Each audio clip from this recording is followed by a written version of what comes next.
Welcome to the first hearing of Portfolio Committee Number 8, Customer Service, for the inquiry into Budget Estimates 2025-2026. I acknowledge the Gadigal people of the Eora Nation, the traditional custodians on the land on which we are meeting today, and I pay my respects to Elders past and present, and celebrate the diversity of Aboriginal peoples and their ongoing cultures and connections to the lands and waters of New South Wales. I also acknowledge and pay my respect to any Aboriginal and Torres Strait Islander people joining us today. My name is Emma Hurst and I am Chair of the committee.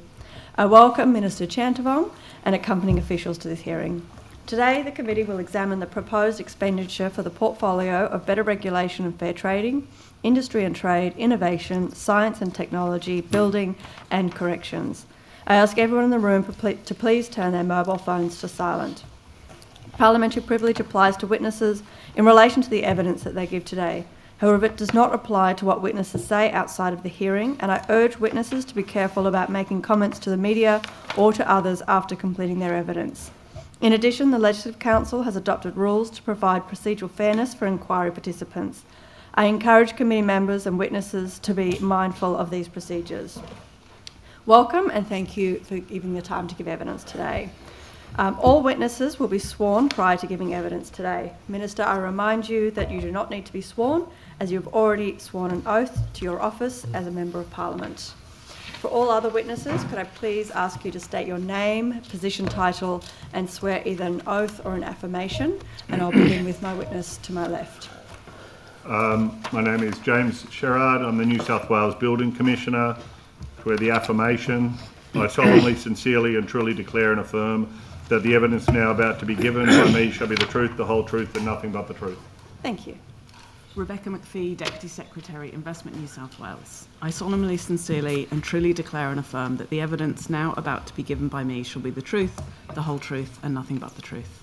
Thank you. Natasha Mann, New South Wales Fair Trading Commissioner and Deputy Secretary of Fair Trading and Regulatory Services.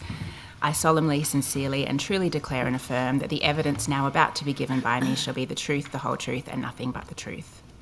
Thank you. Graham Head, Secretary, Department of Customer Service. I solemnly, sincerely and truly declare and affirm that the evidence now about to be given by me shall be the truth, the whole truth and nothing but the truth.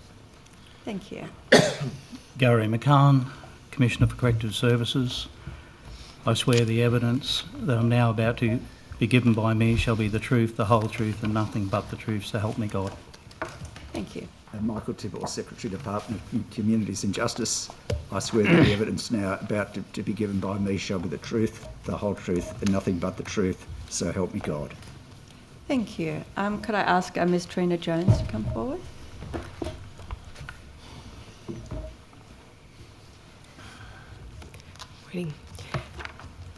Trina Jones, New South Wales Rental Commissioner.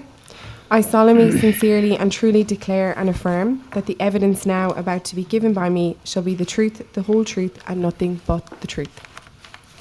Thank you. Mr. Angus Aberdeen.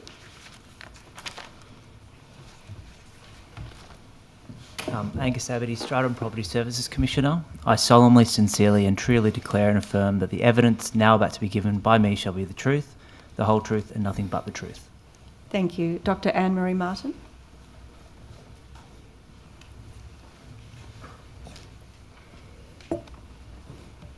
Dr. Anne-Marie Martin, Deputy Commissioner, Community, Industry and Capacity. I swear that the evidence now about to be given by me shall be the truth, the whole truth and nothing but the truth, so help me God. Thank you. Mr. Luke Grant.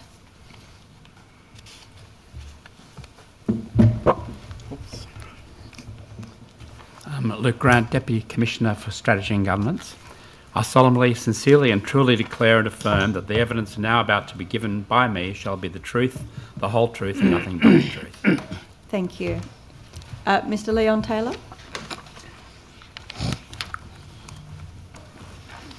Leon Taylor, Deputy Commissioner, Security and Custody, Corrective Services, New South Wales. I swear the evidence now about to be given by me shall be the truth, the whole truth and nothing but the truth, so help me God. Thank you. Professor Hugh Durant-White. Hugh Durant-White, appearing as the Chief Scientist and Engineer.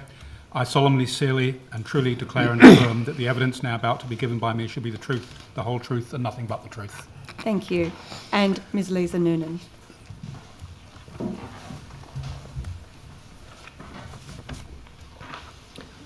Liza Newton, Executive Director of the Innovation Branch, Investment New South Wales. I swear that the evidence now about to be given by me shall be the truth, the whole truth, and nothing but the truth, so help me God. Thank you. And I just remind where there are witnesses in the overflow seating area, just to remind you that when you come forward to answer any questions during the hearing, to just please bring your name plate and place it in front of you on the table, just to assist Hansard in ensuring the correct witness is identified in the hearing transcript. Thank you. Today's hearing will be conducted from 9:15 to 5:30. We are joined by the Minister for the morning session from 9:15 to 1 p.m, with a 15-minute break at 11 a.m. In the afternoon, we will hear from departmental witnesses from 2 p.m. to 5:30 p.m, with a 15-minute break at 3:30 p.m. During these sessions, there will be questions from the opposition and crossbench members only, and then 15 minutes allocated for government questions at 10:45 a.m, 12:45 p.m, and 5:15 p.m. And we begin this session with questions from the crossbench. So I'll start for 10 minutes with me. Thank you, Minister, and good morning. Good morning, Chair. Minister, I want to ask you some questions about the Residential Tenancy Amendment Protections of Personal Information Bill. Yes. The bill will allow people to apply to a rental property without declaring that they actually have an animal moving into a rental. And then they have 7 days after moving in to apply to actually have the animal.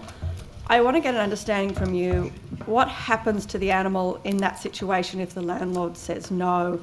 We know that there are several reasons that a landlord can say no in that application. What happens to that animal after that 7 days? Look, thank you very much, Chair. And as you know, the bill is currently before the Parliament, and it's based on the feedback that we've had from stakeholders.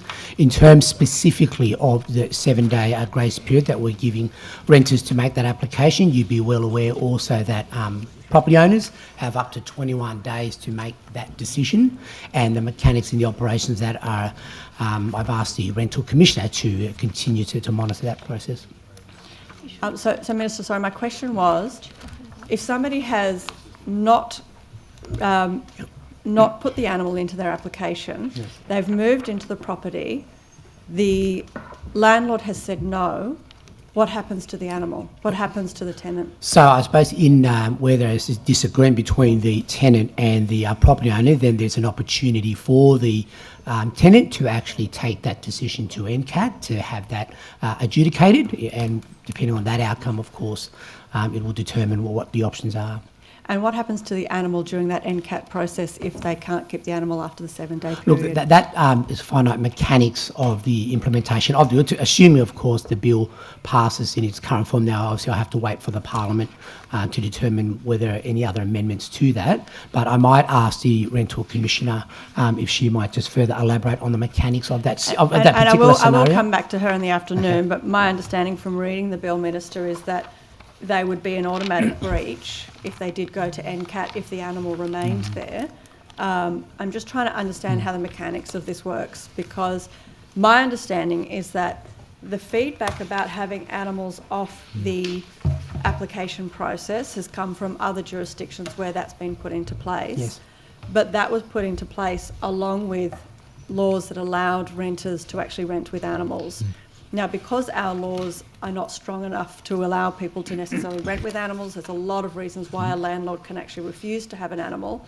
It kind of makes no sense to then take this one piece and put it in, because essentially we're going to have people move into properties, the animal will get refused.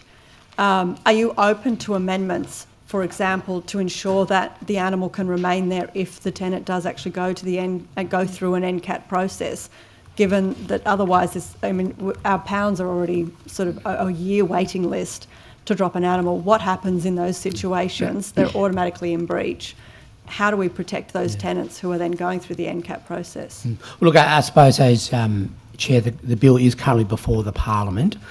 Then obviously we'll wait till what the Parliament decides as to what I'm amendments asking you, make. Minister, obviously this is your portfolio, this is your legislation. I'm asking you if you're open to amendments to make sure that on a practical level this was workable, so that if somebody does move in, they haven't put an animal in their application, they move in with that animal, are you open to amendments to ensure that that animal can remain there if that person goes through the NCAT process? Well, look, I said, once the legislation is passed and implementation takes place, we'll always continue to monitor, and I've asked the Rental Commissioner to continue to monitor the implementation of all our rental reforms, and if there are opportunities to improve it, then of course we'll always consider reasonable amendments that are proposed. So you're not open to amendments at this point? Well, I suppose... Before the legislation Well, passes? I'd want to see how the legislation works in practice as well, Chair, and I think we've got to give that a bit of time as well. But I guess, Minister, what I'm trying to point out to you is that it's not going to work in regards to animals in practice. If they've got 7 days and they're locked into a new contract for a new lease and the landlord says no to the animal, there's nothing in the legislation that allows the tenant to break that contract without any sort of financial penalty. They've got no opportunity to go to NCAT and keep the animal in the property during that NCAT process. It doesn't function, it doesn't work. So why would we, as a parliament, pass legislation that we can see very practically isn't going to work in its current form? And I'm asking you if you're open to amendments now before... I mean, one of two things will happen. If we pass it in a way that doesn't work, one of two things will happen. We'll either see a lot of people lie and never apply for that animal, knowing that obviously then they'd be at massive risk of not being able to do anything, or we'll have people dumping more animals into pounds and shelters or having healthy animals euthanised because they can't break a contract that they've just signed. So we don't want that mess, because I can't see any other options there. If you can see another pathway forward for those tenants, I'm happy to hear what you think would actually potentially happen in that situation. But otherwise, I think it would be sensible for us to look at amendments and agree to amendments to make sure that people aren't put into those situations in the first place.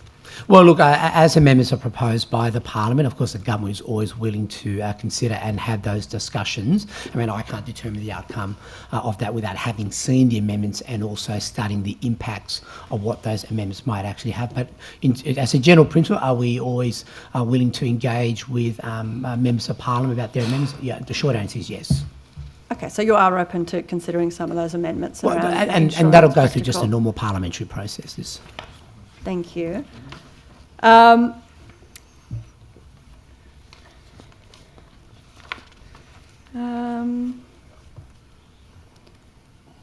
another concern that's been raised with me is around what landlords are required to actually disclose when advertising a rental property.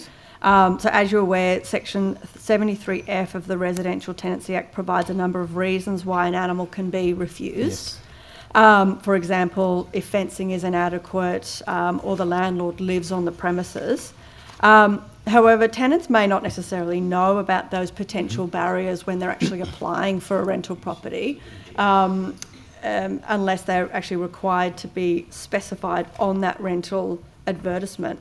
Would you be open to considering amendments which actually requires that those ads specify when they believe that the property would not be suitable for animals? So, you know, when it fits into those lists, because the other problem we've got is someone may look at a property, think it's suitable for an animal, not realise that the landlord lives on the top level, for example. And then the landlord has a genuine reason, based on the current legislation that's passed, to say, no, I don't want to allow an animal because I live on the property.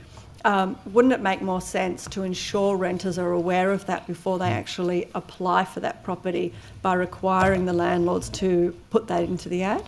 So are you considering, Chair, just to clarify, are you referring to the current bill that's before the Parliament or the former bill that's already been passed and the regulations already in force? So I'm talking about both. Both Pieces of legislation. So I'm saying this is what's in the bill that has passed, which is the Residential Tenancy Act providing a number of reasons an animal can be refused, and then how that will work with the new bill that hasn't yet passed the Parliament, but the proposal that people can not put it, that they've got an animal in the application.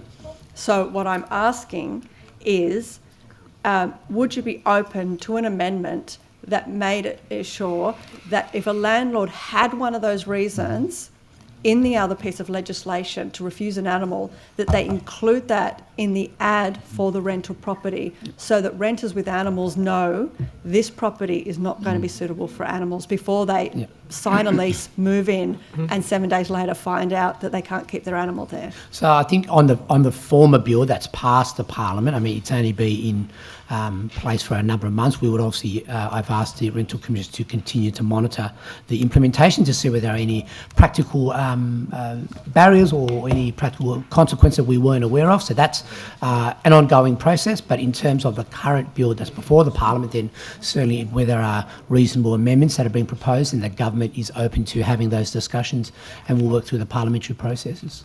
So you're open to an amendment that would ensure that landlords advertise when a property is not suitable for animals? Well, in short, well, if there are reasonable amendments and that doesn't alter the core principles and intentions of the legislation, the government's always open to them, to having those discussions. Whether we agree with them, of course, they're just discussions we'll continue to have, and whether the Parliament agrees with them as well is something that's a matter for the Parliament. And when you talk about the core purpose of the legislation, would you say that one of the core purposes of the legislation is to make it easier for tenants to be able to rent properties with animals?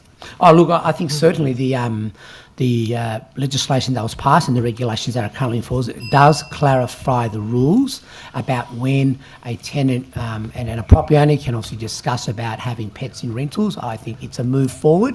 We'll continue to monitor its implementation to ensure it works as intended, and then in going forward, as if there are issues that arise or particular themes that are perhaps weren't foreseen in the development of the legislation, then we'll always be open to consider those things.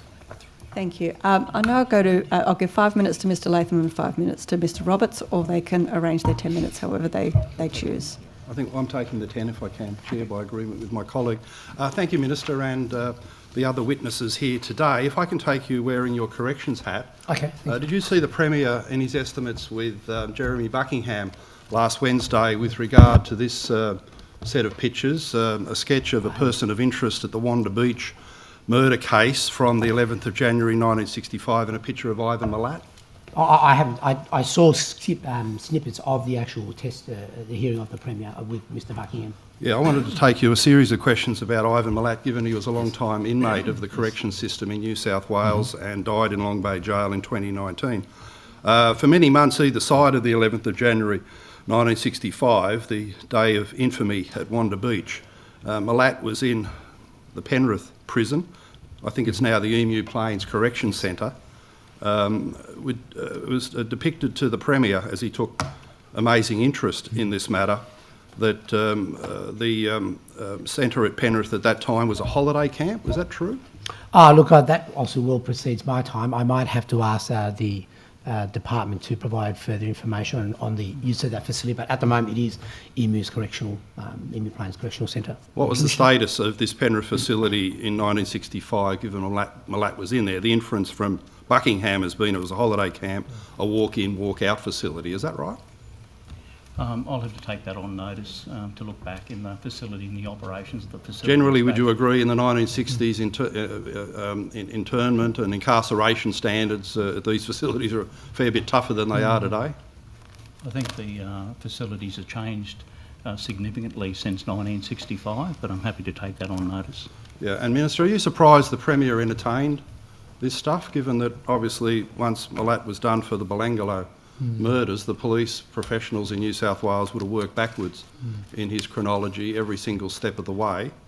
And you would have known Superintendent Clive Small, wouldn't you, from Campbelltown? Oh, look, I remember Superintendent Clive Small. Certainly, I think he was quite the commentator during that particular bit. I think he might have been based sort of around... Yeah, well, he broke the case about Belangolo, and CliveAll enjoyed publicity as much as Gary Jubal. I think he wrote a book as well, is that right? Yeah, very high profile. Do you think if Clive Small had any evidence that Milat was involved in the Wanda Beach murders, that he would have kept that secret?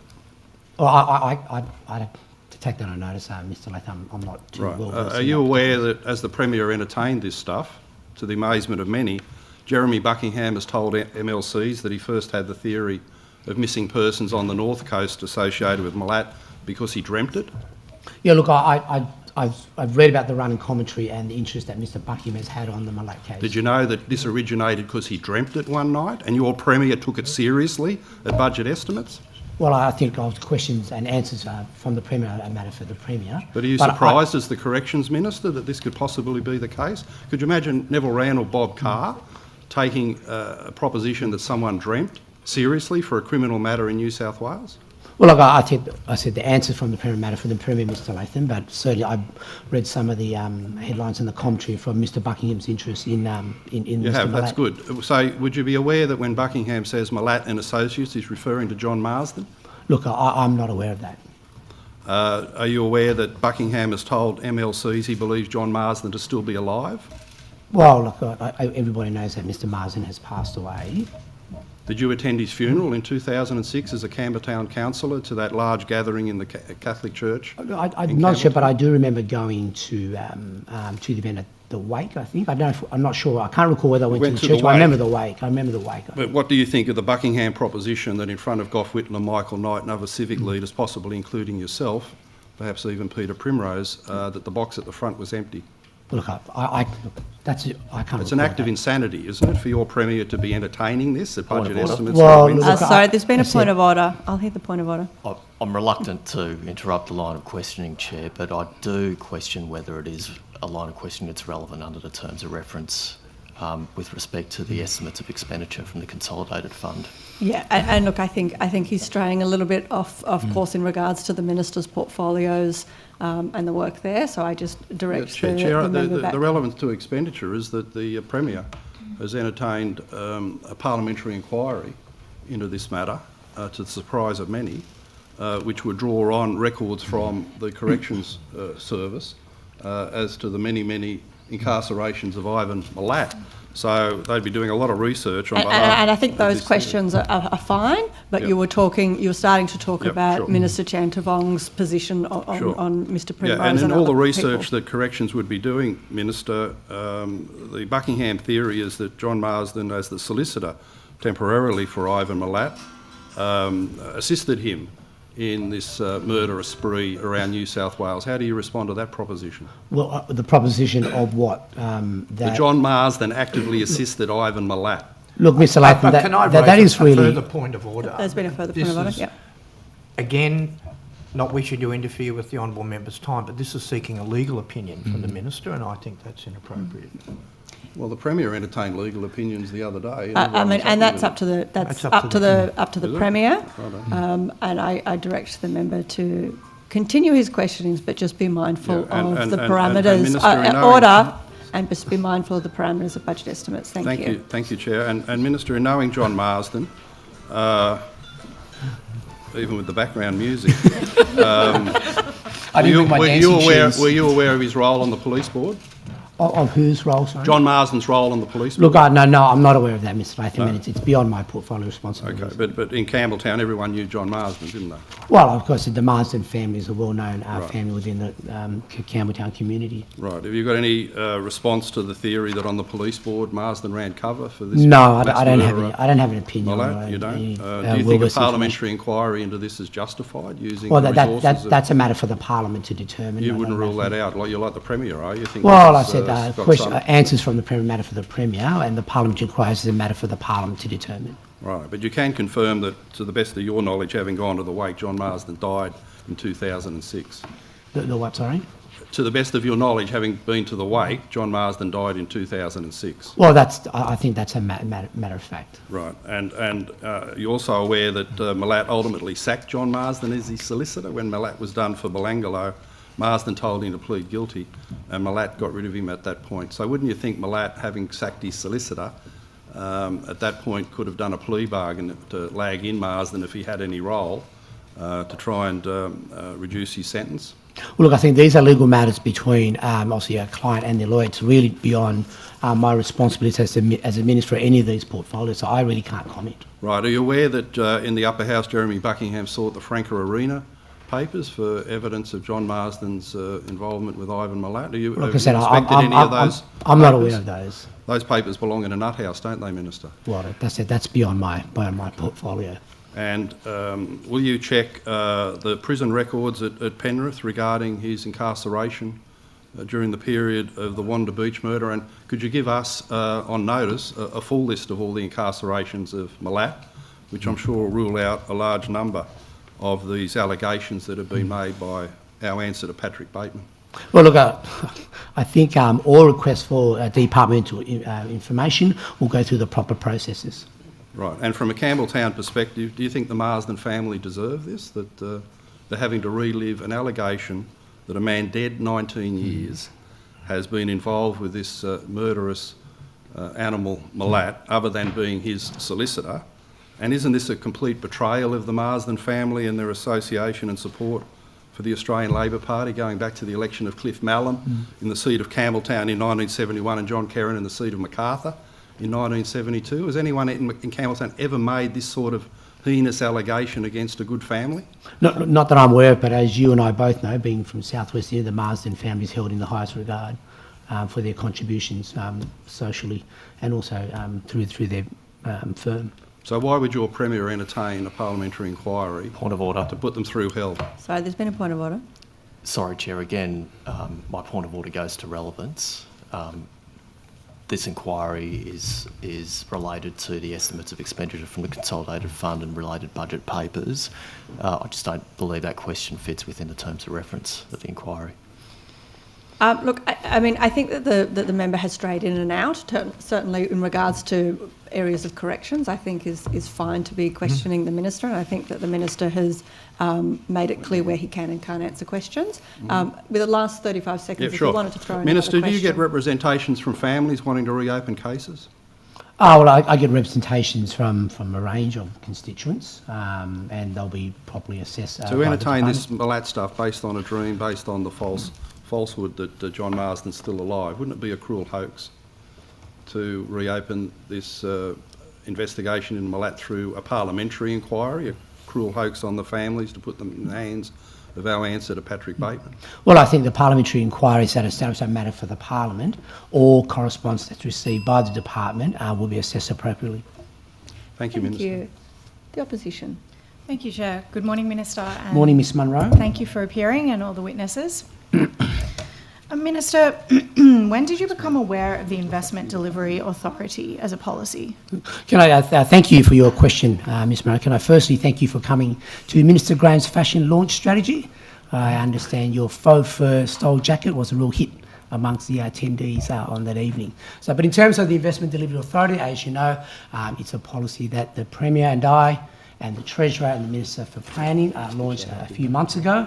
It's about making sure that we can support significant investment Minister, in New South I'm Wales. so sorry to do this already. You've commented on my fashion already, which is well outside the responsibilities of your portfolio, I would have thought, but it's a specific question. I've read the media release. I'm just wondering when you became aware of the Investment Delivery Authority. Well, I said it's been a discussion amongst my colleagues for a while. Are we talking many months, or when did you become aware of it? Well, I said these are cabinet discussions we've been having for some time. So what was your specific involvement in developing the policy? Well, in the Investment Delivery Authority would obviously require the resources of Investment New South Wales, which are reports to me. Yes. So what was your specific involvement in developing the IDA? Well, I said the Investment New South Wales reports to me, and as one of the ministers in the IDA, I'll play my role there. Okay, but were you involved as the Minister in developing the IDA as an idea and an authority? Well, yes, it's a combination between myself and other government departments and other ministers. So when did those discussions begin with you? Well, I said that they're part of ongoing discussions with my cabinet colleagues, and I'm not at liberty to discuss cabinet discussions. Were you aware of the IDA in April, Minister? I said these discussions have been happening for some time. So in April? No, these discussions have been happening for some time and will continue to evolve. Okay, so the trade and investment strategy, which is presumably under your responsibility areas, was released earlier this year, and it doesn't reference the Investment Delivery Authority. Why is that? Why does it need to? I would have thought the trade and investment strategy, which is your government's apparently key policy to generate investment, would have included the Investment Delivery Authority, which is designed to generate investment. Well, I'd say it's a complementary policy to the trade investment strategy. It's one of the ways that we're delivering on that strategy. Well, don't you think it's quite a huge omission that the No. trade and investment strategy doesn't include reference to the Investment Delivery Authority? No.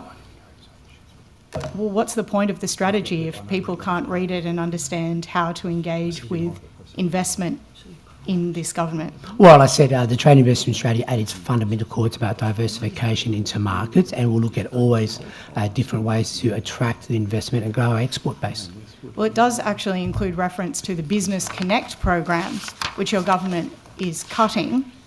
So what is the point of a document that doesn't have relevant information for investors and business people about how they can make decisions as to where they want to invest? Well, they can. The trade investment strategy makes it clear it supports the industry policy, which the government has 3 core mission objectives around housing, local manufacturing and cleaner energy. So does the industry strategy have reference to the Investment Delivery Authority? Well, the Investment Delivery Authority was developed as one of the ways to attract further investment. It's a complementary policy to what's existing. So were you aware of the Investment Delivery Authority when you released the Investment and Trade Strategy?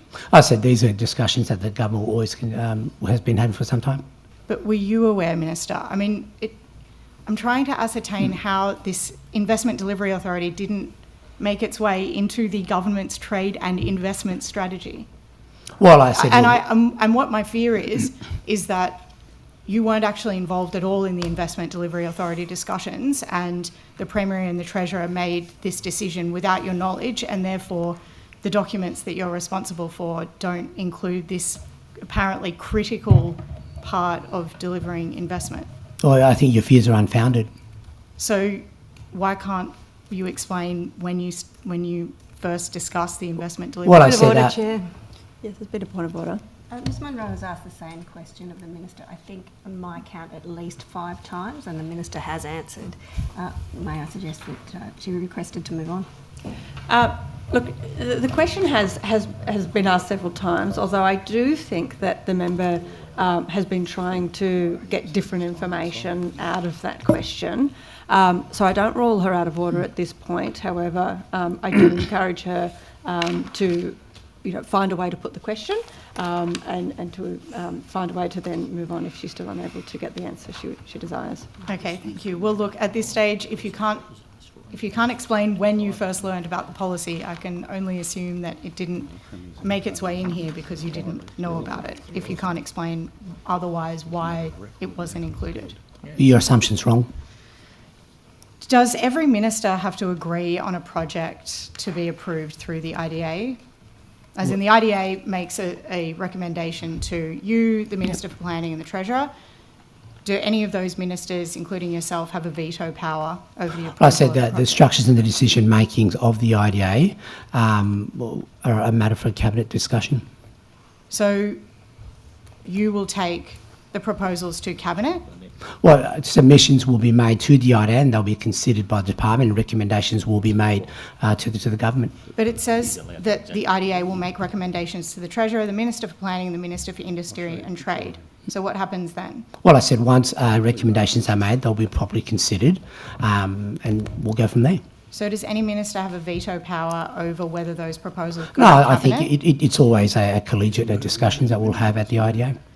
What are the assessment criteria for projects between yourself, the Minister for Planning and the Treasurer? Yep, those criteria is currently being finalised, and it'll go through a consultation process shortly. When will they be made public? Shortly. Are projects expected to have terms that include government expenditure? No, so for the IDA? As in, the IDA will recommend projects and presumably there will be contract terms? No, so the IDA is mainly a private-based investment proposal that's presented to the government, and it's about shepherding through the government departments to ensure that it gets a seamless experience for investors. Okay, your media release says that the IDA will be able to offer government assistance to support a proponent if their project is chosen. So you're saying that that will never include a financial Well, I said assistance? that, well, it depends on the proposal. Those are still being underdeveloped and will be considered appropriately. So there may be financial assistance granted, or there may be some budgetary impact to the proposals that are approved? No, I think those processes are currently being finalised, and further announcements will be made at the appropriate time. So you say these will go to Cabinet. Presumably that implies there is some budgetary impact. No, not necessarily. Okay, so if there was to be a budgetary impact on projects, where would that money come from? Like I said, that's a hypothetical. I can't debate hypotheticals. I mean, all proposals through the IDA will be assessed appropriately. Very good actor. So I'm guessing no projects have been recommended to you by the IDA? Well, at the moment, it's still being finalised, and further announcements will be made at the appropriate time. Okay, so the media release says that the IDA is expected to generate $50 billion worth of investment every year. But in the trade and investment strategy, the foreign direct investment target over 10 years is just $25 billion. So how does that work together? Well, I said the IDA is one of the mechanisms that we're trying to attract investment into New South Wales. The trade investment strategy has a 10-year target of attracting investment. The more investment, the better. Sure, but if your strategy doesn't reflect your government's policies, what is the usefulness of the strategy as a guiding document? Well, I think the strategy makes it very clear. The government is not only seeking to, restructure the economy, given the fact that, coal will continue to decline, and we're looking to diversify our economy into different markets and different products. And it's a good thing that we have clear signals to the market and internally where we want to go. Okay, I think the whole problem is that there aren't clear signals because some policies seem to not relate at all to the strategies that your government has released and that you've released as minister. That's the lack of clarity. Well, that's an assessment I obviously don't agree with. Well, will you change the trade and investment strategy to reflect your government's policies and increase your goal for foreign direct investment, which is half the level of the last 5 years in twice the time? No. You're not going to change the strategy to No, the reflect strategy your is being government's implemented policy? as we speak. I think it makes very clear of the targets that we set around our export base, our diversification, getting to different markets and different products. Okay. Minister, have you been reading and listening to the media about Wynyard Sydney Startup Hub and the consternation about the lack of information on facilities at Tech Central?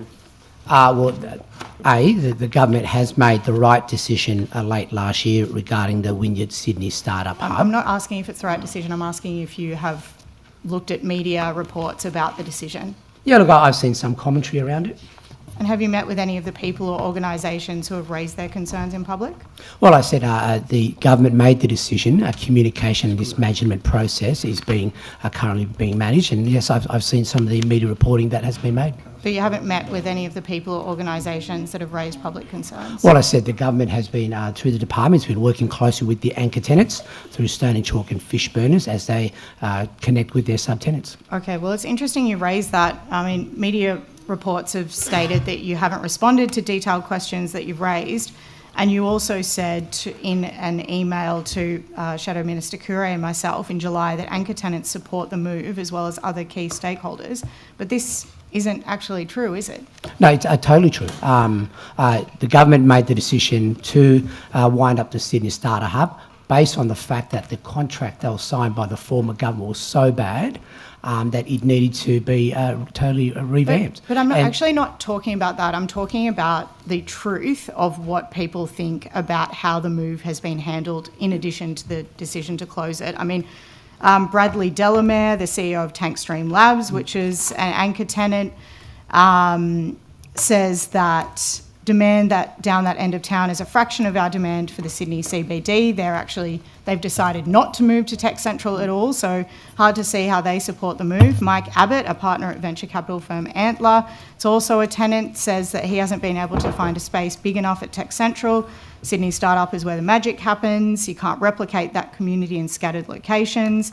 Magella Campbell, Fishburner's CEO, has said that without a clear and structured transition, the government risks creating a serious gap in infrastructure. It's my sincere hope that the government rises to the challenge. There are many more. And even Chris Kirk, the CEO of Stone and Chalk, who says that he notionally agrees with the move, and obviously they've benefited from having a scale-up hub in Tech Central. What he has said, and these are all public comments, it's actually really hard to understand. What is Tech Central? Where is it? Who's in? What are the options? How do I get in? How can you possibly claim that anchor tenants support this move and your government's handling of it when you hear those comments? One, the Sydney Strata Hub is no longer commercially viable. The anchor tenants can't get enough paying sub-tenants to the facility. That's not my question, Minister. My question is your handling of this whole situation, which is leaving startups and founders totally dispersed. Well, I said the communication process with the anchor tenants has been happening since late last year. The government made a very clear decision in winding up the Sydney Startup, given its non-commercial viable nature, and the management process of the relocation of tenants is something that I've tasked the Investment New South Wales to manage. And are you happy with how that's going? Well, look, I think certainly all support will be provided for those who are seeking to relocate, But it's not being, I'm just telling you that it's not happening. So are you comfortable with the way it's happening? You've suggested that founders sign up to an e-newsletter to find out what the literal future of their own businesses holds. Well, I think, look, the government has tasked Investment New South Wales to manage this process. If there are minor... But you're the minister. Are you comfortable with how this is happening? Well, I think the communication process with the anchor tenants and subs has been happening for quite some time. The decision has always been based on the feedback from the anchor tenants and the fact that this is no longer commercially viable. It is the right decision for the sector. Given what I've just said, will you commit to a public briefing with the sector? Well, I said, look, I'll consider all requests as presented to me. Well, my request to you is, will you commit? Can you please hold a public hearing in person and online where people can ask you exactly what your government has in store? Look, I think, no, I'm not going to make those particular. There's no need to. Why not? Well, no, there is a need to. I'm letting you know from stakeholders that there is a need to. Well, look, the government has made a decision, which is the right decision, on the closing of the Sydney Startup Hub. It is in the best interest of taxpayers. It's in the best interest of the sector. For those who are wishing to relocate, then support will be provided. But it's not being provided, Minister. Could you tell me what support is being provided? If there are minor instances where perhaps that level of communication has not been fully, then it's not ideal. These are the anchor tenants that you referred to, saying that all the anchor tenants support this move. Look, I said Investment New South will provide the appropriate support for those who are seeking to relocate. If there are instances where that might... Point of order. Yeah, there's been a point of order. Yeah, Chair, I'd just ask if the witness could be allowed to answer his question in a more fulsome way than what he's been permitted to, because that would be courteous to the witness under paragraph 19 of the procedural fairness resolution. Thank you, yeah, and I do uphold that point of order. I think there has been a bit too much jumping in that particular section, but I go to Ms Munro for further questions. Thank you. Just finally, Minister, I'm asking you on behalf of the startup sector and founders in New South Wales to commit to holding a public hearing where people can ask you and Investment New South Wales questions so that they know what's coming and what's happening from you as the minister responsible. Will you do that? Look, Stone and Chalk support the move, and as do the anchor tenants. The government, through Investment New South Wales, has tasked the department to provide ongoing support and advice for those who seek to relocate. Minister, earlier this year, Investment New South Wales hosted the trade and international directors from its global network for an intensive week-long program in Sydney. Did you attend? Yes. How much did this cost per attendee? Look, per attendee, I don't know, but I understand that it's a great way to bring all our investment directors together because, some of these meetings you can't do online. It's important to share the ideas and share some of the challenges. In terms of the exact cost, I'll defer to the Deputy Secretary. Okay, we'll just take that on notice, or I can raise that later today. Thank you. Can you or someone please tell me why this post from Investment New South Wales on LinkedIn was deleted? It's if I can please ask Secretary to share this. Look, we don't have much time, but I'll just let you know it's been deleted. Rebecca Ball is pictured in that post. What is her role at Investment New South Wales? All arrangements with employees regarding Investment New South Wales, that's a matter for the Deputy Secretary, so I might defer to the Deputy Secretary to make those comments. Thank you. Thank you, Minister. So Rebecca Ball was offered and had accepted the post as Trade and Investment Commissioner for Southeast Asia. She commenced for a week to attend that international week, but unfortunately then prior to her formal start date, she has withdrawn from the role for personal reasons. Okay. We are recruiting for the Trade Investment Commissioner again at this moment. Thank you. Minister, how many New South Wales Trade Commissioner positions remain vacant across the 6 priority markets?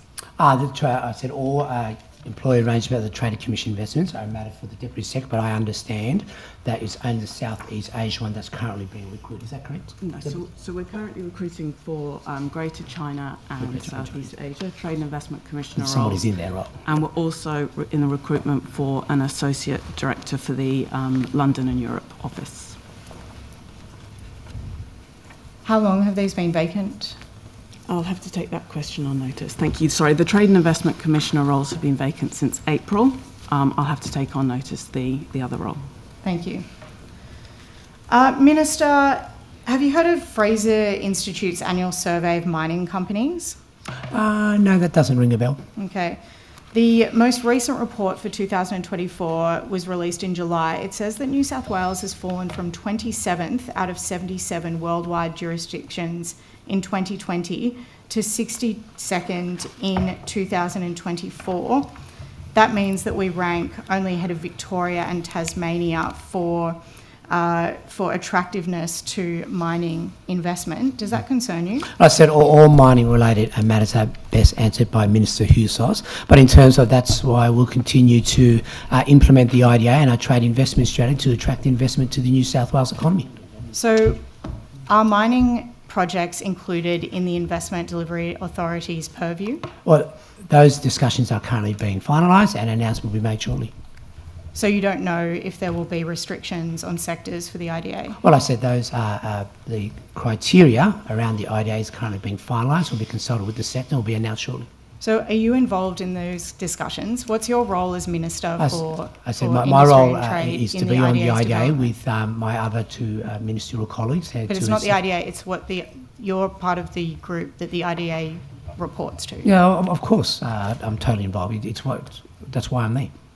Okay, but you haven't been able to answer basic questions about how the IDA policy was developed. So when you say, of course, you were there, why should I believe that?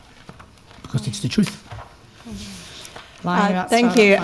Ms Kate Fairman, you have 10 minutes. Thank you, Chair. Good morning, Minister. Morning, Ms Fairman. Minister, the draft building bill, or just the building bill, the building reform package, when is that going to come to Parliament? It's currently finalising the consultation. As you'll be well aware, late last year, stakeholders requested an extension and we received a number of submissions and we've gone through those submissions and trying to finalise the bill. Is that, so that was last year, the consultation with those stakeholders, the formal consultation period? Yeah.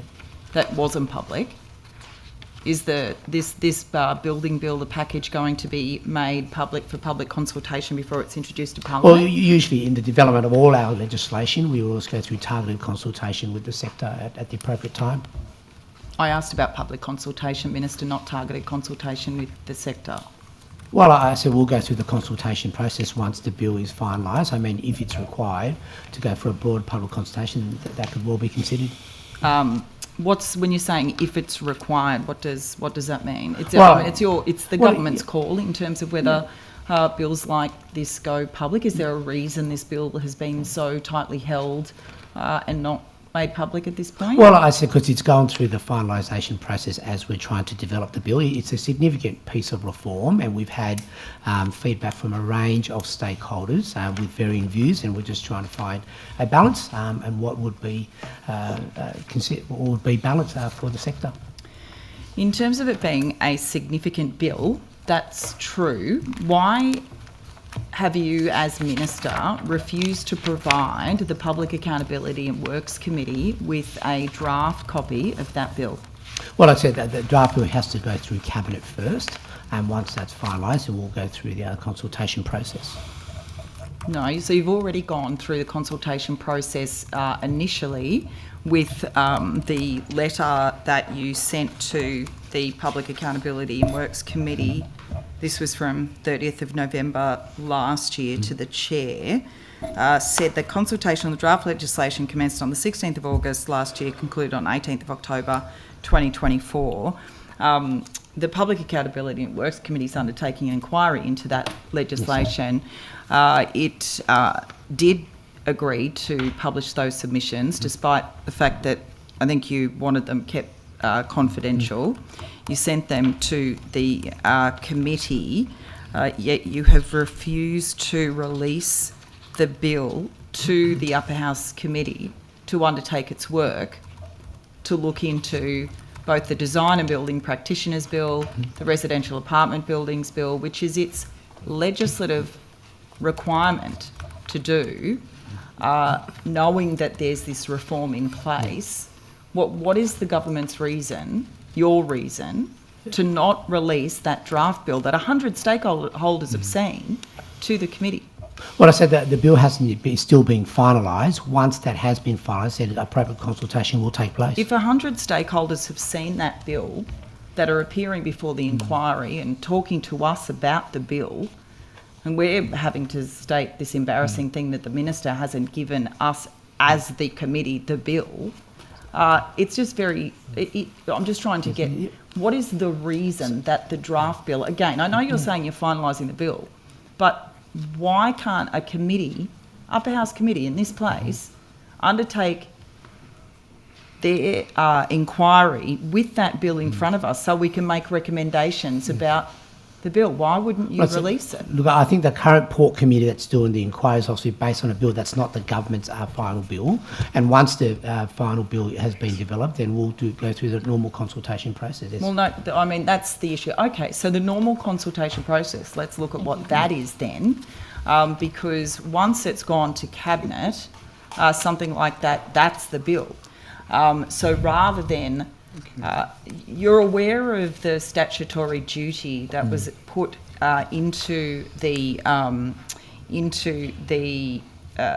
Design and Building Practitioners Act for the for the Public Accountability Committee to review, determine whether the policy objectives of the Act remain valid and whether the terms of the Act remain effective for securing those objectives.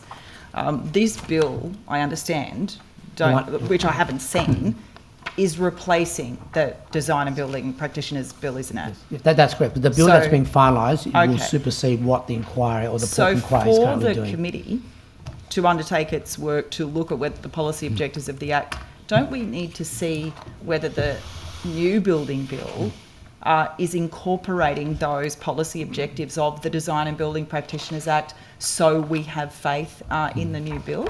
Well, I said once this bill is finalised, again, we'll make a decision on the consultation process, which will never include members of Parliament. So when you're saying a consultation process, do you mean an open consultation process with many weeks, say minimum 6 weeks public consultation process, being able to examine all that feedback, like a genuine consultation process, Minister? Well, the government always takes sincere consultation process with the sector, with the industry and the general public, and we'll make those decisions once the bill is actually finalised. So you're going to do consultation on a final bill? Look, we always do consultation sincerely with the sector in all of our bills. Are you worried at this stage about the Legislative Council blocking that bill? Well, obviously, the actions of the don't you want to bring us on board, Minister? Well, absolutely, I want to bring you on. We'll continue to engage with members of Parliament, as we always do and as we always have. Once that legislation is finalised, we'll engage with the sector and members of Parliament. So, is that a public consultation period? For the new bill? For this, yes. I said the consultation, once the government makes a decision on the new bill, we'll also consider the consultation process, and that decision hasn't been made. But you're not committing at this point to having a genuine public consultation? I think also it depends on... even Urban Task Force, probably the biggest supporter of this change, even they have said that this such a change of such significance should go to public consultation. So you won't even commit Well, I said that the government will make those decisions at the appropriate time once the bill is finalised, and part of that will be ongoing Where's it consultation up with the to? sector. When can we expect it finalised? Well, I said that the government is considering all the feedback that we've got, but I also make this point too, Ms Fairman, that the stakeholders, industry in particular, have asked us to actually slow down on the reform process, and we're taking those comments into account as well. So we'll probably, I mean, maybe that means at a certain point there'll be another inquiry as a result, just in terms of dragging it out even further. Like, you're aware that not giving the committee the bill at this point in time probably ensures that the whole reform process is going to be delayed, because it is of such significant concern that the ability, capacity of the Legislative Council to review the Design and Building Practitioners Act was put into the Act. So to do its work properly, we'll probably just have to extend it out and examine that bill. So well, I suppose the work of the Legislative Council is a matter for the LC. If the LC wishes to do inquiry, that's a matter for the members of the Legislative Council. Okay, so that's going to, and so when can we expect the bill again? Well, I said we're going through the stages of finalisation and consultation with the sector. That has been going on for a year? Well, as I mentioned, a number of our stakeholders, our significant ones, have asked us to slow down the process, and we'll continue to engage with the stakeholders to deliver a bill that works. Minister, can I ask, so last time in budget estimates I asked you whether you had seen the McGrath-Nicol report that was handed to Fair Trading. I think at the time you said you hadn't. Have you seen that yet? Are you talking about net Strata? That's right. Yes, I have seen it. So you've seen the full report or the summary? I think I recall the report that was provided to me, and I know that there's an ongoing investigation into net Strata. Are you able to ask any of your officials whether you were handed the full report or the summary? Look, I know I fully read the summary. I might defer to the Fair Trading Commissioner on the net Strata whether a full report was provided. I can't recall, but I do know I read the summary of the findings and the analysis of that. I just can't recall. Ms Mann, we spoke about this last time as well. Can you recall, do you know what the Minister was handed? My recollection is that he was handed the findings of the McGrath-Nicol report and then a way forward from New South Wales Fair Trading. Okay, so he got the kind of sanitised version. It's not a sanitised version, so it's the version that had all the commercial in confidence and things like that was not provided to my recollection. We provided him with the findings and the pathway forward from a regulatory perspective. Thank you. Thank you. Minister, just to round off some questions around the rental law changes. The changes to the law regarding animals in rentals commenced in May, and you talked about reviewing that, so that they passed about 3 months ago. Yes. Have you been briefed or updated at this point in relation to how those laws are running? I said it's only been obviously a short few months. Certainly if there are significant issues that the new rental laws are experiencing, then I would expect the Rental Commissioner to brief me appropriately. But at this stage there hasn't been anything that has been experienced that would alter the intentions of the rental laws that are being enforced. And have you sought feedback from the Commissioner in regards to how this new piece of legislation that's coming to the House to consider will interact with those laws that are already in place? Yes, of course. I'd always seek advice from the departmental officials on specific issues that they believe might be worthwhile for my attention.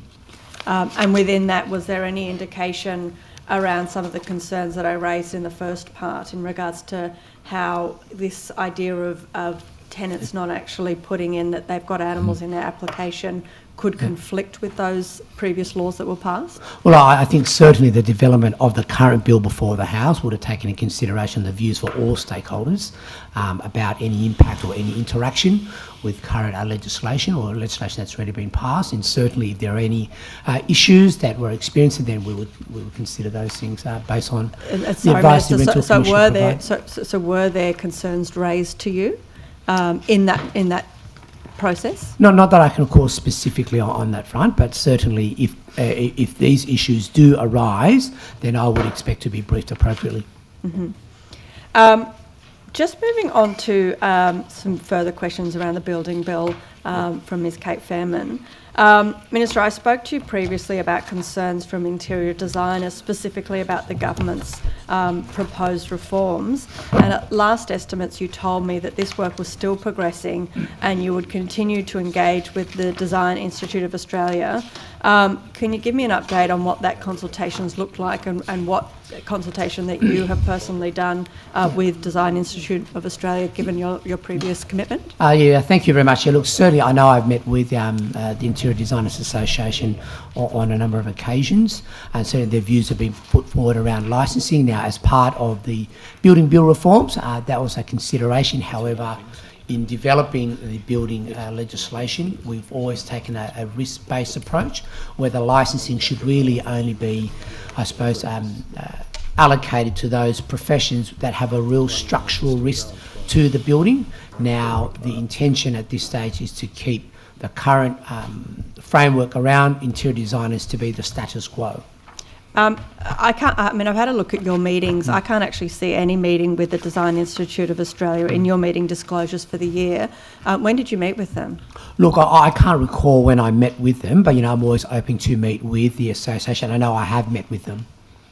So you've met with them since the last budget estimates when you said that you'd meet with them, but it's not in your disclosures? Is that what you're telling me? No, I said all my meeting disclosures are disclosed appropriately, but I know I have met with the Interior Designers Association. I can't recall the exact date, but they would have been disclosed appropriately. So I'm talking about the Design Institute of Australia, which is the organisation which you committed in last budget estimates to meet with, to consult around this. There's nothing in the disclosures that you've met with them. Have you met with the Design Institute of Australia? Look, I can't recall whether a meeting request has been submitted to my office. If it has been, then we would certainly consider that a meeting request.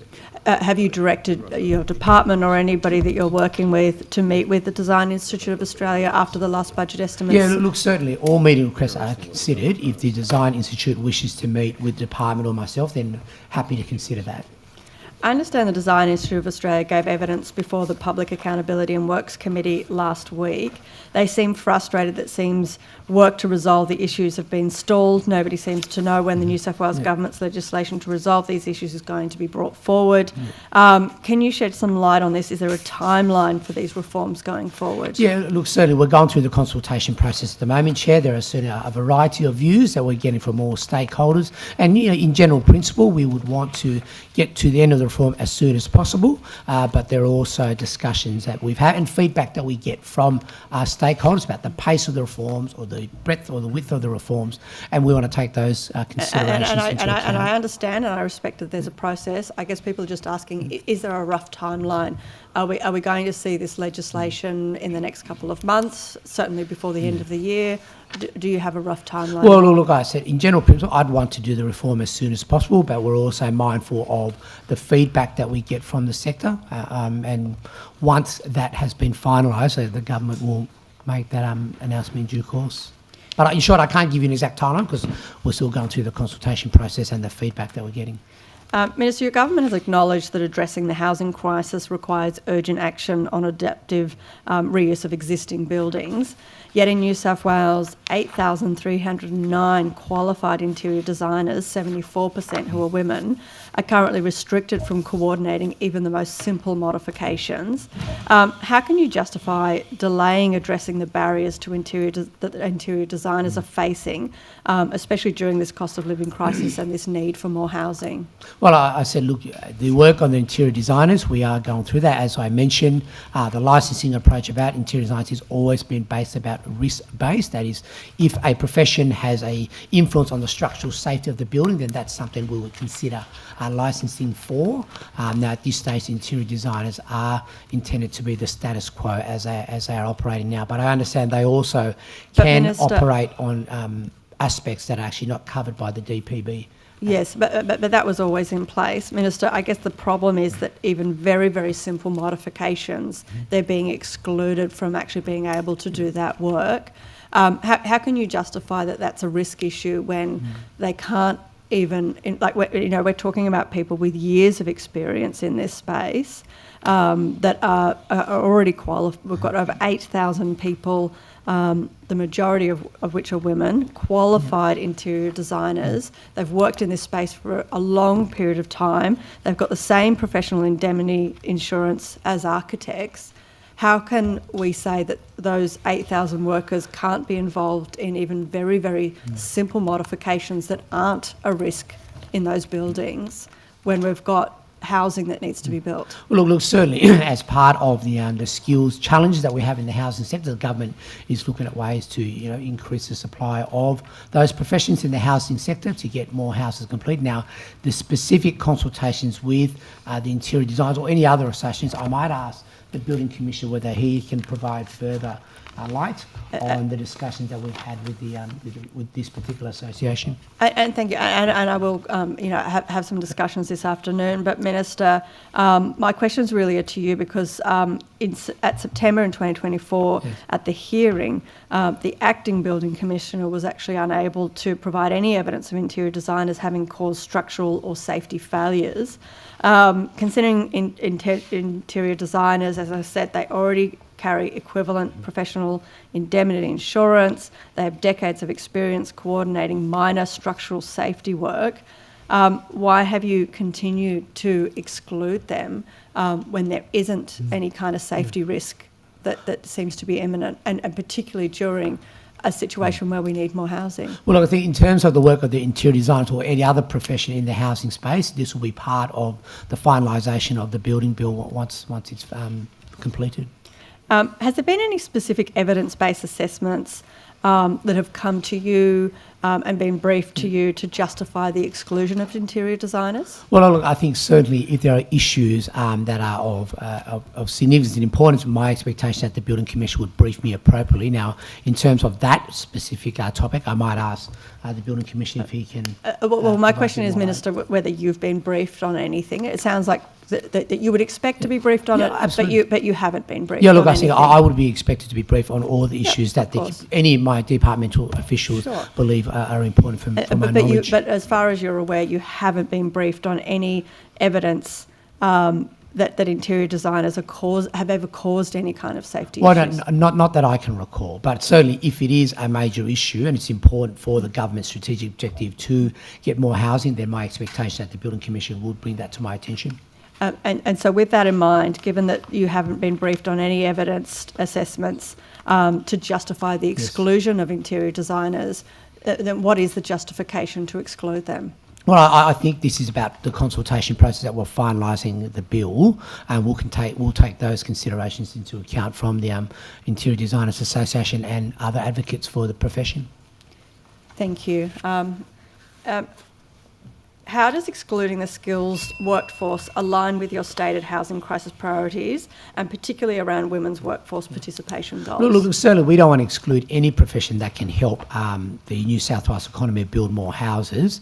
As part of the finalisation of the building bill, we're always trying to make the approval and assessment process as seamless as possible, but also balancing the need to ensure there is trust and confidence in the quality of construction happening in the residential sector in New South Wales.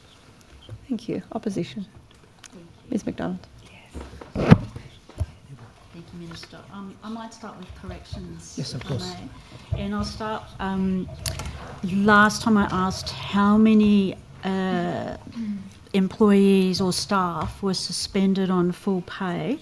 I believe in September it was 82 from recollection. Has that number changed? Look, the latest number that I have of staff who've been suspended for misconduct is 72. Now, I understand that 4 of those are without pay, so therefore 72 minus 4 would give me 68. Thank you, Minister. And Minister, can you confirm how many correctional centres across the state have had to implement full lockdowns in 2025 due to staff shortages? Well, I said I'll have to take that question on notice, but certainly from the department's point of view, we try to maximise out of cell time for inmates as appropriate. Are you personally briefed then, Minister? Like, you're taking that question on notice, I understand, but are you personally briefed when an entire centre or prison is placed on lockdown? Or do you classify that as operational and on a need-to-know basis? No, like I said, my expectations from Webb's Corrections and all my portfolios, if it's an issue of significance, then I would be expected to be briefed and provided information at the appropriate time. How do you determine what is significant? Well, I said that's the department. My expectation is if it is a significant, important issue, then I would be expected to be briefed appropriately. Would you say just as one example, say Silverwater having Yes. at least 10 separate whole of centre lockdowns in 2025, would that be a significant number for you to be briefed on? Look, I said my expectation is that if the department believes it's important to come to my attention, then I expect that to be briefed appropriately. Why are you not asking your department? I would have thought having, in just one centre we're talking about, I've got examples of other centres where they've had full lockdowns. It's just, it implicates or impacts not just the staff, but also the inmates in those centres. Like, if, for instance, in Silverwater, we've got mental health units where they're locked down on full day. How do you justify denying vulnerable mental health inmates access to therapeutic programs on days like this? Look, firstly, in terms of lockdowns at all our centres, Corrections always intends to maximise out-of-cell time for our inmates. Now, the second point that I would make is, as I'm advised, the number of positions of correctional officers is not an issue in itself. It's about staff of leave absences, and the staff absence is actually due to mainly workers' compensations, and that's why the government is actually working to reform workers' compensation so that we don't, so we can actually prevent more lockdowns, so that staff can get back to work as soon as possible. So just on what you consider significant, is a full lockdown significant? Is a partial lockdown significant? Well, I said, the department will advise me. They do generally advise me about our lockdowns at our correctional centres from time to time when it's appropriate. And then, the expectation is always to minimise those lockdowns. But you're the minister responsible, so presumably you have to also direct your staff to provide you with information that you want so you can make decisions. So do you consider a partial lockdown significant?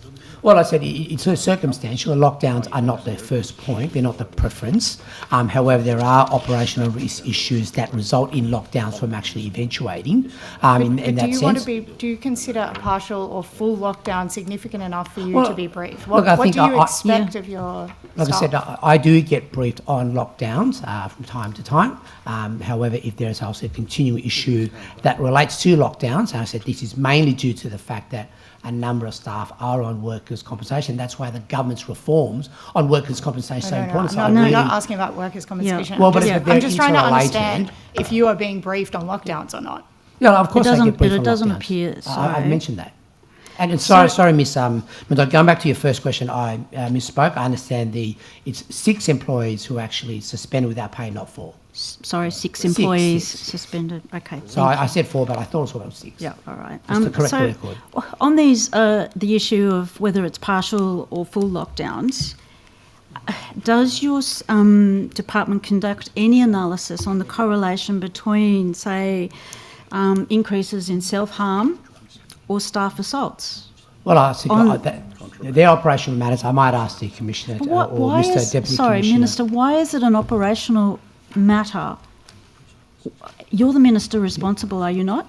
Well, yes, these are operational matters on a range of factors why lockdowns actually happen, whether in part or in full. It's mainly on the principle of safety and risk to staff understand and that, to Minister. inmates. But what I'm asking now is, if you look beyond that, are you looking at the impacts that this is having on not only your staff, but on the inmates that are in those centres who are being denied programs? Oh, yes, of course. If there's a thematic issue that's happening at all the lockdowns, then I would expect the department to brief me appropriately. And also, But have you been briefed at all on any of this? Well, I said Yes or no, Minister, have you been briefed at all on any of the lockdowns, whether they're partial or full? Well, I said that the department always does advise me about lockdowns when they occur. But have they? Well, I said, In look, I- 2025, we're talking about over 10 days of separate whole centre lockdowns, and you're saying that you have not been briefed?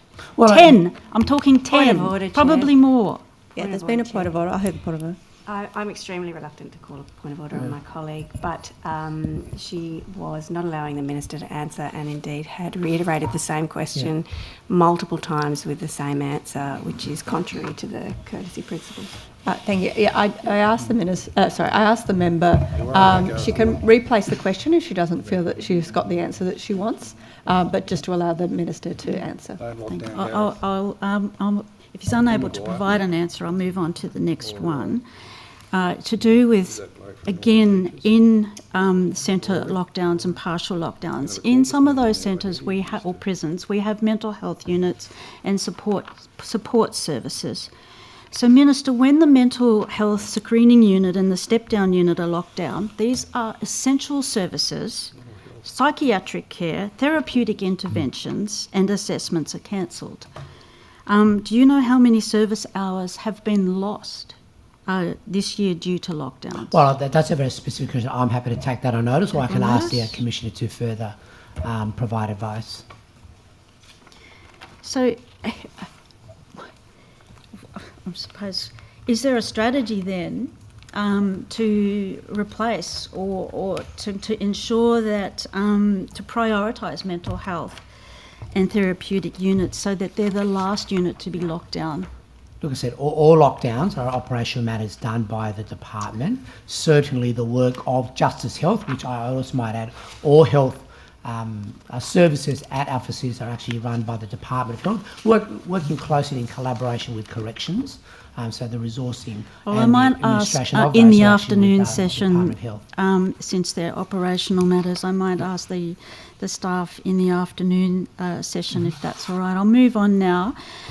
What is the maximum number of remand places in the New South Wales correctional system? Well, I said the remand places, the correctional facilities have a maximum bed capacity of about 15,475, if I'm not mistaken. Yep. And of that, how many are set aside for remand? Look, I think I might defer that to the Commissioner. Do you not know? Well, I said we have about 43% of inmates that are currently on remand, and they are allocated according to risk. And certainly in specific, I'll ask the Commissioner to further elaborate.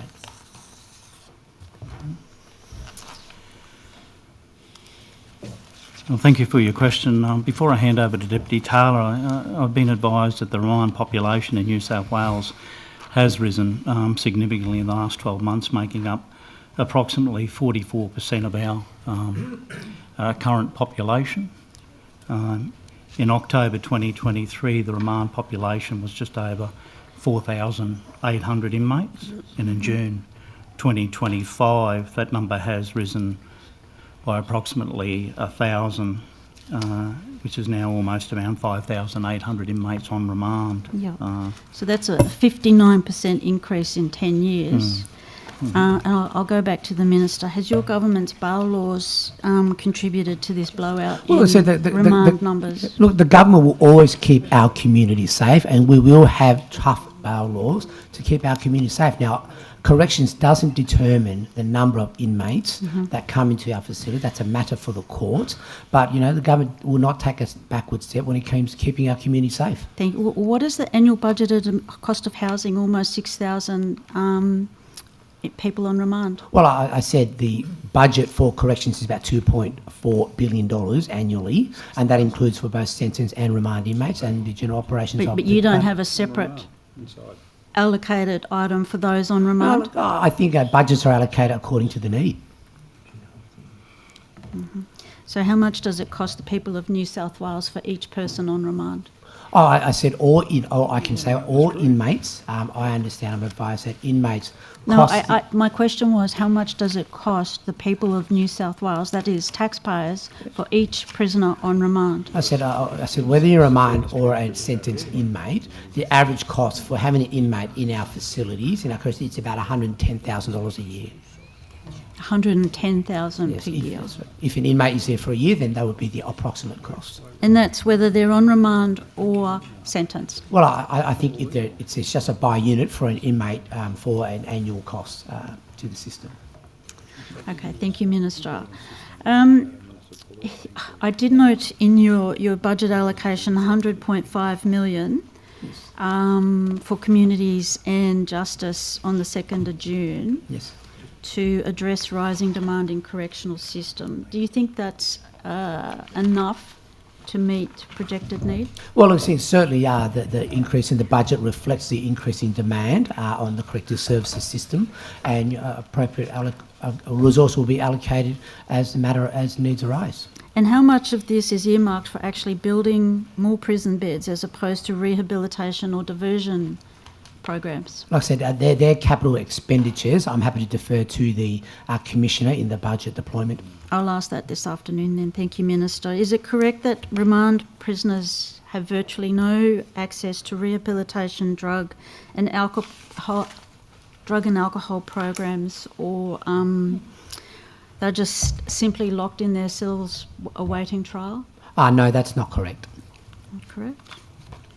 What do they have access to? So depending on the inmate themselves, I mean, each inmate that is sent to remand is clinically assessed, ensure their safety, whether they need any further service or support, whether it's through Justice Health, and also about programs depending on their offence.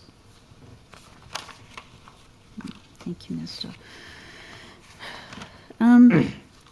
How long would you say is the median time that a person on remand is held in custody? Well, I have to take that on notice. I mean, that is depending on the court and when their trial can be actually set up. The boxer would say that it's over 930 days if it's a Supreme Court, 560 days in the District Court. Do you think it's acceptable that people are held without being sentenced for 18 months to 3 years? Well, I think without being convicted? Look, the tenure of remandees in a correctional system is a matter for the Attorney General, a matter for the court. It's not a matter for the Minister for Corrections. Is not a matter, but you're the one that's footing the bill. Well, I said that they're matters for the court. Inmates that are sent or offenders who are sent to corrections will be managed appropriately according to the circumstances. Mm-hmm. And Minister, of those that are on remand, we have to remember that some of those are, when they finally do have their day in court, they're not sentenced. They're actually deemed innocent. Do you know how many are held, where they're later found not guilty of charges? Well, look, that's beyond my portfolio. It's a matter for the courts in terms of an alleged offender's trial and their subsequent conviction or non-conviction. Do you think that, how do you justify imprisoning innocent people at the expense of the taxpayer? Well, I said corrections does not determine alleged offenders as they come to our system. That's a matter for the court. So those who are sent to our facilities will be managed and risk allocated appropriately. Thank you, Minister. I'll move on to electronic monitoring. Knowing that your government recently introduced legislation to prohibit, say, private provision of electronic monitoring, do you think this decision will result in more people awaiting trial being held in correctional centres on remand? Regarding bail, I gather you're referring to bail safe and the private electronic monitoring, is that correct? Mm-hmm. Well, that's a matter for the Attorney General, not a matter for the Minister for Corrections. But have you done any figures so that if they're not held, that they no longer have that ability to be on bail, what that will mean to the remand population? Well, I said those offenders who are on on the bail staff, the private electronic, they have to go before a magistrate, and the magistrate will determine whether those inmates will have other conditions on their bail conditions or they're actually sent into custody. And is this being included in the extra 100.5 million that you've put aside in your budget? Well, yes, we'll continue to make sure our resources are adequate.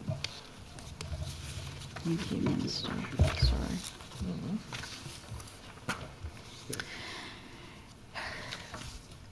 Sorry. That's okay. What is your current policy for classification and placement of transgender and intersex inmates? Yep. All inmates are risk allocated appropriately.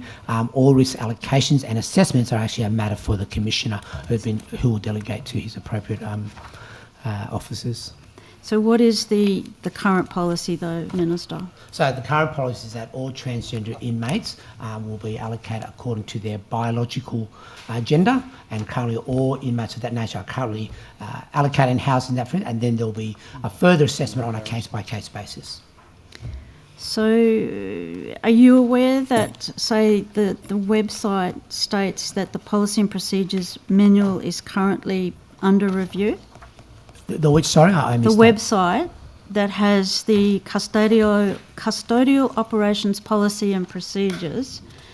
If you go onto that website, it says that the policy for transgender and intersex inmate is currently under review. Yes, the former policy was out of date and it's currently being updated to reflect the government's policy and position on So this then issue. what is the current policy? Because if you refer to it now, you'll just get it's under review. Well, I've just said what our current policy is. That is, transgender inmates at first instance will be allocated according to their biological gender, and then any other further submissions or cases will be reviewed on a case-by-case basis. That's essentially the policy, which is being updated and will be uploaded at the appropriate time. Thank you, Minister. I wanted to move now to, say, DJC. So you have a program. The what, sorry? Sorry. The DJC, what's... DCJ, oh, okay, sorry. sorry. I totally It's about the Safer Men, Safer Families program. Are you aware of that? Look, I think all programs, administration of programs, it's a matter for the Secretary. I might ask the Secretary if he has further information on this particular program. I might ask in the afternoon if that's okay. So I might now turn to the Juni Correctional Centre, because it's now, as you knew, it was. Can you provide the current staff to inmate ratio at the Juni Correctional Centre? Like I said, I'll take that on notice because it's a very specific number, but all our frontline officers who were employed prior to coming into the corrections were offered positions, and I understand that the vast majority of them have taken up that offer. Okay, so what is the department's benchmark or standard, if you like, for safe staff to inmate ratios? Well, I said, it's about keeping the facility and the inmates safe. I think in terms of the operational specifics, I might ask the Commissioner if he has any further information on that front. Thank you, Minister. Thank you for the question. We do not have a ratio in relation to the inmate numbers. Okay, we manage the inmates and the circumstances of their behaviour in relation to risks, and we ensure that there's sufficient staff to manage that risk wherever that is throughout the facility. So you don't have a ratio. So how many inmates are currently housed at the Juni Correctional Centre then? I don't have that information, Mr Taylor. I might hand over to Mr Taylor. Mr Taylor will be able to provide that information in detail. Thank you. Good morning. 676 as of midnight last night at Juni Correctional Centre. As of last night, okay. Thank you. We've now got 2 minutes left. I might throw it to the crossbench if either of them want to take that 2 minutes. Yeah, thanks, Chair. Minister, with this building bill, what expectation do you have that it will lower the cost of building in New South Wales for easing the housing affordability Well, look, crisis? certainly, Mr. Latham, our building bill is not aimed at increasing the cost for the sector. It's aimed about improving efficiency and reducing costs where we can, but also maintaining that level of trust and confidence, because we do need to be people need to be assured that the dwelling that they're buying and investing in is built to a high quality. When you say decreasing costs wherever you can, what do you mean by that? Well, it could be cases of obviously having a faster approval, faster assessments, the licensing regimes. They're things that are being considered as part of the building reforms bill. What about the actual on-site cost to builders? Like as in what aspect of the on-site costs? Well, the cost of materials, the cost of certification, the cost of trades.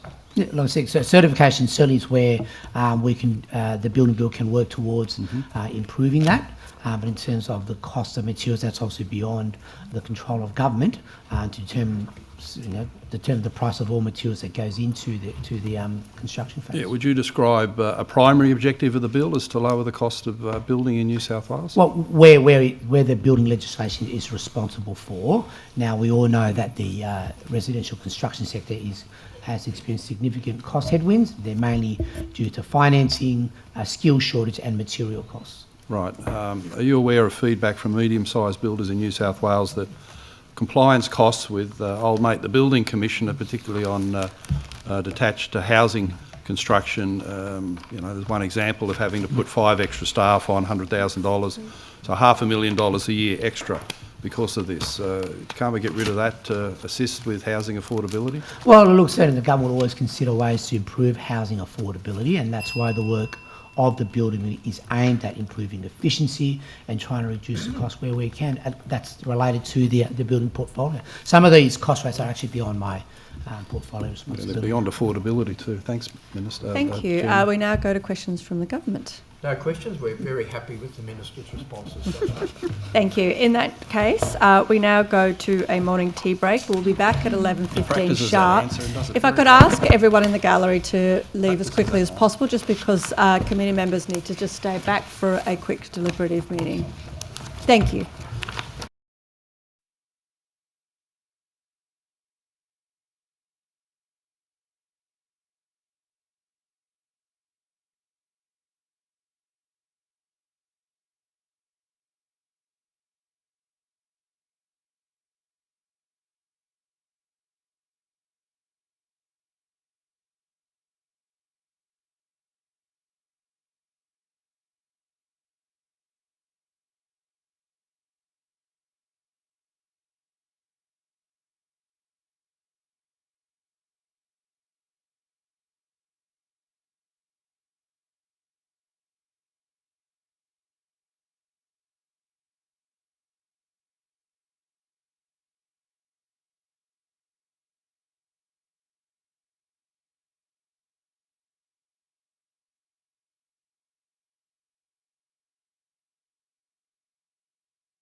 Thank you and welcome back. I now throw to Ms Sue Higginson for 5 minutes. Thank you, Chair. Thank you. Good morning, all. Good morning, Minister, when do the contracts for services providing telecommunications with Viapath and Telstra run out, and will these contracts be renewed or some other process? Are you, Missy, are you referring to the cost of phone calls for inmates? Is that where we're going? I'm happy to discuss that, but if you could just answer the question. Yeah, look, that'd so be all grateful. contractual arrangements with any service provider matter for the Commissioner and the Department. I'm happy to ask the Commissioner to provide further details on this particular contract.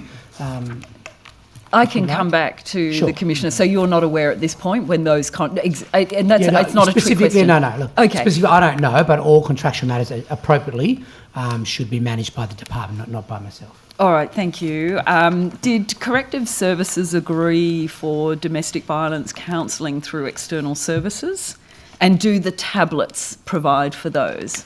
Look, I said tablets are available to inmates. In terms of specific domestic violence counselling or services, I do know we run Corrections runs a number of programs as part of the rehabilitation for inmates, but in terms of that specific program, would you like me to ask the Commissioner to elaborate? I'll go to the Commissioner later if that's okay. Sure. I'll come back this afternoon. Thank you.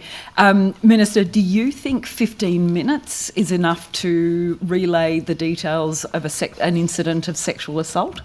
Well, I think that's, I think those allegations are very serious.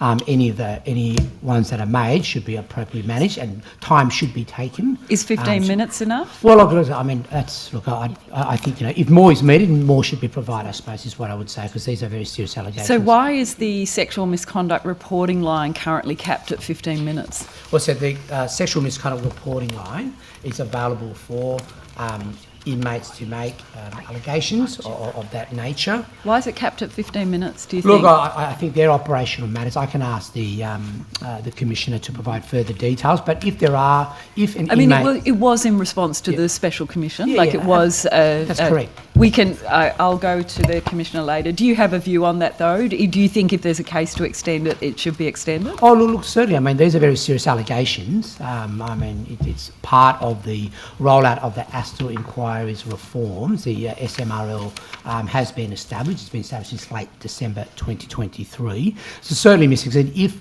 changes are needed to respond to these serious allegations of this nature, of course we'd consider them. Thank you. Minister, there was an article in the Daily Telegraph that suggested that someone in Corrective Services or a number of people in Corrective Services have grave concerns because baby killer Kelly Lane has been granted a day release phone.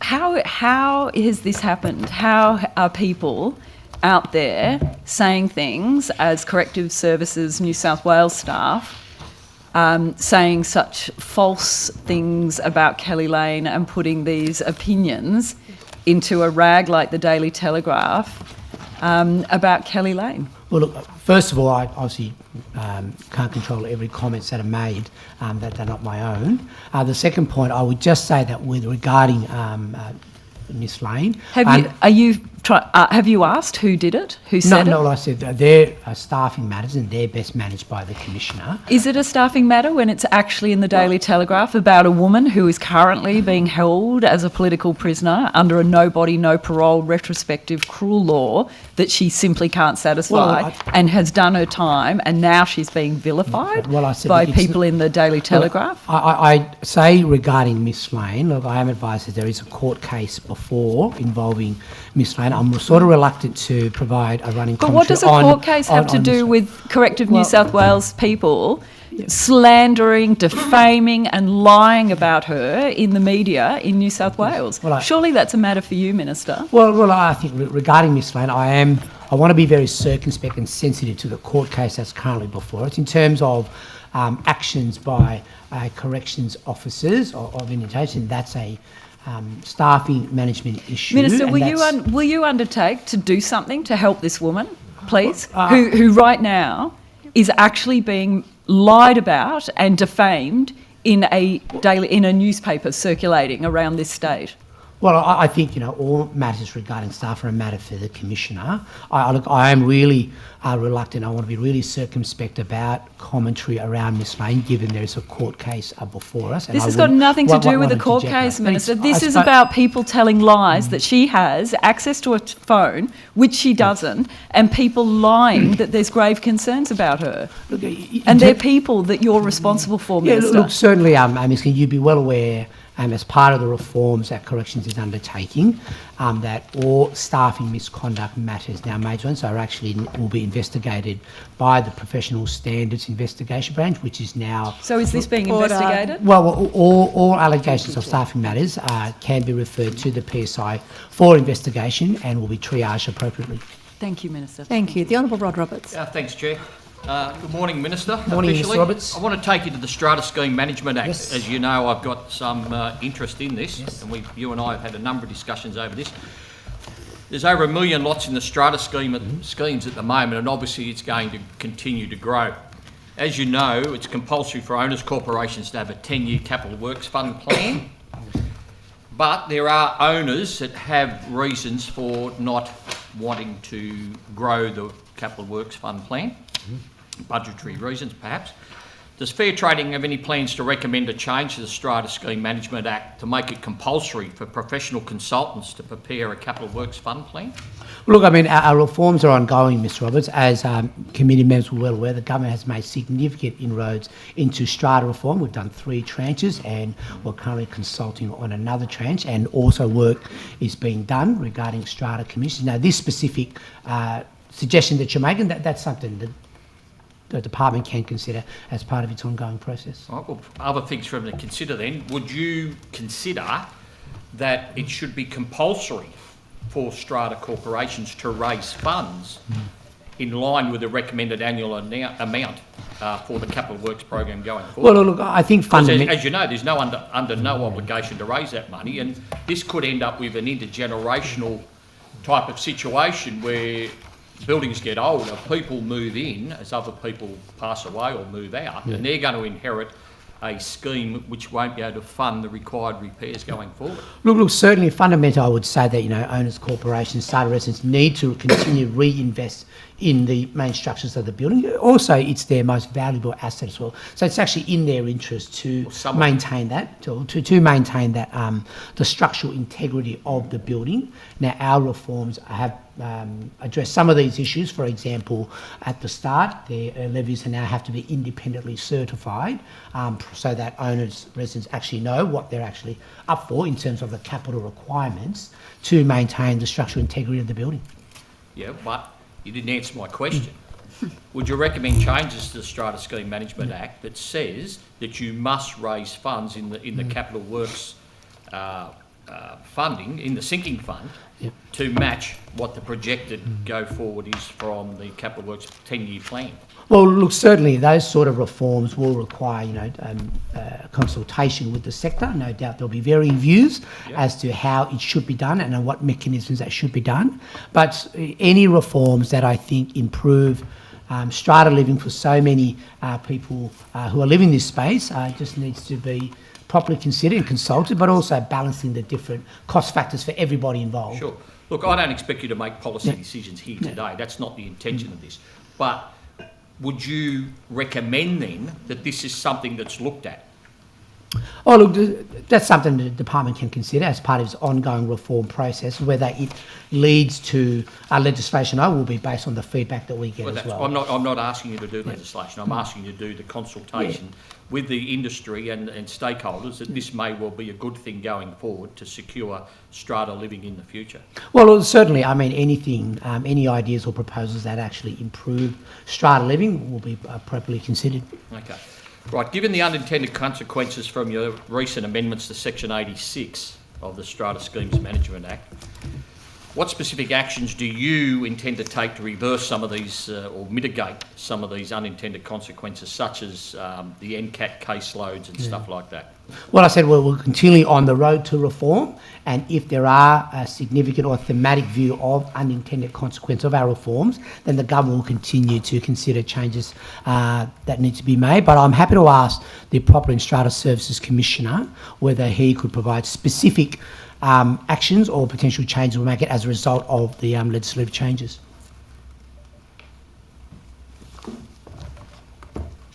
So with respect to the changes to 86A, we're still going through the implementation process, and we're working with stakeholders to understand how to operationalise that change so that there aren't the unintended additional impacts on the tribunal, and that we're supporting owners' corporations whilst also protecting those owners who are going through strata debt issues. Righto. Well, you may as well stay at the table then. Strata Communities Association have spoken to me, and they will now be independently audited every other year. You're aware of that? There's the SCA, the organisation. Yeah. So their members were going to be now independently audited every other year. Bearing in mind then that they're going to be independently audited, do you think there's some leeway in place that might be able to remove them from the fair trading audit system, save duplication of work? Is that something you would consider?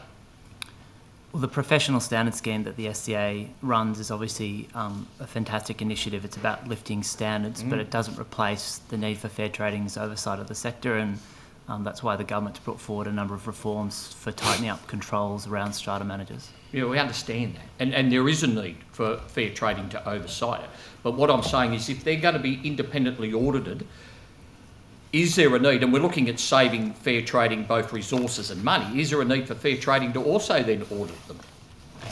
Fair trading doesn't audit every strata manager every year. We take a risk-based approach to regulation. Yes, but if one is being on the system that is being audited, is there potential then to say, okay, Rod Roberts Strata is being independently audited every second year, there's his audit reports, there's perhaps no need for us as fair trading to then go in and double down and double dip?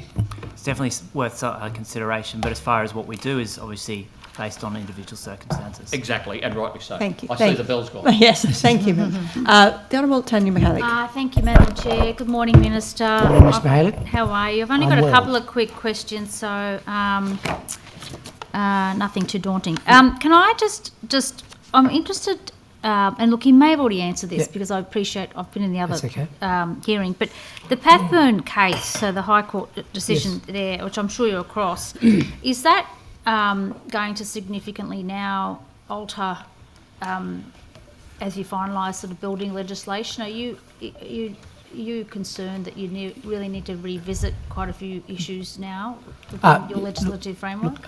In short, yes, I am aware of the Pathburn case, and it does have significant repercussions for the sector, and certainly any reforms that we do will take those into consideration.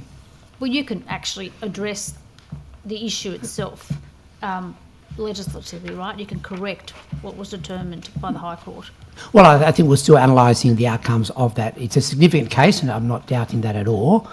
Certainly, as we continue to reform the building legislation, these sort of instances will be taken into account.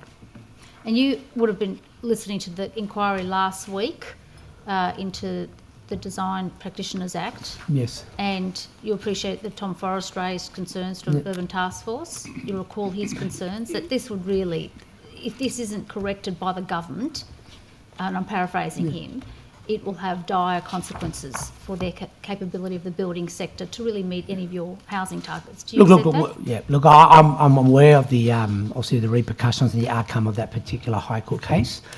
Certainly, we'll continue to examine that and how we might best to manage the repercussions that may have on any building legislation we finalise.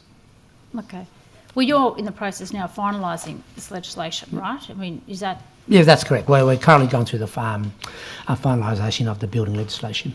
Okay. Is the delay of you finalising that as a result of going through the repercussions of this Pathburn decision? Well, no, first of all, I'd say there's actually no delay. It's just a thorough consultation process that we're going through, and that the feedback we've had from a number of stakeholders have actually asked us to obviously make sure that we take the appropriate time to finalise the legislation. But whether it's this case or other cases that has an impact on the building reforms, then they'll be considered appropriately. Okay. But you're pretty familiar with the inquiry last week? Did you Oh, watch yes, it, or I'm did aware you of read the transcript? You mean the pork inquiry? Yes, the inquiry that looked into is looking at your act and some of the, but not just Tom Forrest, but you had Katie Stevenson from the Property Council. You had quite significant stakeholders provide lots of evidence that I thought would be pretty critical for you as a minister and your department to be across. Okay. Can I just, on another side issue, if I can just ask you about rental bonds as well. Do you keep, I mean, you must keep some data on sort of the number of rental bonds that are in the last, 3 years, 4 years? Do you keep up-to-date data? Look, yes, is the short answer. How many have been lodged? Number of rental bonds. Yep. I think there are about close to 1 million bonds, about 940,000 or thereabouts. Give or take, obviously the system will, people come in and out of it. And I'm just wanting to know, of the percentage of new dwellings that are entering, can you give me a rough, and it may be something you take on notice, what percentage of new dwellings are entering the rental market rather than owner occupation? Look, I'll have to take that on notice. You'll take that That's on notice? a very specific question, yes. And so despite rising rents, does renting, in your view, Minister, is still more affordable than actually servicing a mortgage in Sydney? Would you Well, accept that? it depends on the size of the mortgage, for one. I mean, if you have a very significant mortgage, then the rent could be comparison. But you're the Minister that you must accept that it's still more affordable rent than to have a mortgage in Sydney. Look, renting is difficult, and that's why the government's working very hard to ensure that there is a more efficient and quicker improvement process so that more houses can be built sooner to put downward pressure on supply, because, rental affordability, rental accessibility is based on rental availability. And the rental availability is based on investors prepared and willing to invest, right? Well, both. I mean, for home, both. it's a supply and demand issue, and also about other. With the no-fault evictions and your most recent legislation, now I appreciate that came into effect 19th of May. That's correct. You and your office and department are going to keep some data on implications on the rental market and of the course, supply? yes, of course. How will that become publicly available? Well, I suppose the Rental Commission has been tasked to monitor the implementation of the government's rental reforms, and in particular to determine whether there are any unintended consequences, and we'll continue to monitor that. And my expectation is that the Rental Commission will brief me accordingly if there are issues that need to be addressed. What's the unintended consequences? Well, I think sometimes theoretically you might have a piece of legislation, but in practice they may not have been foreseen. So in this sense, it's about monitoring the effectiveness of the reforms and ensuring that it's working as intended. Do you expect Thank more you. Order. regulations? Sorry, the bell has gone. Thank you. Minister, are you aware of the findings of the coroner in relation to the death in custody of Aboriginal man Latham Brown, which was reported on the 7th of August? Yeah, look, I understand, yes, all death in custody are briefed to me by the Commissioner. Thank you.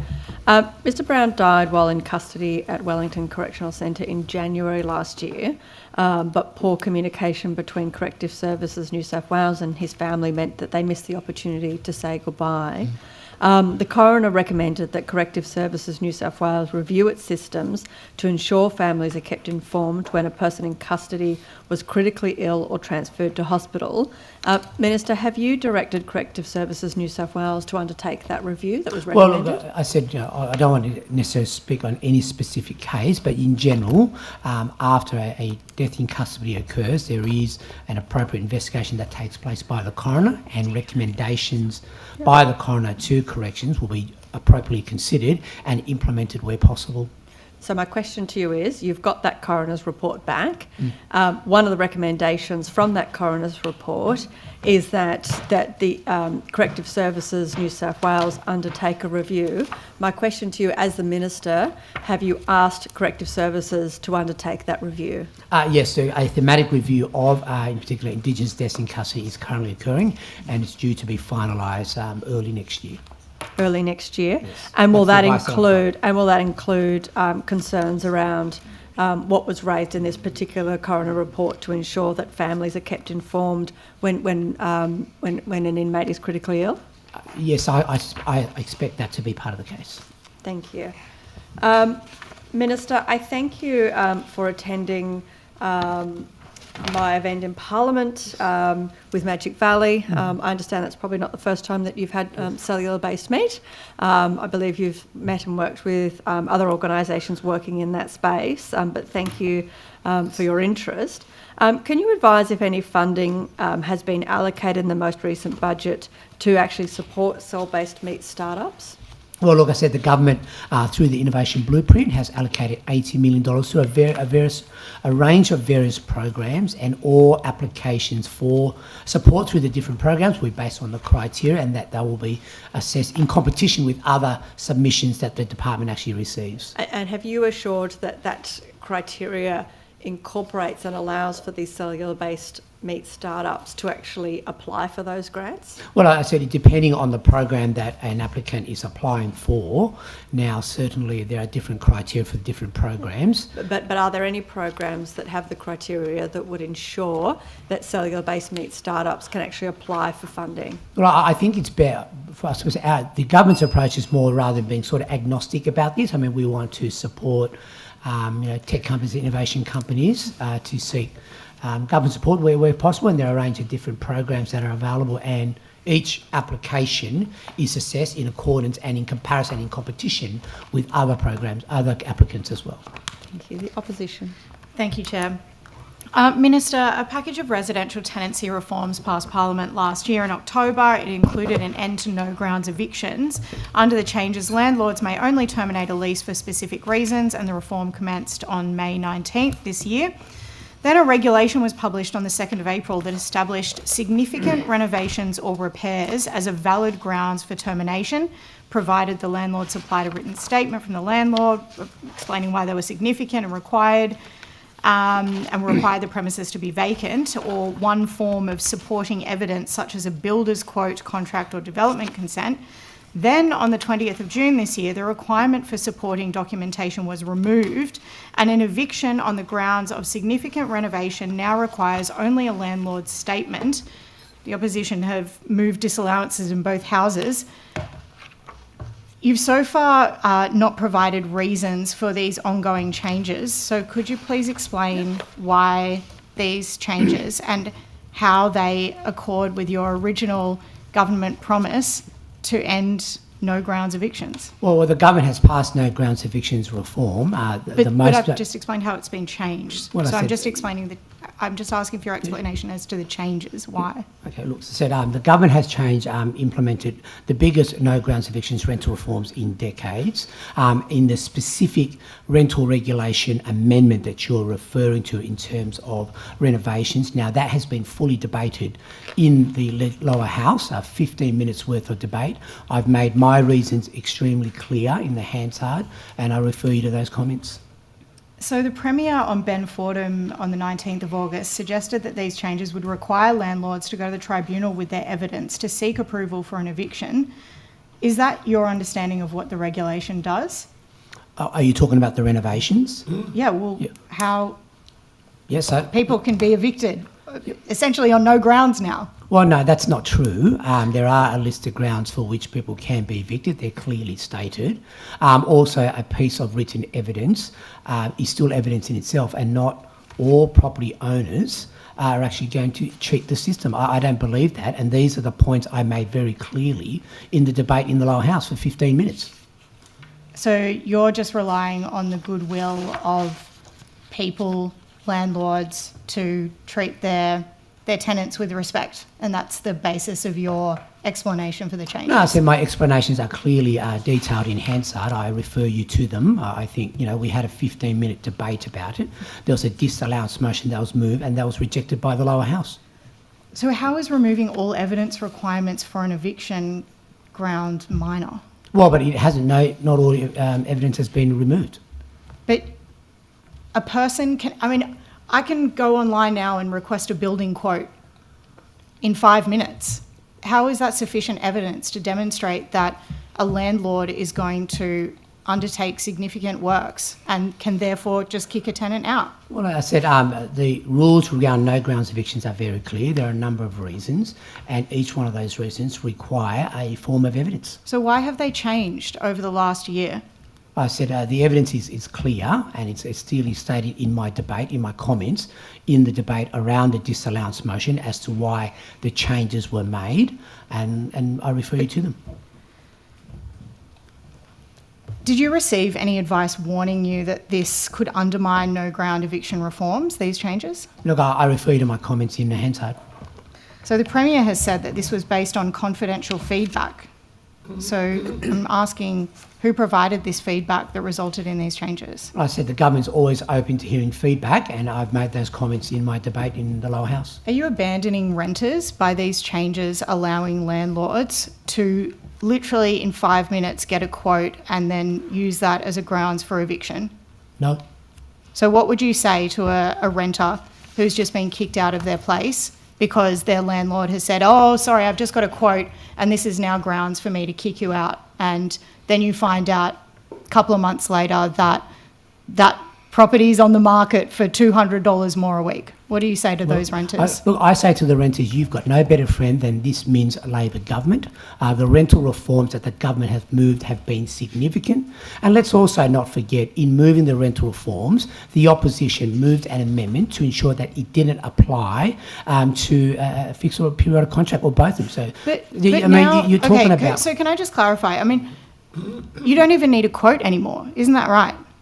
You still need written evidence, and that's referred to my comments in the lower house. So where does that written evidence come from? Well, so the written evidence from the property owner is required to ensure to evict a tenant as part of the no grounds evictions reforms. So does that written evidence require any kind of external third-party involvement? It requires written evidence, as is stated in the regulations. So the written evidence can be simply from the landlord themselves? Well, it's written evidence from the landlord, which is evidence in itself. So I just can't believe that you're saying that this is no grounds eviction when a landlord who may have a very clear motivation to kick out a tenant can simply write their own statement of evidence without any need for a third party, and then the renter is kicked out. And you say that you're the best friend of renters. Absolutely. We've moved the reforms that the government has moved around rental reform, including no grounds evictions, pets in rentals, limiting to rental increase once per year, no fee for background checks, rent check free website. The renters of New South Wales have never had better for this change? If you're the best friend than of the renters, Minns Labor government. Was it renters who said to you, you know what, I want it to be easier for my landlord to kick me out. I want them to just be able to write a letter to me to say that they're doing some works, and then I'm happy to be kicked out. Is that what renters are saying? Well, I think I refer you to my comments in the debate that I had in the lower house. So who has asked for this change? Not renters, I presume. Well, I made those comments clear as to the changes and why they were needed, and they're in the lower house. I refer you to them. It's like Orwellian doublespeak in here. Point of order. When there's been a point of order. Chair, that's obviously not courteous to the witness, and I'd ask that the procedural fairness resolution be upheld. Look, I offer to the member if she would like to withdraw the comment, and then we can then move on. I don't want to withdraw the comment. I don't think that it's not about the minister. It is simply a comment about the answers provided. Thank you. I didn't request that you do. I offered the opportunity for you to withdraw the comment, in which case then I uphold the point of order. You may continue. Minister, when will the portable rental bond scheme be operational? Yeah, look, I think certainly the government has signed up a vendor to the portable bond scheme. IT development is progressing. The rules are being finalised, and we want to get there as soon as we can. So could you please provide me with a timeline? Well, I said that this is the biggest nation-leading reform when it comes to portable bond schemes. You're talking $2 billion worth of renters' bonds on top of, almost 1 million bondholders in there. So I'm not denying its significance. I'm asking when it will be. Well, I said it will be done carefully and in a considered way. I want this system to work and work well, and it will continue to progress as the vendors have been selected. Have you given a deadline? Well, to I your think, secretary? well, I think what I want to do is make sure that the system is developed in a manner that works and is clearly communicated to the sector. This is a big system. So this is a big reform. Could you tell me how much money has been allocated in this budget, the 25-26 budget, for this scheme to be finalised? Look, the portable bond scheme has been allocated $6.6 million, is my recollection. In this budget? Well, it's been provided in the 24-25 budget. And the 25-26 budget? Like I said, it's been allocated. The $60.6 million has been allocated to develop the portable bond scheme. Sorry. So was that in the 24-25 budget, as you just said, or the 25-26? It's a 24-25 budget, Yep. and that budget will be allocated accordingly. So how long will that $6.6 million be reflected in the budget? So the $6.6 million has been allocated in 24, but they'll actually be spent in different financial years. So do you expect that this bond scheme will be implemented by the end of this year? Well, I said we're working very hard to ensure that the system is up and running, but given the significance of the system, the amount of money that it holds, we'll continue to work to the fastest timeline possible. Do you think, I'm not suggesting that it shouldn't be done carefully and in a considered manner. I'm asking where the timeline, I mean, surely there is a timeline, there is a document that you have seen and that you have asked your department to abide by that gives you an idea of when this will be delivered. Is that correct? Do you have a document that says that this is the target date for the implementation of this scheme? Look, certainly, in principle, we want to get... So what is Point that? of order, Chair. Yes, been point of order. There's two parts to it. The first is that repetition is becoming extremely discourteous. The Minister's been asked the same question several times and has answered. And the second part of it was that upon asking a question, potentially the same question again, Ms Munro did not let the Minister finish, if we could abide by the courtesy requirements. Yeah, look, I understand the frustration of the member if the question's not being answered. And so I don't uphold that part because I believe she can continue to ask or look into the same topic. However, I do remind the member to give the Minister an opportunity to answer the questions before jumping in. Okay, thank you, Chair. So just to be clear, I think you were about to give some information. So you've said that there is a target deadline to implement this project in principle. So could you please give the committee the details about that? Yeah, look, I said I don't want to put a specific date on it because this is a significant system development, both IT and rules and financial, and doing it in a considered way, in a measured way to ensure that it operates well, and the number of user testings that you'll have to do will be part of it. Okay, but are those carefully and considered steps that you have to undertake this policy, are they built into your in principle timeline? Well, I'll say the principle is try to get through these things as soon as possible. It's not an easy system to develop. You're talking significant numbers of bondholders, significant amounts of money, a nation-leading reform to ensure that we can save renters money as they move from property to property. Yes, but that's presumably why you have huge departments at your disposal to help you undertake this work. The Premier made a post in August, the 2nd of August, that seemed to indicate that this was an imminent rollout. So I'm just trying to understand, on behalf of the people of New South Wales, when they can possibly expect this election commitment to be delivered. Well, you know, this election commitment, the government will deliver on it. It's currently going through the development phase and the testing phase, and it will be deployed at the appropriate time. Okay. Do you want to continue? Thank you, Minister. I would like to turn to underquoting, Yes. if I may. Yes, So, of course. Minister, the Herald's investigation of 36,000 auctions found 9 out of 10 of Sydney homes sell above the quoted price, with an average gap of, say, 165,000. Do you accept that underquoting has become systemic and that your government has done nothing about it? Yes to the first question, no to the second bit. What I would say is that, one, underquoting is a significant issue. The government has made this a top priority for the Property and Strata and Services Commissioner to investigate. Mhm. We are currently going through a legislative reform which will be tabled to the Parliament at appropriate time. Okay. And I'd also say that in terms of industry standards and behaviour, there's a role here for the associations and for the practitioners to ensure that they don't engage in this sort of conduct. So then I'll go on. So you've said complaints. So with more than, say, 7,000 buyer complaints flooding in, why has the government failed to strengthen laws or enforcement powers on underquoting in the past 2 years? Well, there are current laws already in place regarding underquoting, and certainly I think Minister, what about enforcement of these? So you're getting complaints in. Have you had any prosecutions?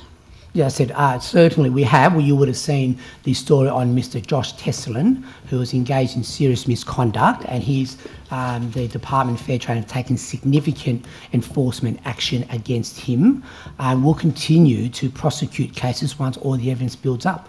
But as I said, I'm not denying underquoting is an issue. Whilst there are legislations already currently in place around the practice, we do need to strengthen them, and that's what the government is currently finalising as part of the consultation that it's had from stakeholders. So how many prosecutions for underquoting has Fair Trading undertaken in the past 12 months? Like I said, I'll defer that to the So you're going to take that on notice? I can ask the Fair Trading Commissioner. She might have it. I'll ask in the afternoon. Thank you, Minister. Sure. So I understand that there has been a round table, and it produced a 12-point action plan endorsed by industry, regulators and consumers. Can you name a single one of those 12 recommendations that your government has actually implemented? The government is currently going through the finalisation. Can you name any of them, though? What I said, the government is currently finalising its legislative reform when it comes to underquoting. It is a significant issue, but as I said, there's a three-pronged approach to this. One, legislative reform. Two, continue investigations by the Property Strata Services Commission, which I've tasked to investigate. And three, improvements in industry standards and industry behaviour. Okay, so then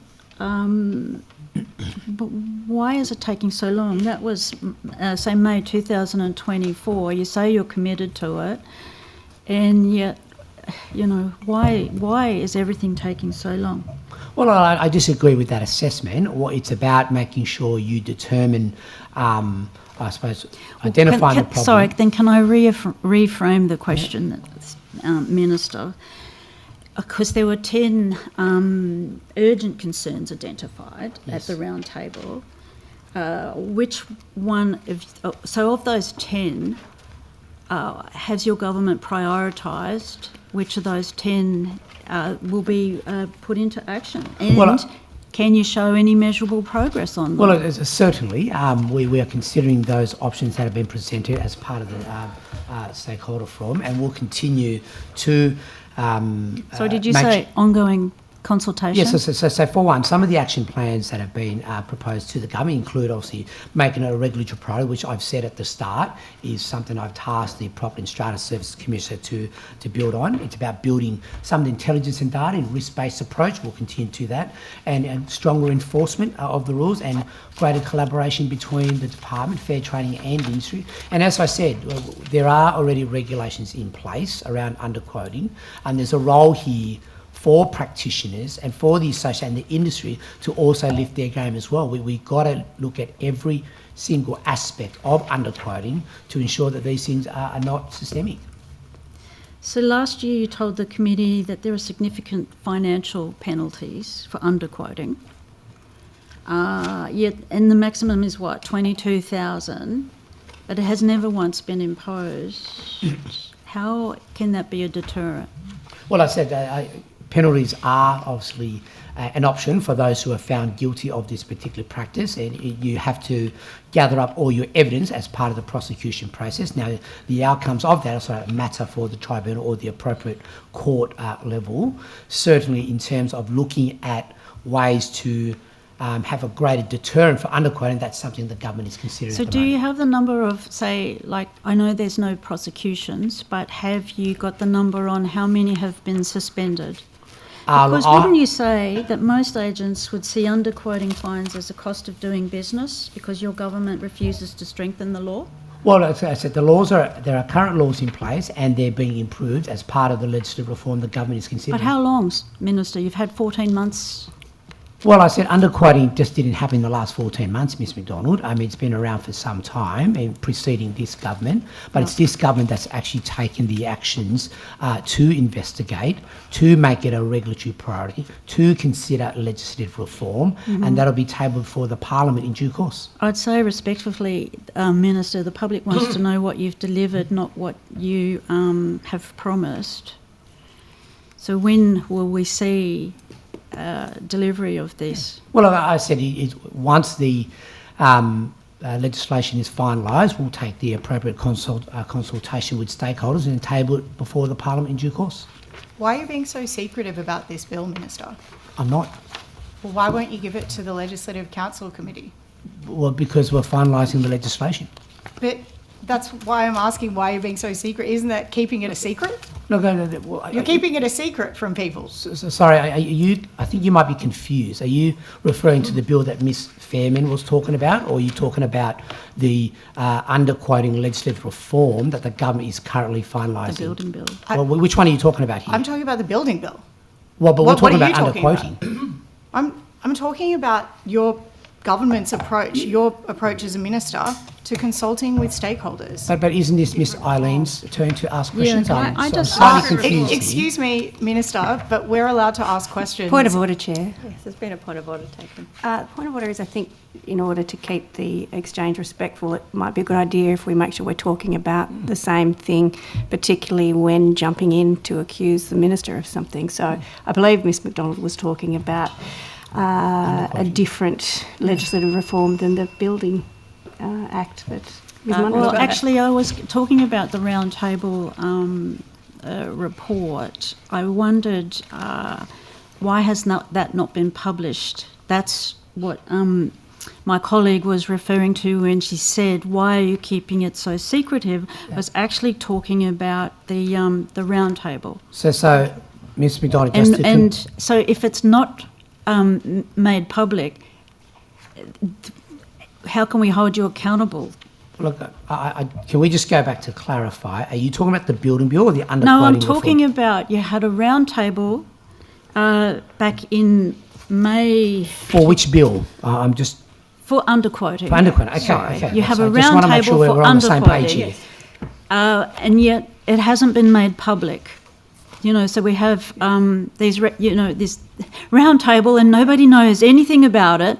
So it's a secret as far as, you're not being accountable. You're not being transparent. Everything you said this government was supposed to be, you're doing the exact opposite. That's an assessment I disagree with. Thank you. The time for opposition has finished. I'm sure we'll get back to some of those topics in a moment. Minister, yes. I would like to ask you some questions about closing the gap. Yes. While I appreciate the Attorney-General is leading this work as part of the whole of government response, do you accept that you, as Minister for Corrective Services and Corrective Services New South Wales, have responsibility to work in partnership with Aboriginal peak bodies and community in closing the gap as per the New South Wales Government's commitment as signatories to the National Agreement? Look, certainly, Chair, closing the gap is a whole of government priority with different departments working together to address some of the embedded disadvantages we have with our Indigenous Australians. Thank you. Of the $100.5 million in new funding allocated to Corrective Services New South Wales under the recent state budget, how much of this will be spent on efforts working in partnership with Aboriginal organisations to reduce the number of Aboriginal people in and returning to custody? Yeah. Look, the first point I would make, Chair, is that obviously corrections doesn't determine the number of inmates or the backgrounds of those inmates that come to our facilities. That's a matter for the courts. But certainly, I'm not asking how many people. I'm asking how much funding from the budget will be going to working in partnership with Aboriginal organisations to reduce the number. So the increase of $100 million that was allocated in the budget for corrections is about matching the increase of demand that we've had in corrections as a result of the increase in the remand population and a number of those where inmates are of or Indigenous Australians, then they'll continue to be supported in the various programs we currently have. So none of that funding will be going towards actually reducing the number of Aboriginal people in custody? Well, I think that funding will be allocated according to the needs of corrections, some of which I suspect will be targeted towards our Indigenous inmates. Will any of it be specifically allocated to meeting the rehabilitation needs of people in custody? Look, I might refer that to the Commission, because that's a very specific budget allocation question. That's right. I'll ask him this afternoon. Sure. Minister, have you implemented any policy changes to address the rising number of Aboriginal and Torres Strait Islander persons on remand in your facilities? Well, as I said, Madam Chair, Corrections doesn't determine the number of inmates or the type of inmates. I'm not talking about the number of people who end up there. I'm asking if you have implemented any policy changes to address the rising number. Oh, yes, in short, we do. Corrections has a number of programs regarding our Indigenous inmates. There is a couple of programs which I'm happy to share with the committee. For example, we have the Cultural Safety Framework, the Yarning Circle program, which I visited out in Parramatta early this year. There's involvement of Indigenous Australians in cultural connections with organisations. We work with CAPO. Minister, in regards to any of the resourcing and investment, so if we talk about Aboriginal community-controlled organisations to deliver CS New South Wales funded partnership initiatives, is there plans to expand those specific programs as per the commitments under Closing the Gap? Well, look, certainly we'll continue to allocate resource to ensure that all programs, in particular towards our Indigenous Australians, given their overrepresentation in the corrective services system, will continue to be utilised as required. Can you give me any examples of culturally appropriate health and therapeutic services that Aboriginal people have access to, and what you're doing to ensure equitable access across the state in those programs? Yeah, look, in short, yes, Chair, I can say, for example, we have the Aboriginal Through Care strategy, we have a community consultation framework, we have cultural strengthening programs, and we also have our culturally responsive training packages for new and existing corrections officers to ensure that our Indigenous inmates are managed appropriately. And are you doing anything, particularly given the rising rates of Aboriginal people who are in custody on remand? Yes.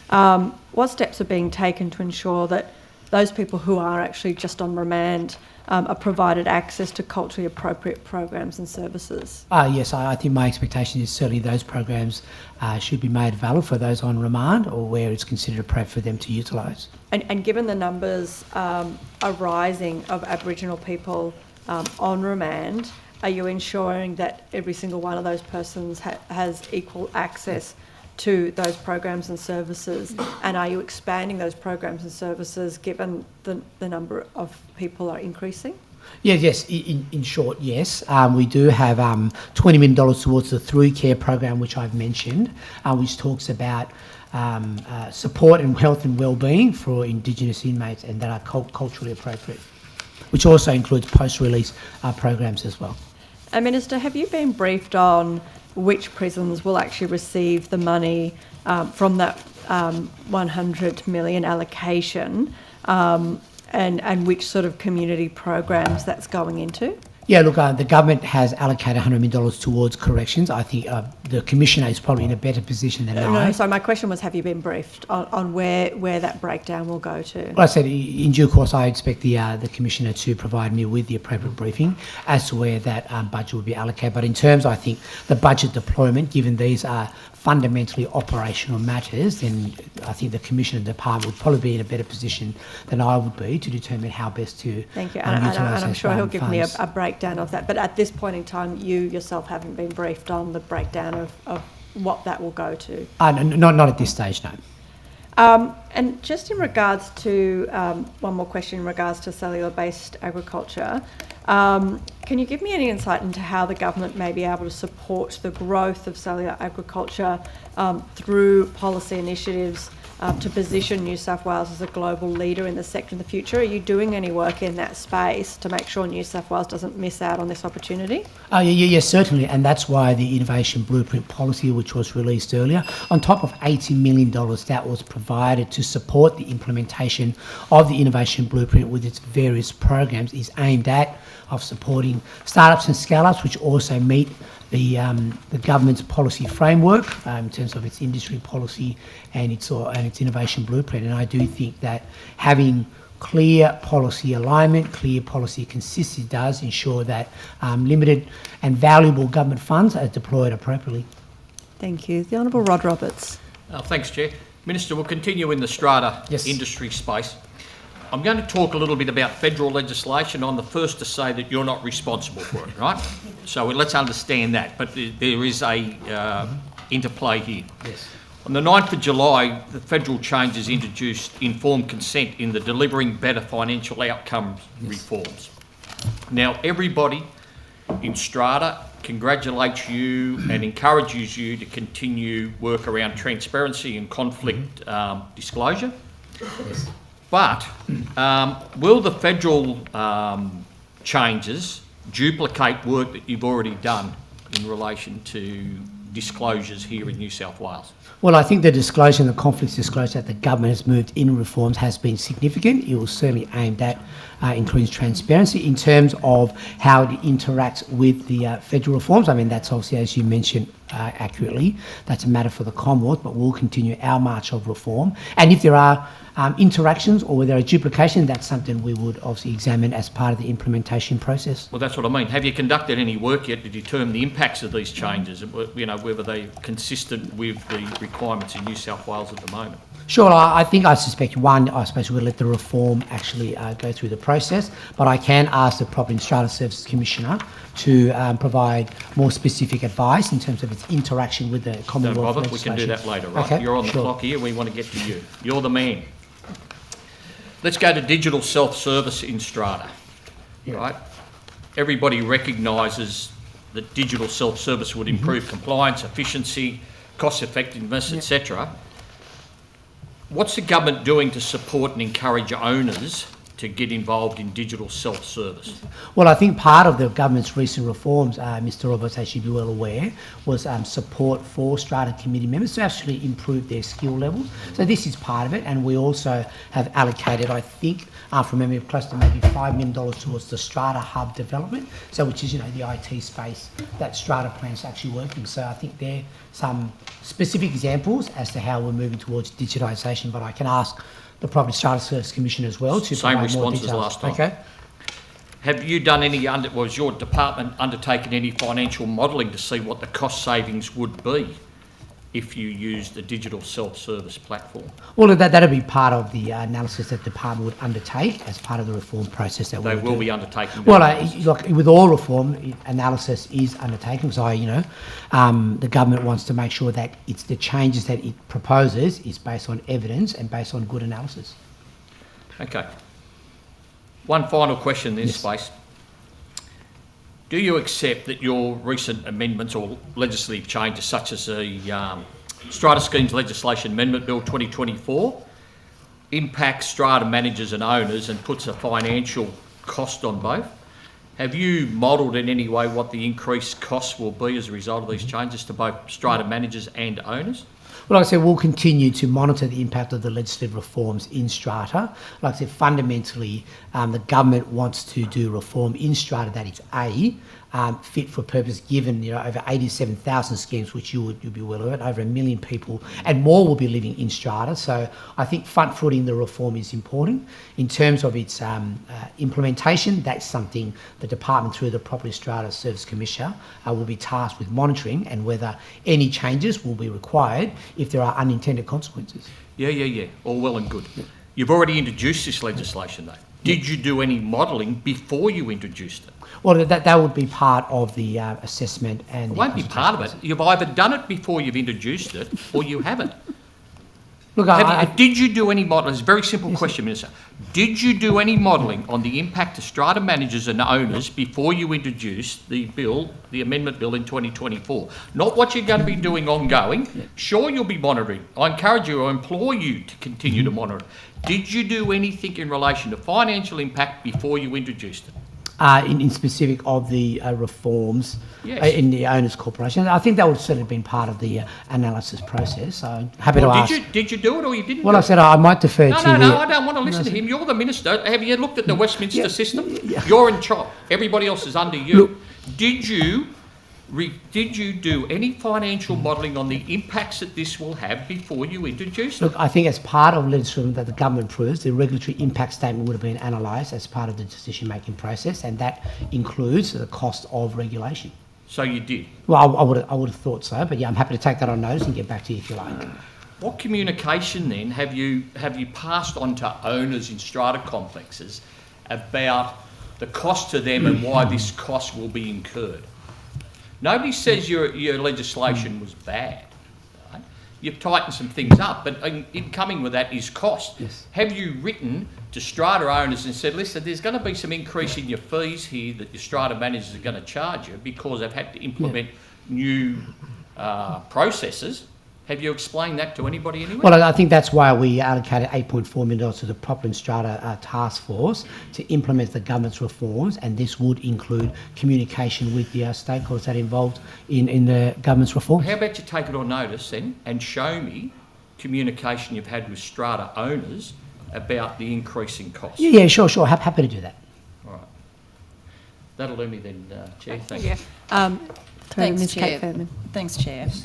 Minister, a June 10 investigation by the Sydney Morning Herald, which had the title "Fury as Sydney-siders Build Their Mansions and Ask for Forgiveness Later," reveals a growing number of people are gaming the planning system by using building information certificates for non-compliant works.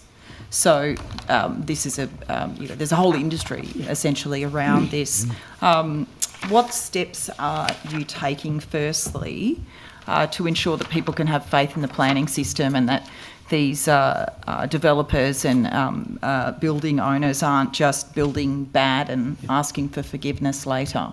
Well, look, Ms Fairman, I think all matters of planning are best directed to the Minister for Planning. That's beyond my portfolio responsibilities, but I think the Minister for Planning would be in a better position to provide the appropriate advice on that. So, in terms of strata, yes. Then, so at the last budget estimates, I was asking for an update as well around the task force. Is that which task force? Do you mean the Property and Strata Task Force? Yes. Yes. Where is that up to? Well, we've allocated $8.4 million to the Property Task Force, and it has, I'm advised, 18 inspectors, 20 investigators, and it's a priority for the government to implement its reforms. Where's the, in terms of the recommendations though, for which all of the recommendations from the Strata reform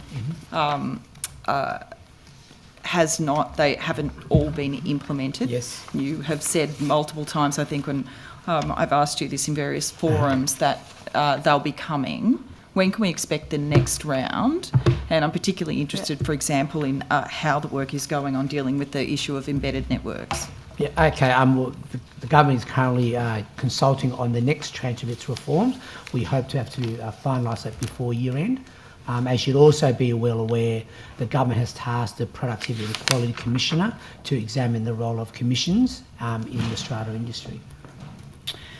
So you think the legislation will be before the Parliament before the end of the year? Is that we're currently consulting on the remaining tranche of based on the stat review in terms of strata reform. And is the expectation that all of those the last kind of remaining reforms, if you like, in terms of the strata reform process, that will be coming? That's the intention, yes. Okay. Thank you. Minister, I understand that New South Wales doesn't have in terms of rentals, unlike Victoria, doesn't have a minimum rental energy efficiency and cooling standards. Is that something that you are responsible for? You mean rental minimum standards or standards in rental? In terms of the, yes. It's essentially what the rental property should have in terms of its minimum standards. Is that what you're referring to? Yes, I understand there's a residential tenancies regulation 2019, and within that Schedule 2 is the closest thing, for example, that deals with ventilation standards.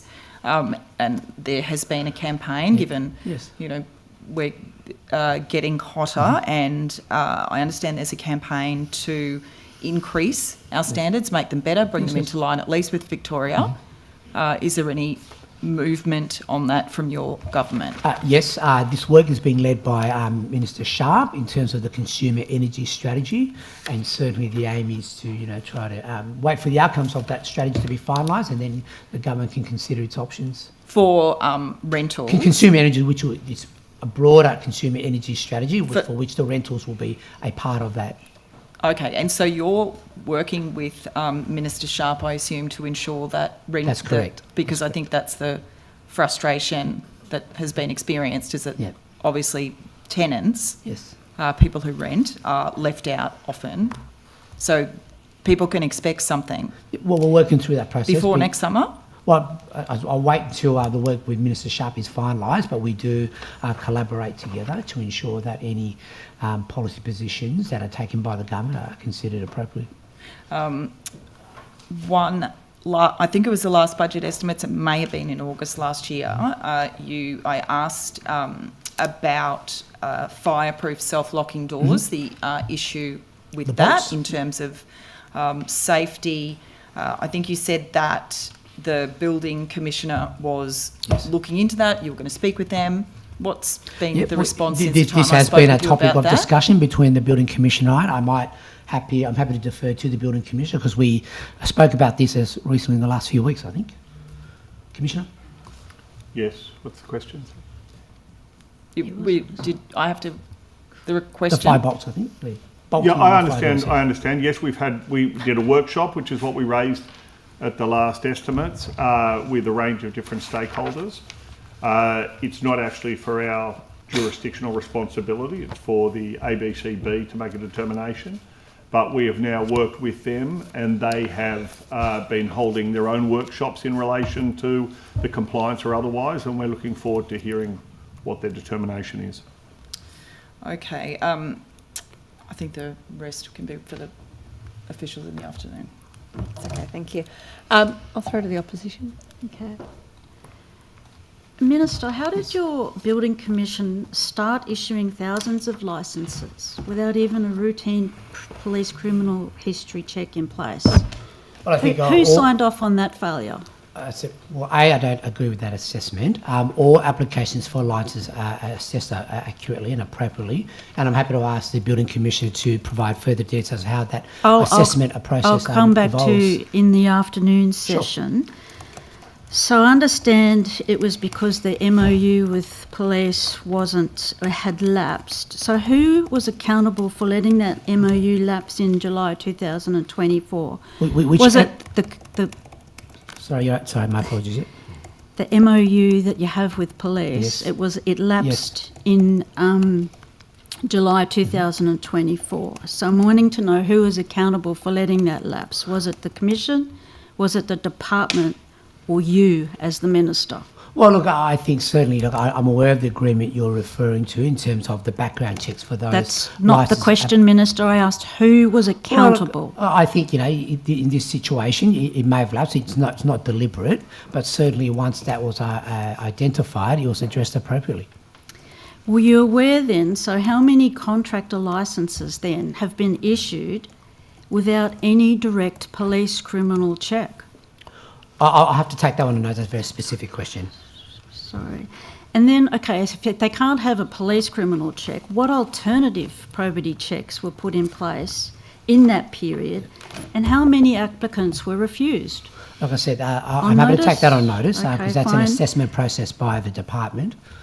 Okay, so what WH risk assessments were undertaken for investigations forced to enter sites blind to applicants' criminal records, particularly after one of your officers has been assaulted? Look, I think I'll defer that to the building No, it's commissioner, okay. 'cause I'll very ask in specific the question. afternoon. Thank you. Point of order. Sorry. Yes, it's been a point of order. Chair, just to assist the committee, it is in order for a minister to refer a question to an officer to elucidate on an answer as per long-standing convention and budget estimates. I haven't taken this point of order before, but I feel the need to now because it's happened on a regular occurrence. Look, I mean, and it is totally acceptable for the minister to refer it on, but I also recognise that we have the opportunities to ask questions to other witnesses here today in the afternoon, and obviously the time with the minister is precious. So I won't uphold a point of order because, but I will just remind the member to remain respectful in her communication in regards to that, and say, well, I've got a question very specifically for the minister around this. Okay, all right. I'll move on to a different line of questioning, but still with the Building Commission. Sure. So, Minister, why did it take 16 months to decide whether agency would be called New South Wales Building Commission or Building Commission New South Wales, while defective buildings went unmonitored? Well, I don't agree with your last assessment that building defectives weren't being monitored, because they were. I think we shouldn't lose sight of the fact that, you know, the Building Commission was established in late 2023. It's now got a permanency within the regulatory framework as a standalone regulator with $145 million allocated over the forwards with over 400 full-time staff. So my question then, without the second part, is why did it take 16 months to decide whether it would be called one or the other? Isn't it the case your government spent more time debating logos and letterheads? Well, no, that's an incorrect assessment. The government came into government at the March 2023 election. The Building Commission was established in December, so the mathematics tells me that's actually not the number of months you're referring to. Okay. So, well, then I'll move on then. So, whilst you're deciding on a name, investigators were forced to work for over a year without proper ID badges because of this decision. Did that compromise their ability to act? I wouldn't have thought not, no. No? And how much... okay, so no compromise there. Were there legal risks or cases where investigators couldn't act because they lacked valid ID badges? Well, look, that's a very specific legal question. I'm happy to defer that to the Commission, but he's signalling to me that that's not the case. It's not the case, you say? Yeah, well, your question about whether there are any legal shortfalls, I think is... All right, I'll change to a different question Sure. then. How much taxpayer money was spent on branding consultants, naming workshops and stationery redesigns instead of strengthening compliance? Yeah, look, we've been strengthening compliance through the establishment of the Building Commission. I said $145 million is allocated to the Commission. In terms of contractual arrangement, as you would appreciate, or matters of contract are best and always handled by the department, not by the minister. Okay, so you said you've trumpeted that the $145 million that for the Building Commission to be spent over 4 years. Isn't that the case that most of this is not new money at all, but simply a transfer of funds from fair trading and the Office of the Building Commission? No. No? Well, can you tell the committee today exactly how much of that $145 million is genuinely new investment in building regulation? Look, I'm advised all of it. Sorry? All of it. All of it? Yeah, I'm sorry, let's just go back here. The Building Commission is a new regulatory commission. It was provided $145 million in the latest budget over the forwards to ensure that it has permanency. Like it's all new money. I have to say I'm not sure where you're getting your line of questions from. Okay, thank you, Minister. I'll now ask my colleague. Sure, of course.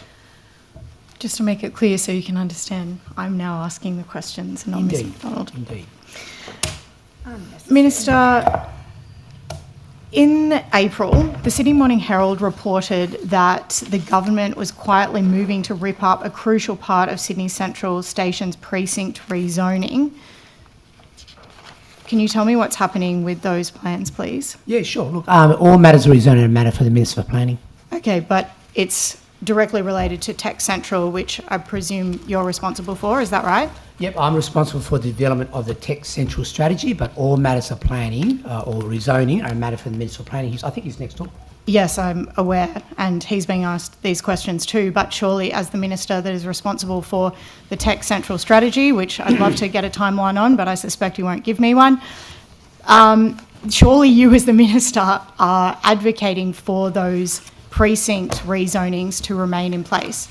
Look, all precinct plannings, all rezonings are a matter for the Minister for Planning. But are you talking to the Minister for Planning to ensure that the rezoning plans aren't scrapped? Well, I said all planning changes are matters for the Minister for Planning, and do I speak to the Minister for Planning? The short answer is yes. But do you speak to him about this? Are you trying Well, to of fight course. for the rezoning for Tech Central to remain? Well, I said Tech Central will remain. All matters of planning matters are matters with the Minister for Planning, and I'll continue to have discussions with him. Are you worried that if the Central Station rezoning is scrapped, that puts at risk any favourable terms for the Tech Central strategy? Well, no, not really. I think you've got to wait for those decisions to be made. Let's not, make assessments based on hypotheticals. Okay, so you're not concerned that if the Central Station rezoning is scrapped, that will impact Tech Central's operation? I'll wait till those decisions are made by the Minister for Planning. But and don't we'll you have an continue. opinion about the valuable rezoning of the area as the Minister for Investment or Industry and Trade? Well, I said all ministers' changes to rezoning present matter for Minister for Planning, and I'll continue to have conversations with him. So you don't have an opinion? Well, I said I'm not going to disclose conversations I have with my colleagues in a public hearing. I'm not asking for that now. I'm asking for your opinion on what the rezoning of Central Station means for Tech Central. Yeah, I said my opinion is that I'll continue to have those conversations with my colleague, and that all matters of changes to the planning, the rezoning, is a matter for the Minister for Planning. So how are you building a Tech Central strategy if you don't know what the zoning around Central Station will be? Well, we'll continue to collaborate between the government departments. So when will the Tech Central strategy be announced? Well, at the appropriate juncture in the fullness of time. Geez, I have to ask, Minister, I'm so sorry to ask this because I don't want it to be rude, but I just have to ask. I feel like I'm offering more detail about your portfolio area than you are to this committee, and I just have to understand if you're being deliberately woolly in your answers, to put it politely, or if you genuinely don't know the answers to these questions.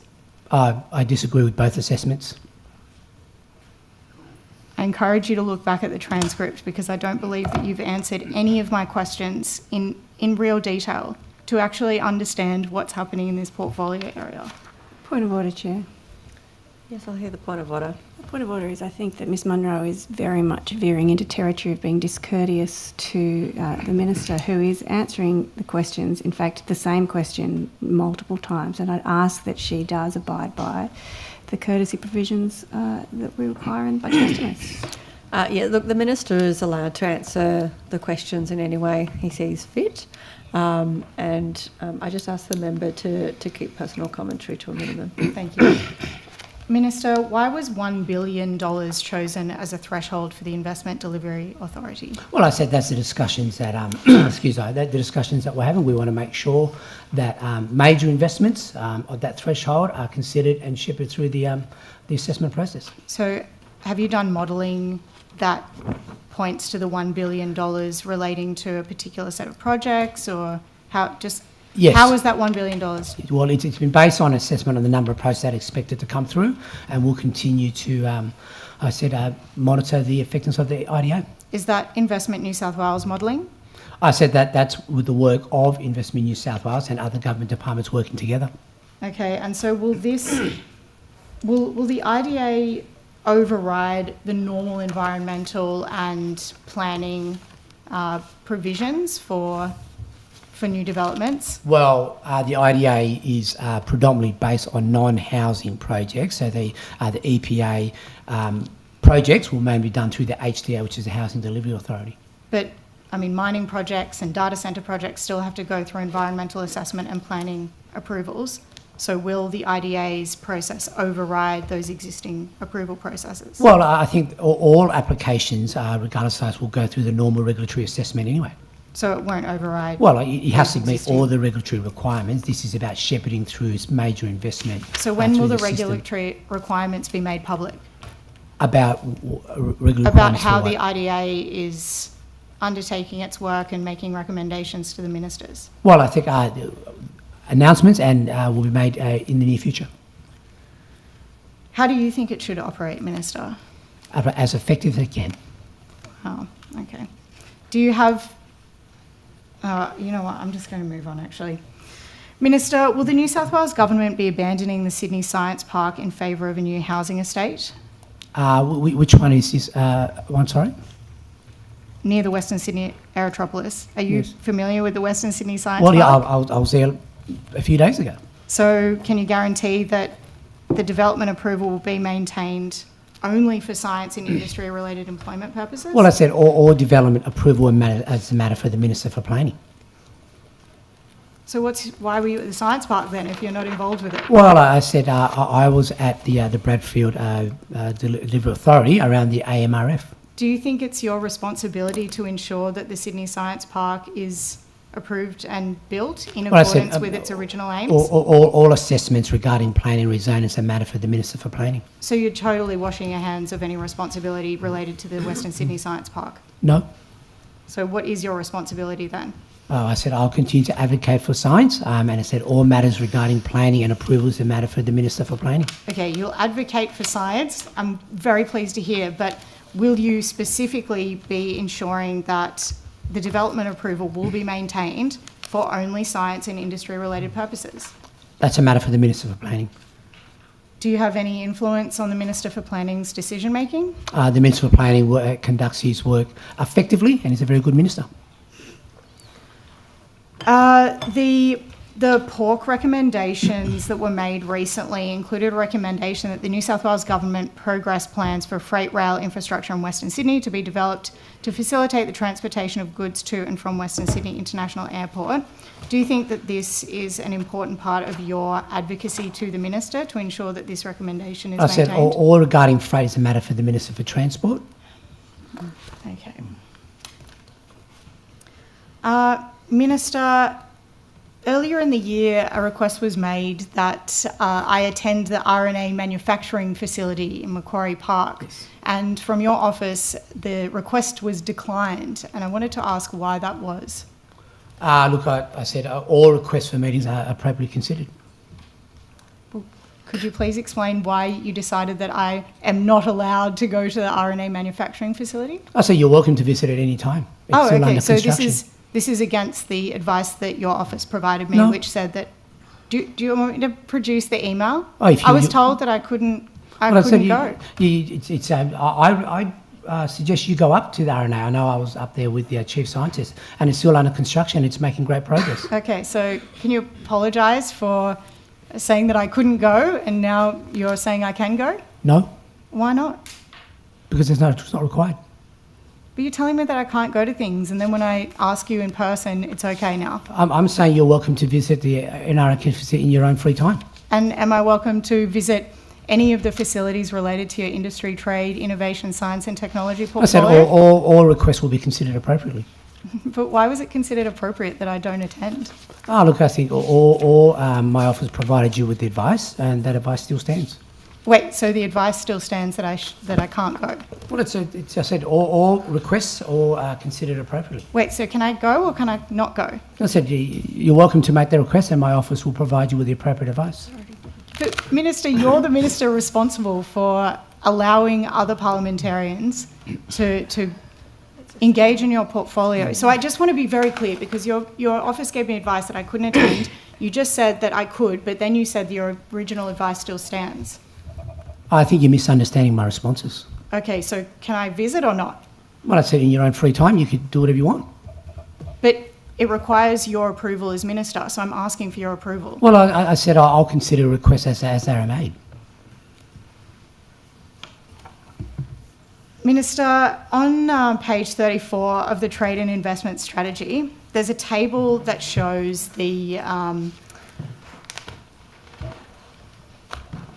Page 34. Yep, page 34. There's a table that shows the bilateral trade between countries. Yes.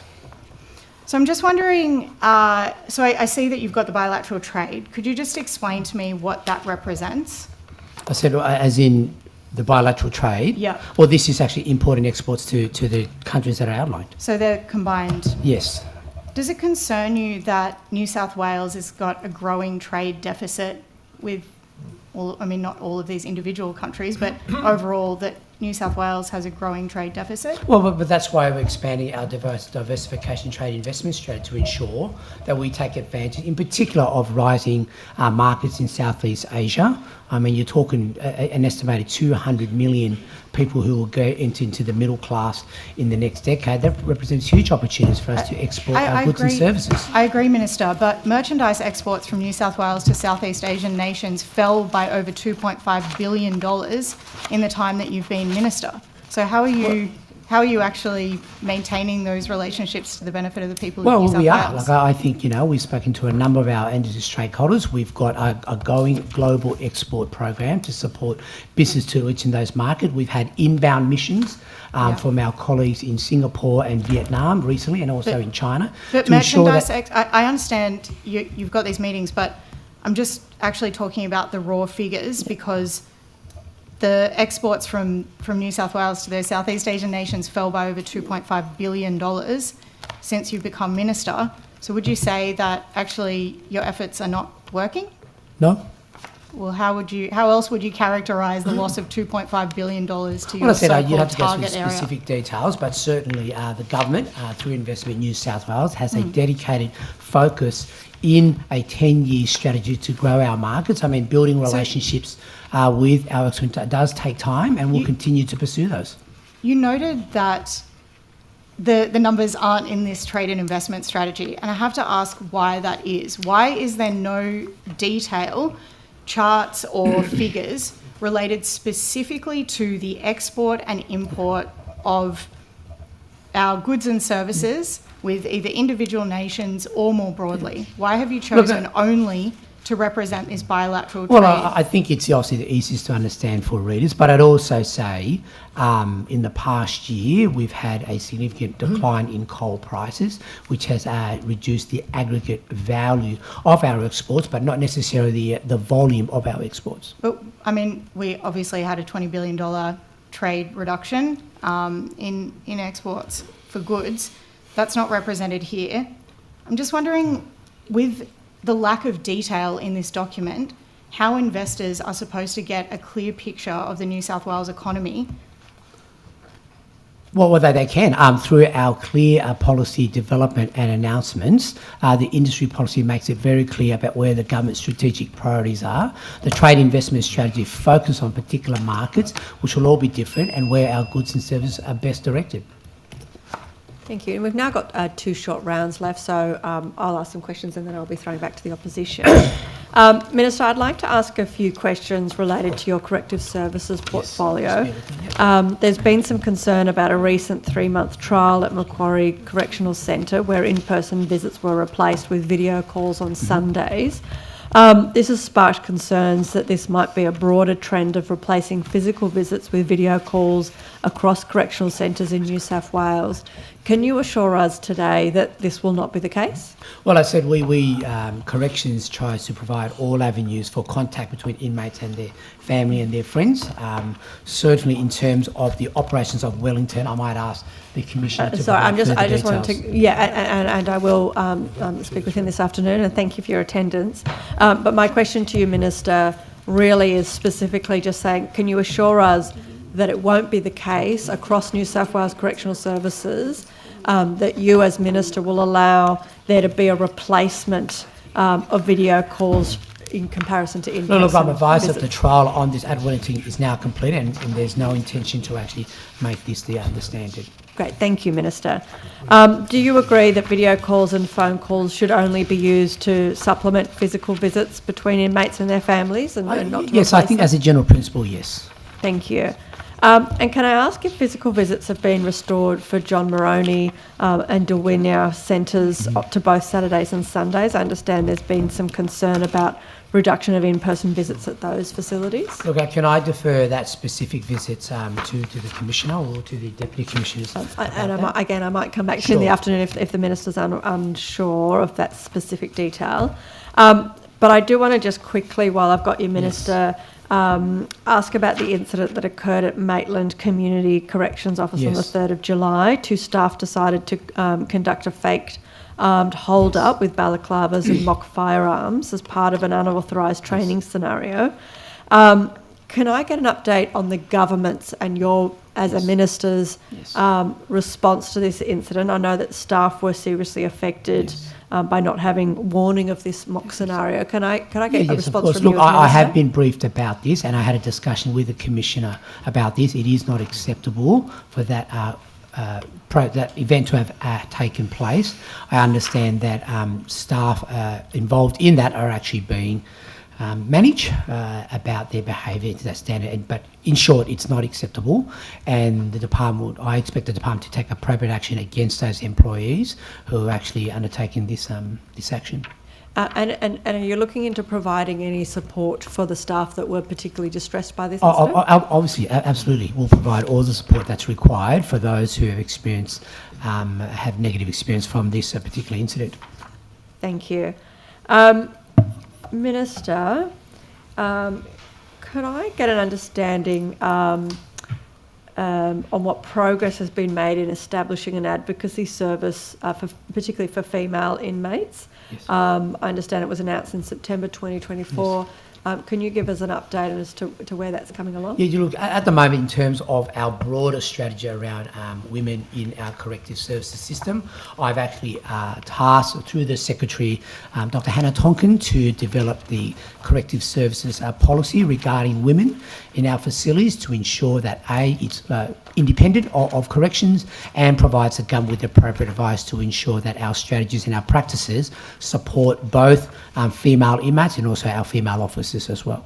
And have you directed the department to ensure that the work on the women's strategy or female inmate advocacy services are partnering with Aboriginal peak services and community-controlled organisations to work together? Yeah, certainly. We've also established the advocacy services for women as well, our Chair. I think it's important. We'll continue to implement reform, in particular as and they'll be working together under your direction? Yeah, that's my expectation, yes.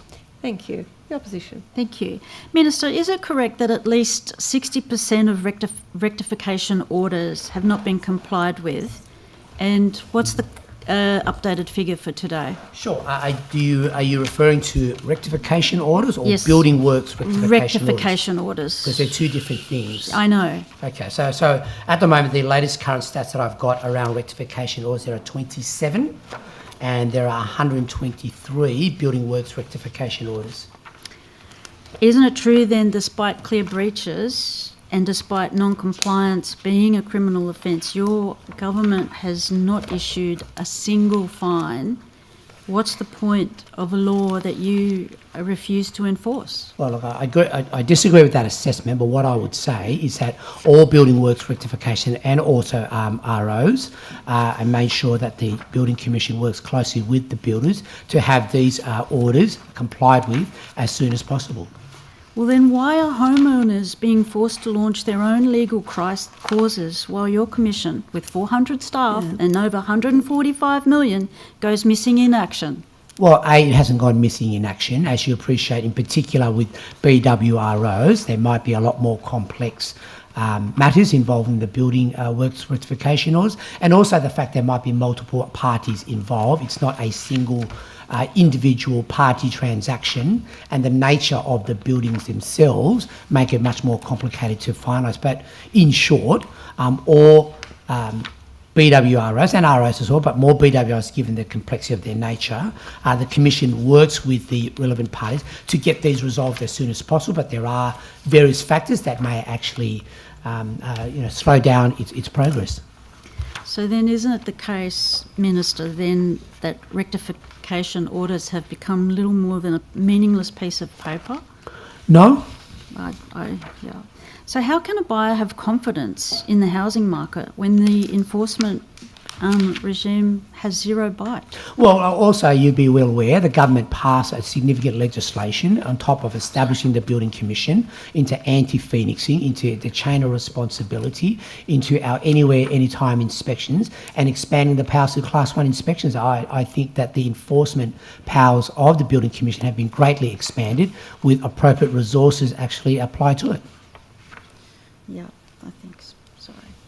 Minister, at the last budget estimates, I asked questions about the funding for the Western Sydney Startup Hub, which you took on notice. You responded in those answers that we should refer to answers given to the supplementary questions, and that answer directed me to the Investment New South Wales website, which provides no detail at all about the questions I asked. So could you please answer today, what funding commitments have you made to the Western Sydney Startup Hub in this budget? Well, look, certainly the $80 million in Innovation Blueprint forms a foundation for all organisations in the ecosystem to apply for these grants. Okay, well, Minister, are you scared of the startup community? No. Then why won't you commit to holding a public forum where they can ask you questions? Look, I think as request, I had a discussion with the Deputy Secretary, and if there are correspondence or communications that the sector, the community, or each individuals seek to communicate with the department, I'm happy for those to be considered. Okay, but the problem is that people are communicating with you and you're not giving them any answers. So that's why I'm suggesting that you might be scared of them, which is why you won't actually appear in front of them publicly to answer totally reasonable questions about how you are implementing policies that are under your purview as Minister. Well, look, I disagree with that assessment. Thank you. Questions from the government? No? Wonderful. In that case, we'll break for lunch. Thank you, Minister, for attending the hearing. Thank you very much, colleagues. We're finished with your questioning this morning. The committee will now break for lunch and return at 2 p.m. for further questions. Thank you. Thank you very much.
Thank you, and welcome back to the afternoon of budget estimates, and thank you all for attending this afternoon.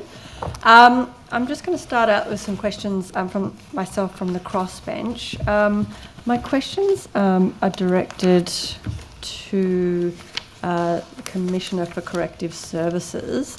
I spoke a little bit this morning with the Minister in regards to the concerns about the 3-month trial at Macquarie Correctional Centre and the concerns that this could actually replace in-person visits. Can I just get a bit more information around that trial and what's sort of happening going forward? Yeah, thank you for your question.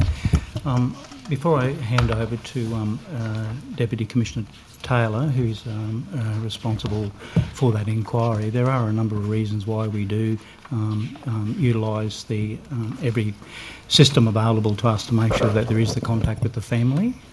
But that trial in particular, and to give you the detail around that question, I'll refer now to Deputy Commissioner Taylor. Thank you. Thanks for the question, Chair. So Macquarie Correctional Centre out at Wellington recently changed their visits. It's not unusual. Across the state, different correctional centres have different profiles of how they visit, and that's often informed by inmates through the Inmate Development Committee. That is the group of representative inmates that meet with management around the routine of the jail. So in Macquarie, they recently did a trial where they had in-person visits on one day in the weekend, Saturday I think, and then they had tablet visits, which are a video visit for inmates on the Sunday. And then after that trial, they've made a subsequent change. So what happens now out at Macquarie is tablet visits are available on a Saturday morning, in-person visits are available on a Saturday afternoon, and then the opposite on Sunday. So in-person visits occur on Sunday morning and tablet visits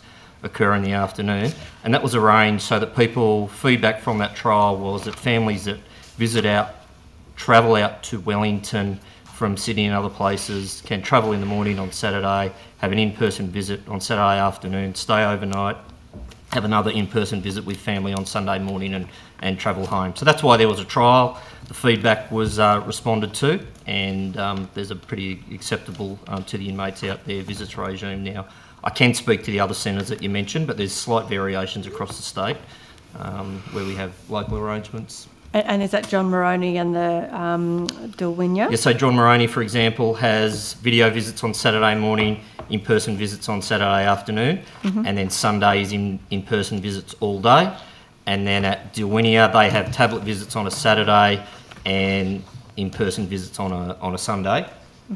And many variations across the state to meet, kind of local needs. Thank you. Have any visitor information materials been updated to accurately reflect those changing in visitor arrangements?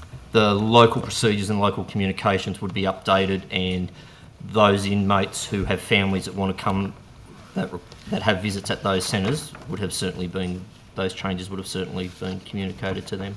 Thank you. I'd also like to get an update regarding inmate access to tablets.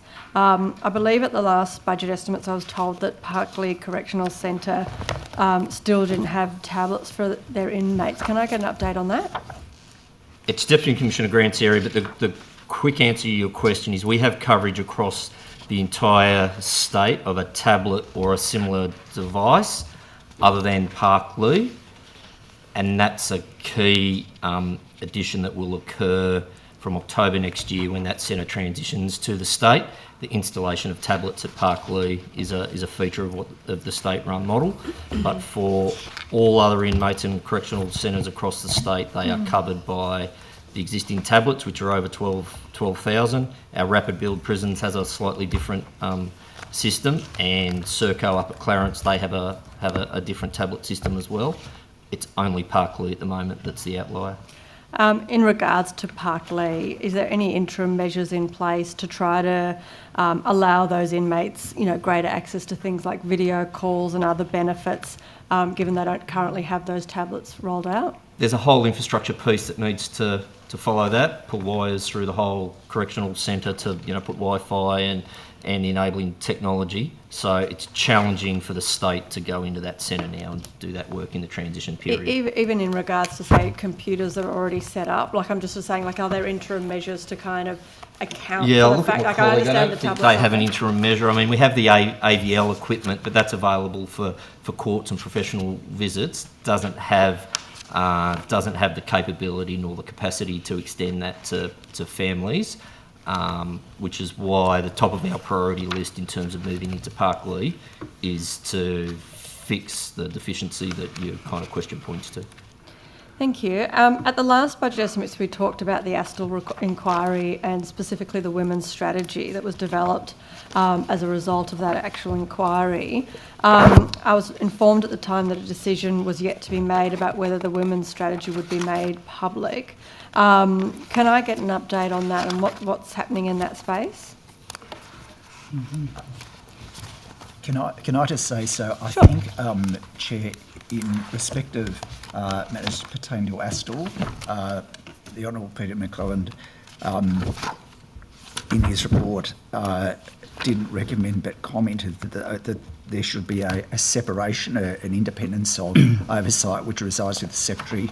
However, all of the administration of the system and the practicalities to which the women's strategy very much speaks, consistent with recommendation 30 of the Special Commission of Inquiry that is being overseen by the Commissioner.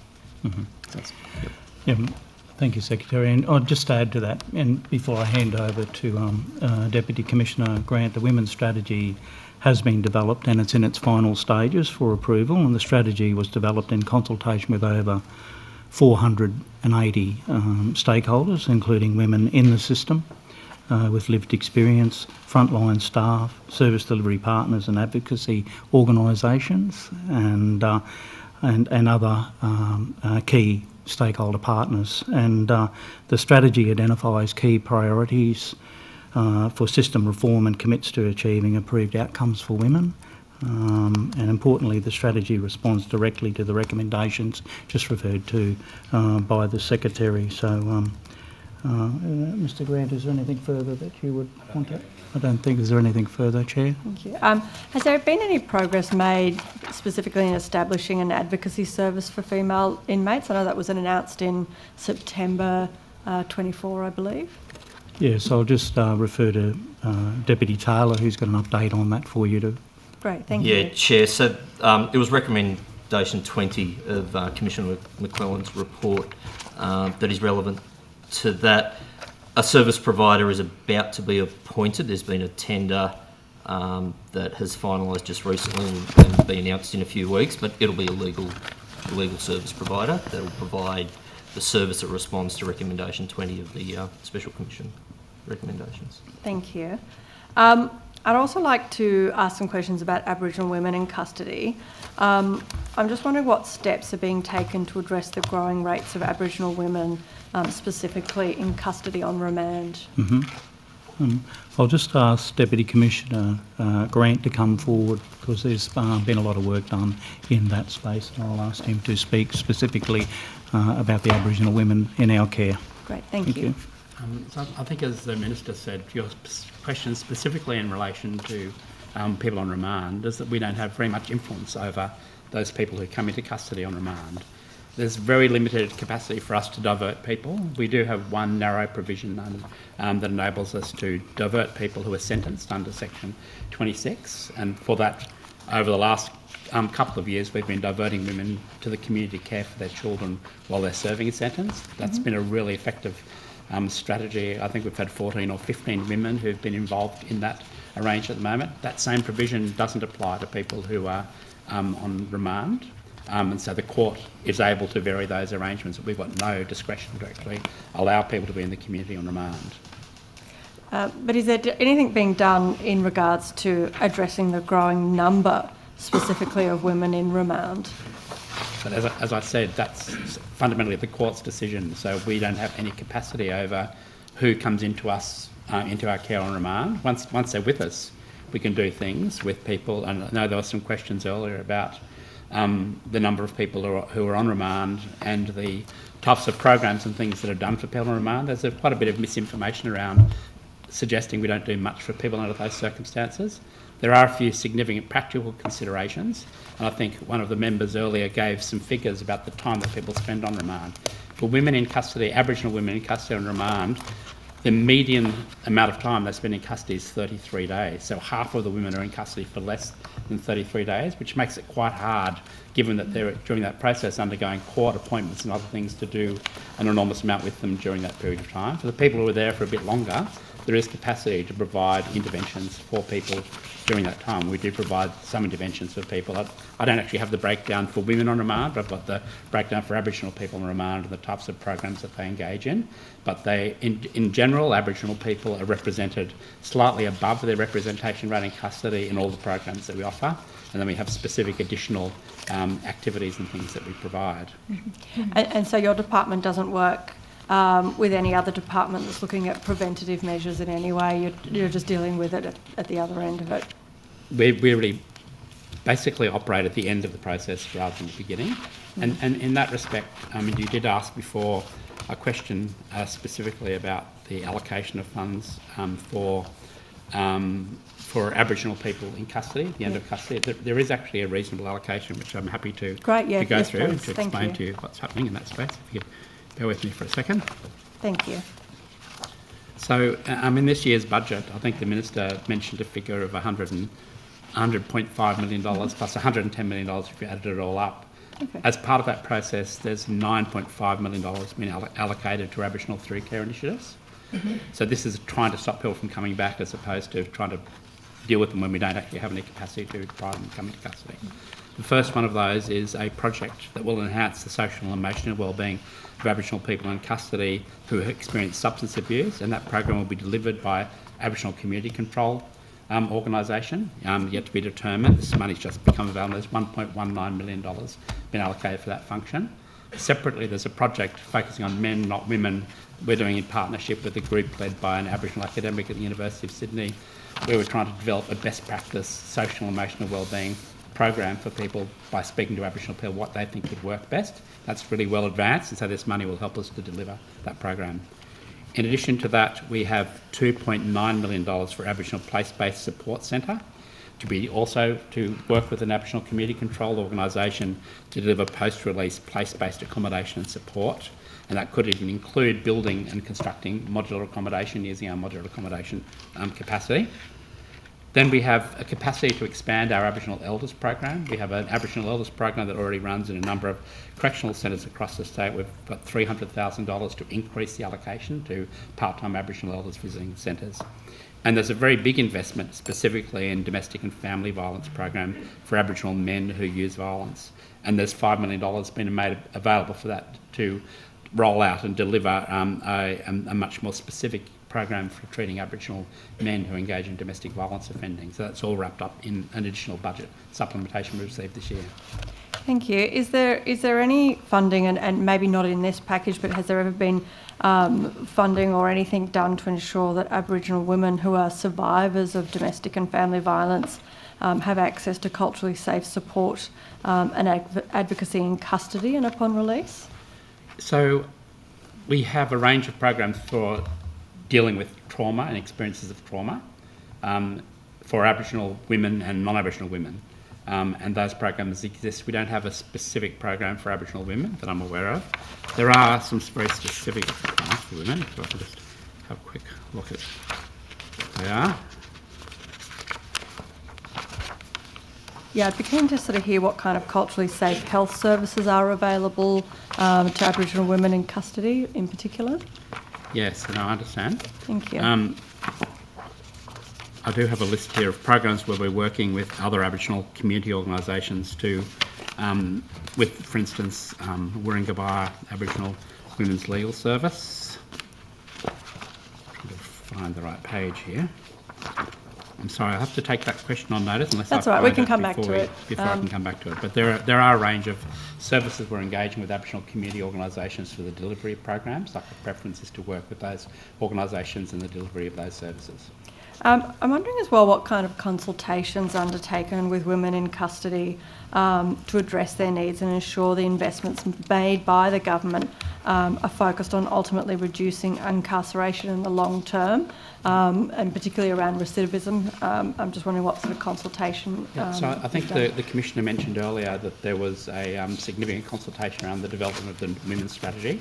And there was 400 people, I think, who were involved in that. Mm-hmm. That included, one of the people who conducted those, who conducted that work was a very experienced Aboriginal community worker who works in our organisation now as a lawyer and social worker. She led those consultations with Aboriginal women in custody to try and understand what they thought would make a difference. That's been incorporated into the strategy. In addition to that, last year we brought over an organisation that started in the United Kingdom called Lived Expert, to develop an Aboriginal research democratisation of decision making around Aboriginal and non-Aboriginal who are in custody, like using lived experience. That process oversampled Aboriginal people.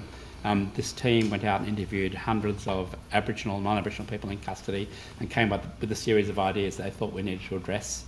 So it's part of a new sort of commitment we have to working with lived experience. We haven't done a lot of that in the past.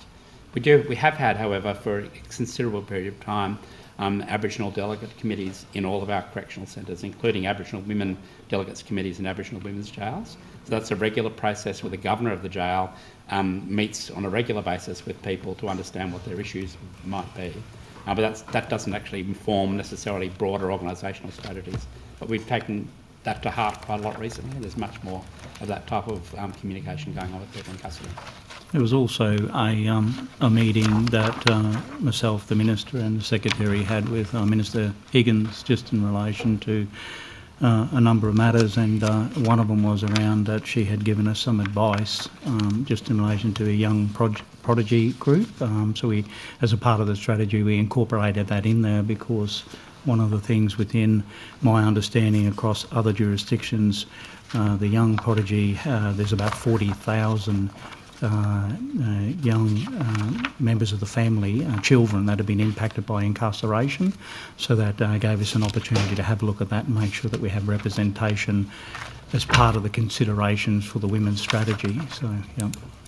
Okay, thank you. So, might I just return to that question? Yeah, so of I course. found Yes, my missing yeah, that way we page. don't have to take it So on this notice. is just some examples of people who are assisting Aboriginal people living in custody, relying upon Aboriginal community-controlled organisations.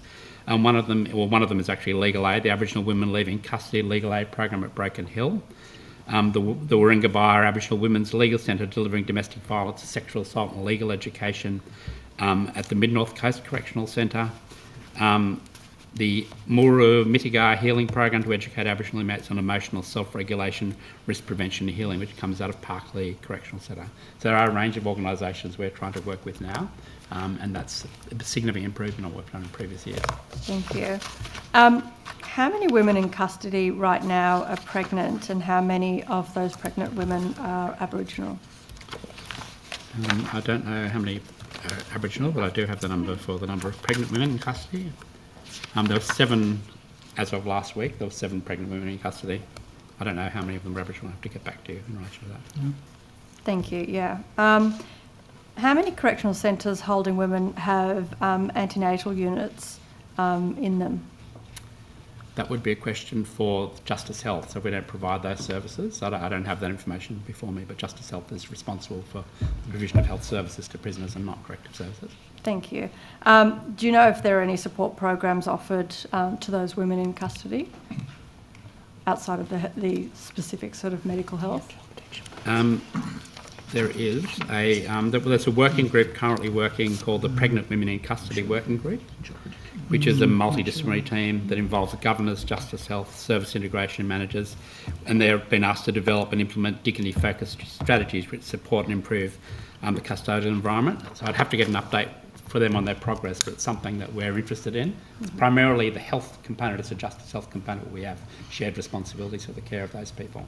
Thank you. And as you mentioned, programs like the Antenatal Care in Prison projects managed by Justice Health, and it's delivered within New South Wales Corrective Services facilities. I'm just wondering if Corrective Services actually meet with Justice Health in relation to this program and have any sort of, oversight or say or correspondence in relation to how that functions?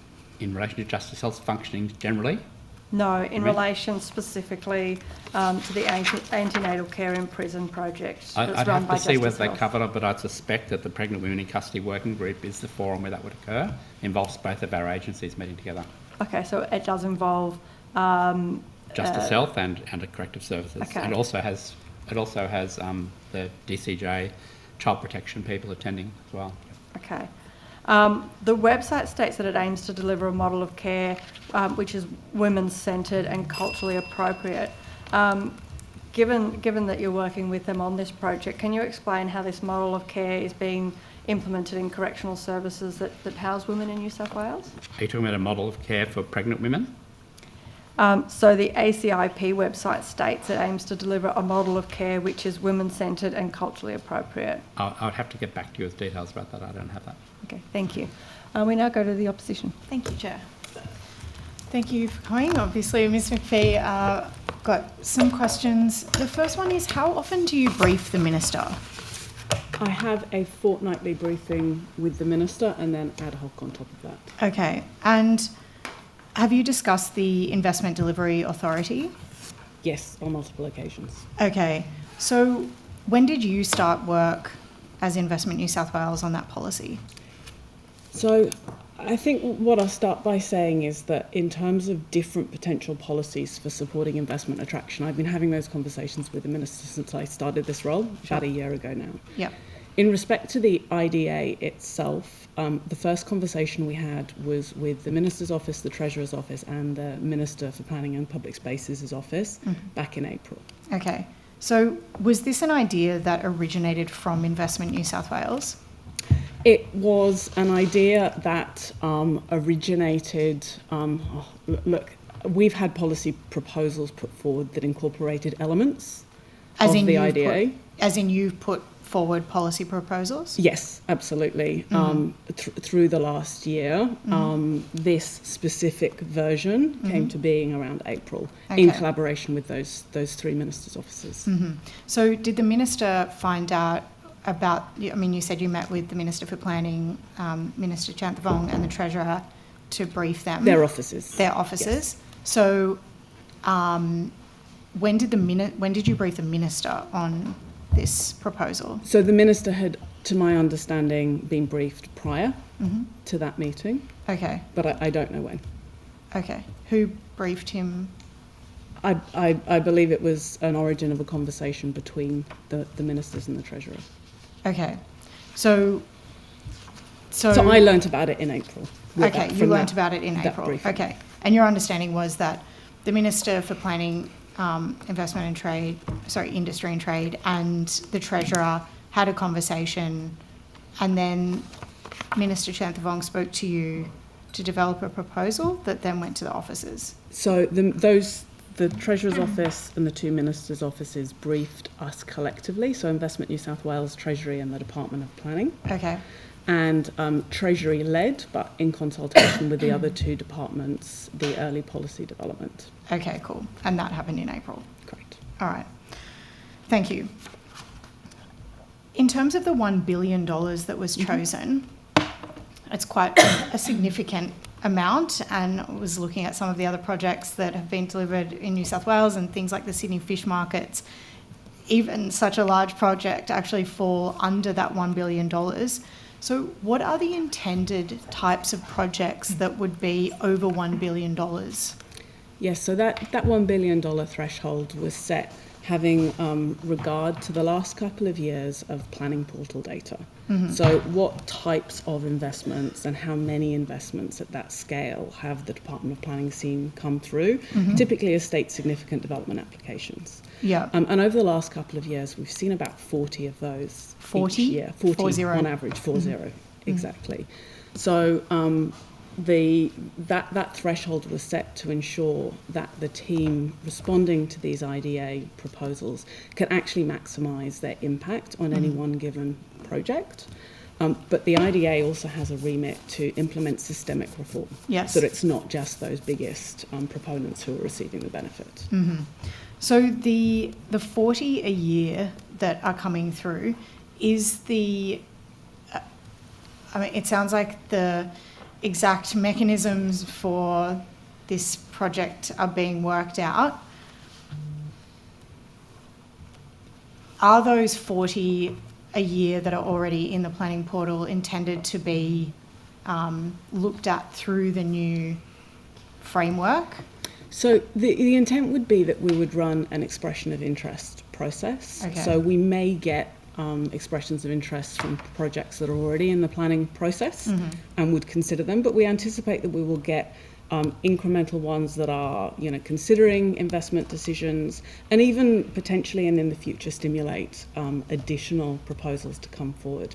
That's certainly what the Housing Delivery Authority saw. They actually saw an increase in the number of applications coming through as a result. So why wasn't this included in the trade and investment strategy? So there's a recommendation in there which kind of speaks to this type of policy proposal. So there's a recommendation around driving strategic investment support and collaboration across government. Yeah. So the first of those is to develop whole of government actions to accelerate major investment projects aligned to the government's industry policy missions. Okay, so this sits as a response, absolutely as a response to that. Now, we were a little bit more generic in the descriptions here because it is a 10-year strategy. So this is one policy proposal that has now been announced, but there may be others over the next decade that support that particular ambition. So is the intention, I would have thought that an update or updates to the strategy would be made within that 10-year timeframe to ensure that it was up to date. So is that the intention?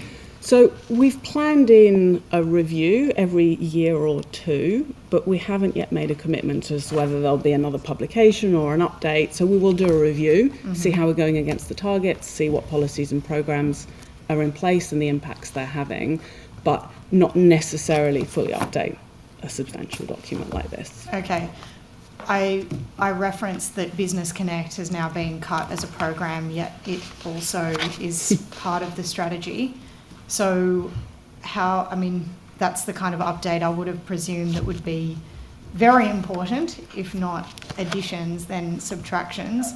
So is that something that would be changed? So I think probably on Business Connect, it's worth noting that we do continue to work with Service New South Wales to support small businesses, and they will continue to pass referrals to us where they see our services can help those small businesses. As I say, we've committed to an internal review every couple of years as to what types of changes or updates might be made. I'm not going to suggest I know that yet. Okay. So back to the IDA specifically, the media release said that the IDA will be able to offer government assistance to support a proponent if their project is chosen. Are you aware if that includes financial assistance? So the budget commitment was for us to design, develop and launch this financial year. So as I'm sure you'll be aware, we're doing a lot of detailed design work at the moment, and I'm not going to make any specific announcements until those final decisions have been made and government decide to announce. In terms of the policy intent, though, it is about supporting private investment rather than government expenditure or government grants. But of course, these major projects may get support otherwise, either from the state or the Commonwealth government. But it's predominantly about facilitating private sector investors who, through the stakeholder engagement we've had with them, say, New South Wales is an incredibly attractive place to do business, but sometimes things take too long to get through approvals. So the IDA has been allocated $17.7 million to set up, which sounds quite a lot of money, to be honest, especially for 1 year. Are you responsible for that budget? So the 17.7 million is over the forwards, so over the next 4 years. Yep. So that's the funding for that period of time. The funding is split between Investment New South Wales, which will provide the support to the IDA directly. That's those 4 named secretaries. And we'll also house a cross-governmental task force to help with the actions that will actually support these projects. Some of the funding will also go to the Department of Planning, because some of the support that will be provided will be in facilitating with those planning processes. So the funding is split across those 2 organisations. Okay. Is the intention that projects that are recommended to the government from the IDA, that they be made public? Is there a public consultation process? So again, I'm going to leave the details too. So in terms of consultations, there will be some consultation prior to finalising and announcing. However, I won't speak to what will be in that final announcement. Okay, thank you. On Tech Central, there was $5 million allocated for transition from the Wynyard Sydney Startup Hub to whatever Tech Central is going to be. What is that $5 million to be spent on? So there's overall $38.5 million allocated in the budget to the broader outcomes of Tech Central. So that includes the move, it includes the activities that will support the Tech Central strategy when it's announced, and there's other broader support within that ecosystem. So we don't have the breakdown yet of what will be spent on which of those activities. Okay, I mean, I think there was quite a lot of reporting on $5 million being allocated. I think it's even in the budget papers that $5 million is for the transition. So I'm just trying to understand what that is. So I thought that the $5 million was the amount announced. Hang on, can I take that on notice to give you a bit more of a breakdown? Yeah. Available. Yeah, I can also find the reference in the we can papers. come back. We can come back to it. That sounds good. Thank you. Was there any? Let's come back to Tech Central then. Or at least let's come back to the move later. So the actual $38.5 million and the Tech Central strategy, when is that Tech Central strategy going to be released? Like, I understand there was a consultation paper that's gone out in June. Yeah, so we've done 2 rounds of consultation on that to date. One to inform the development of the strategy, and then a subsequent round to kind of test some of the findings and the proposals coming forward. That is now being finalised, and it's obviously a matter for government to decide when that will be launched. How were the stakeholders chosen in terms of the engagement? So it was quite an extensive list of stakeholders that were engaged, so across the different parts of the ecosystem. So obviously we've got tech businesses, everything from startups right through to, you know, the big unicorns in the area, Atlassian, Canva, etc., as well as the universities and research organisations. So we have consulted across those spectrums, the spectrum of businesses. How many stakeholders were in that list? I do have that. If you give me just 1 second, I will get that number for you. Thank you.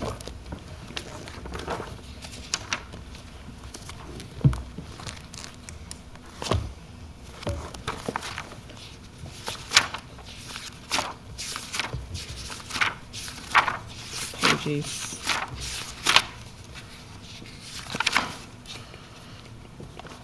So the discovery phase was 50 industry and government stakeholders across 16 interviews. That was in March and early April. And the validation phase, I don't have a list of those spoken to directly, but there was also an anonymous survey to which we received 23 full responses. And that was open to many. And those was it 23 responses were from the 50 stakeholders, or was wider than that? I think it was wider than that, but let me take that on notice to confirm. Thank you. Obviously, I was asking the Minister about whether he would conduct a public hearing, given there has been a lot of consternation about the transition. I'm wondering, I mean, I know that he has recommended that people sign up to an e-newsletter to find out more information, and I've signed up to that e-newsletter and I'm not sure that I've received anything. So is there capacity for Investment New South Wales to actually run a public briefing where people can ask questions about what's happening? So what I would recommend as a way forward is that we have individual meetings with any business who are looking for more information. What I find is that gives us much more of an opportunity to really understand specific business needs, which may be commercial in confidence, and allow a proper one-on-one conversation about whether the Tech Central Innovation Hub will meet their needs, what opportunities there are there, and across the rest of our programs. So I would absolutely be very happy for any individual organisations to come and meet with us directly. Okay. Look, I think honestly, it's thank you for and that personally offer, as and I'll well. pass that on, of course. I just think that while that is good and welcome, the onus of individuals to engage in that process rather than a proactive approach to communicating makes it difficult for founders who I know are very busy and really have limited resources in general to do their own things. So just that piece of feedback. So I understand that, and the Minister, I don't know if he didn't know the answer or he just didn't want to answer, but I understand that actually the rezoning around Central Station occurred about 4 weeks ago or so. Correct. So do you know the details of that rezoning? Yes, I have some of the details here. Okay. So essentially that rezoning is around Central Station. Yeah. So it's different from the previous rezoning because it takes out the overstation development for this round. Yeah. Essentially what it does is it unlocks the potential, of course subject to development, of 950 new homes with 30% designated as affordable housing, 2,400 new jobs, and 13,500 metres squared of new open space. Mm-hmm. Had you briefed the Minister on that? No, not since it was announced. The last conversation the Minister and I had was prior to the rezoning occurring. Okay. Prior to my finding out that the rezoning had occurred. Understand. The Minister, I asked the Minister about the Western Sydney Startup Hub. Does that have automatic funding, or does it have to apply? Do organisations within the hub or the tenant have to apply for funding? So there's funding in place and a contractual agreement in place until the end of 2027. Okay.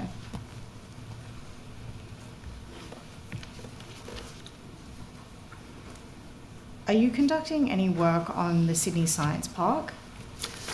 No, we're not actively conducting any work on that. My understanding is that that's a privately led science park rather than a government-led approach. Mm-hmm. So you haven't met with anybody? Okay. That is good to know. I was wondering, do you use findings from the Startup Muster survey and report in creating policies or gaining insights into the startup sector? So it's a sentiment-based survey, as I'm sure you know, so we absolutely keep track of it and it informs our thinking. But in terms of the specific policy design that went into the innovation blueprint, we actually lent on the quantitative assessment that was undertaken by Kate Pounder and her associate for that. Yep. And that digs more into some of the much more detailed company level data sets that we have available to us as government. So I've referenced the trade and investment strategy and some of the data that was included or actually not included. Yes. I'm wondering how those decisions are made because, and I gave the example of bilateral trade, but what is not in there are details around trends in exports, whether it's services or goods or imports as well, and how the trade relationships with countries and through different sectors is going in industries. Just wondering how those decisions are made to include or not include that data. Yes, so as you know, we only have some fairly high-level data, historic data in the report itself. that information is available publicly. So to a very detailed level, both from the ABS and from DFAT, they both publish that statistic. So you can look up, specific goods, two-way trade in, say, coal with Japan, and get a figure historically. The trade and investment strategy is already quite a lengthy document.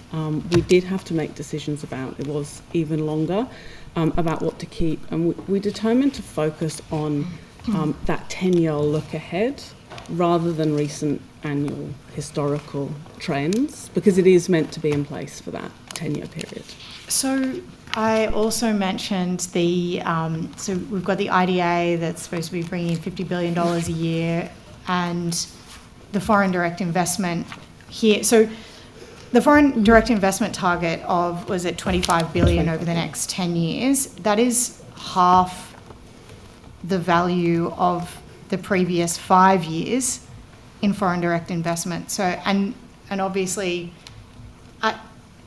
I'm trying to understand how it interacts with the IDA's work and how those calculations have been made in the strategy that don't seem very ambitious, to be honest, but also don't seem to relate to the IDA policy. Yes, understood. So it's a bit apples and pears, so I'm happy to talk through the two different things. So the $25 billion target investment attraction into New South Wales, that relates specifically to investment that has been facilitated by the New South Wales government. So by ourselves, by Bradfield Development Authority, and by regional development within the Department of Primary Industries and Regional Development. So I think about investment attraction as a bit like a funnel. So this is around engaging with investors, local and foreign, when they're looking to make an investment decision. Will they build that plant factory here in New South Wales, in Victoria, or in Singapore? So this $25 billion is around directly facilitated investment attraction support into the state. With the IDA, you start to get to the point where you get to the funnel. So a decision has been made to invest in New South Wales, and the applicant's typically at the development application. So really well detailed plans, and they're going to invest in New South Wales. The IDA targets that phase. How can we facilitate and make that quicker, easier for those private investors? Those are not included. The money that will come and be facilitated by the IDA isn't included in that $25 billion. Of course, over time, we may get investors that we attract over here and end up being supported by the IDA at a later stage. So that $50 billion target is kind of on top of the 25. So how do you determine what has been facilitated then? Yes, so we track this really carefully with our interactions with clients, and the team using Salesforce basically log the engagement they've had, and then there's essentially a kind of validation process as to whether that's an investment when it lands that we can claim we genuinely facilitated, and there's criteria to support that. Okay, thank you. Thank you. I've got some more questions for representatives from Community Service New South Wales.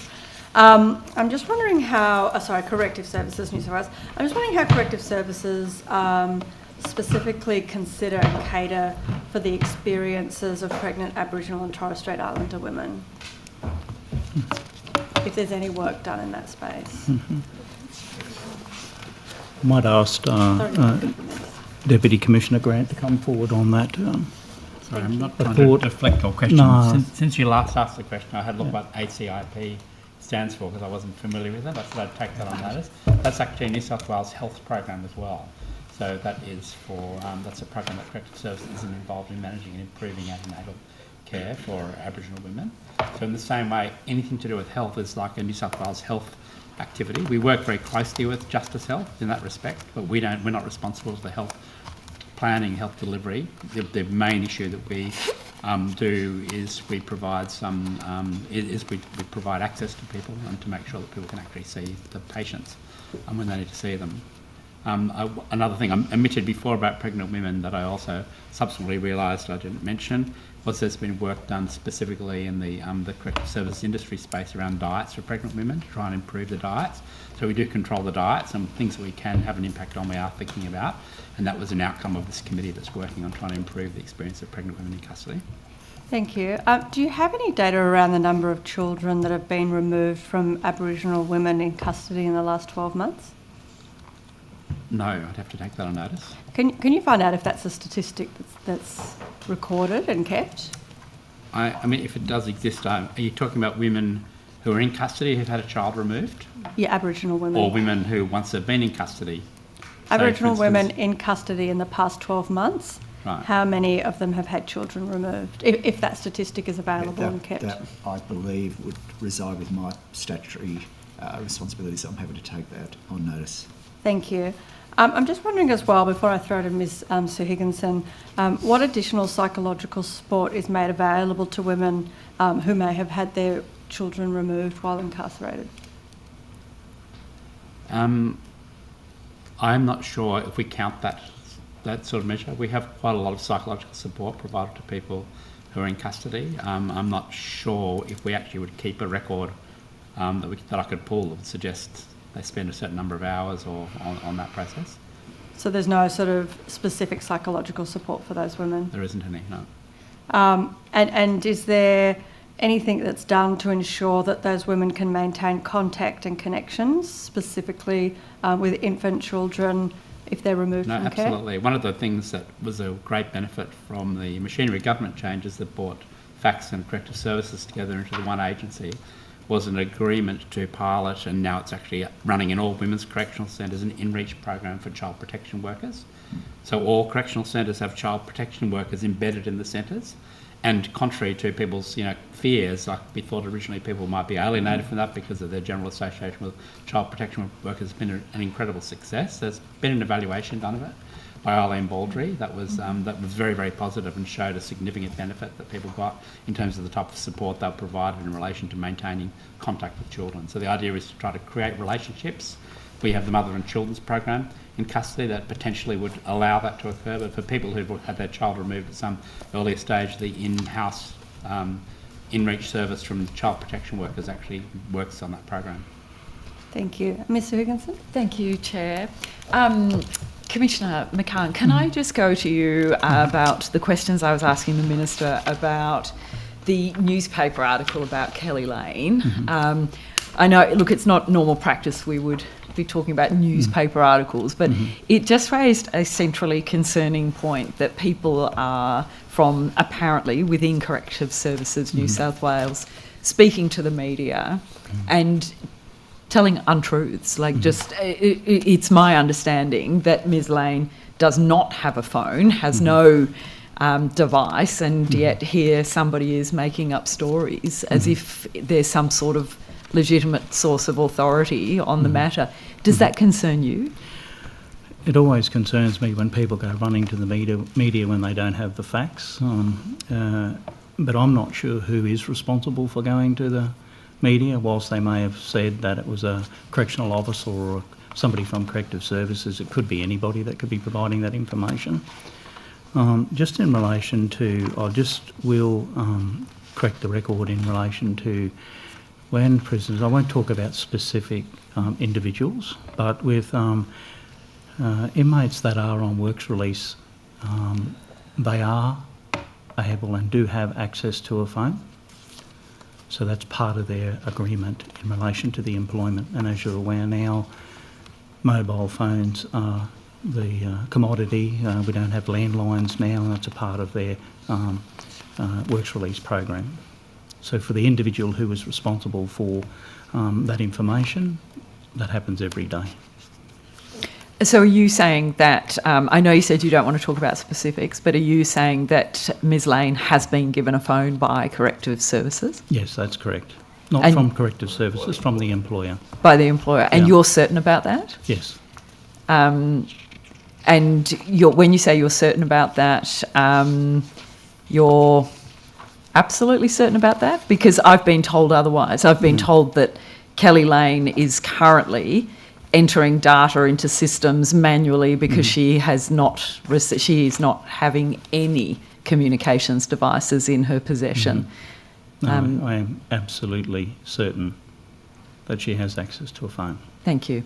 And so are you doing anything to look into or ask anyone in terms of your senior management about who might have said these things, who might have been in possession of that knowledge, or who might have spoken? Are you doing anything about that? No, it would be impossible for me to track down Daily Telegraph sources, whether they come from corrective service. If we are aware that a staff member has engaged in some conversations with their Daily Telegraph without approval, then we would take appropriate action. But so are you doing anything in terms of your the workplace culture and sending a memorandum and talking about reminding people how cruel and that it's just not the thing to do? Not specifically over that matter, no. Notwithstanding the fact that Kelly has been subjected to some really awful behaviour from corrective services officers and staff, and yet she's assisted the system in so many ways to try to right wrongs that have been perpetrated within the system. We wouldn't think that it's appropriate to try and correct some really foul behaviour that's happening about her. Well, again, I won't talk about individual cases, but however, it's part of the code of conduct of which all of the officers have to go through. They're fully aware that they're not to engage with the media without approval. So, and if they do so, then we will take appropriate action. Thank you.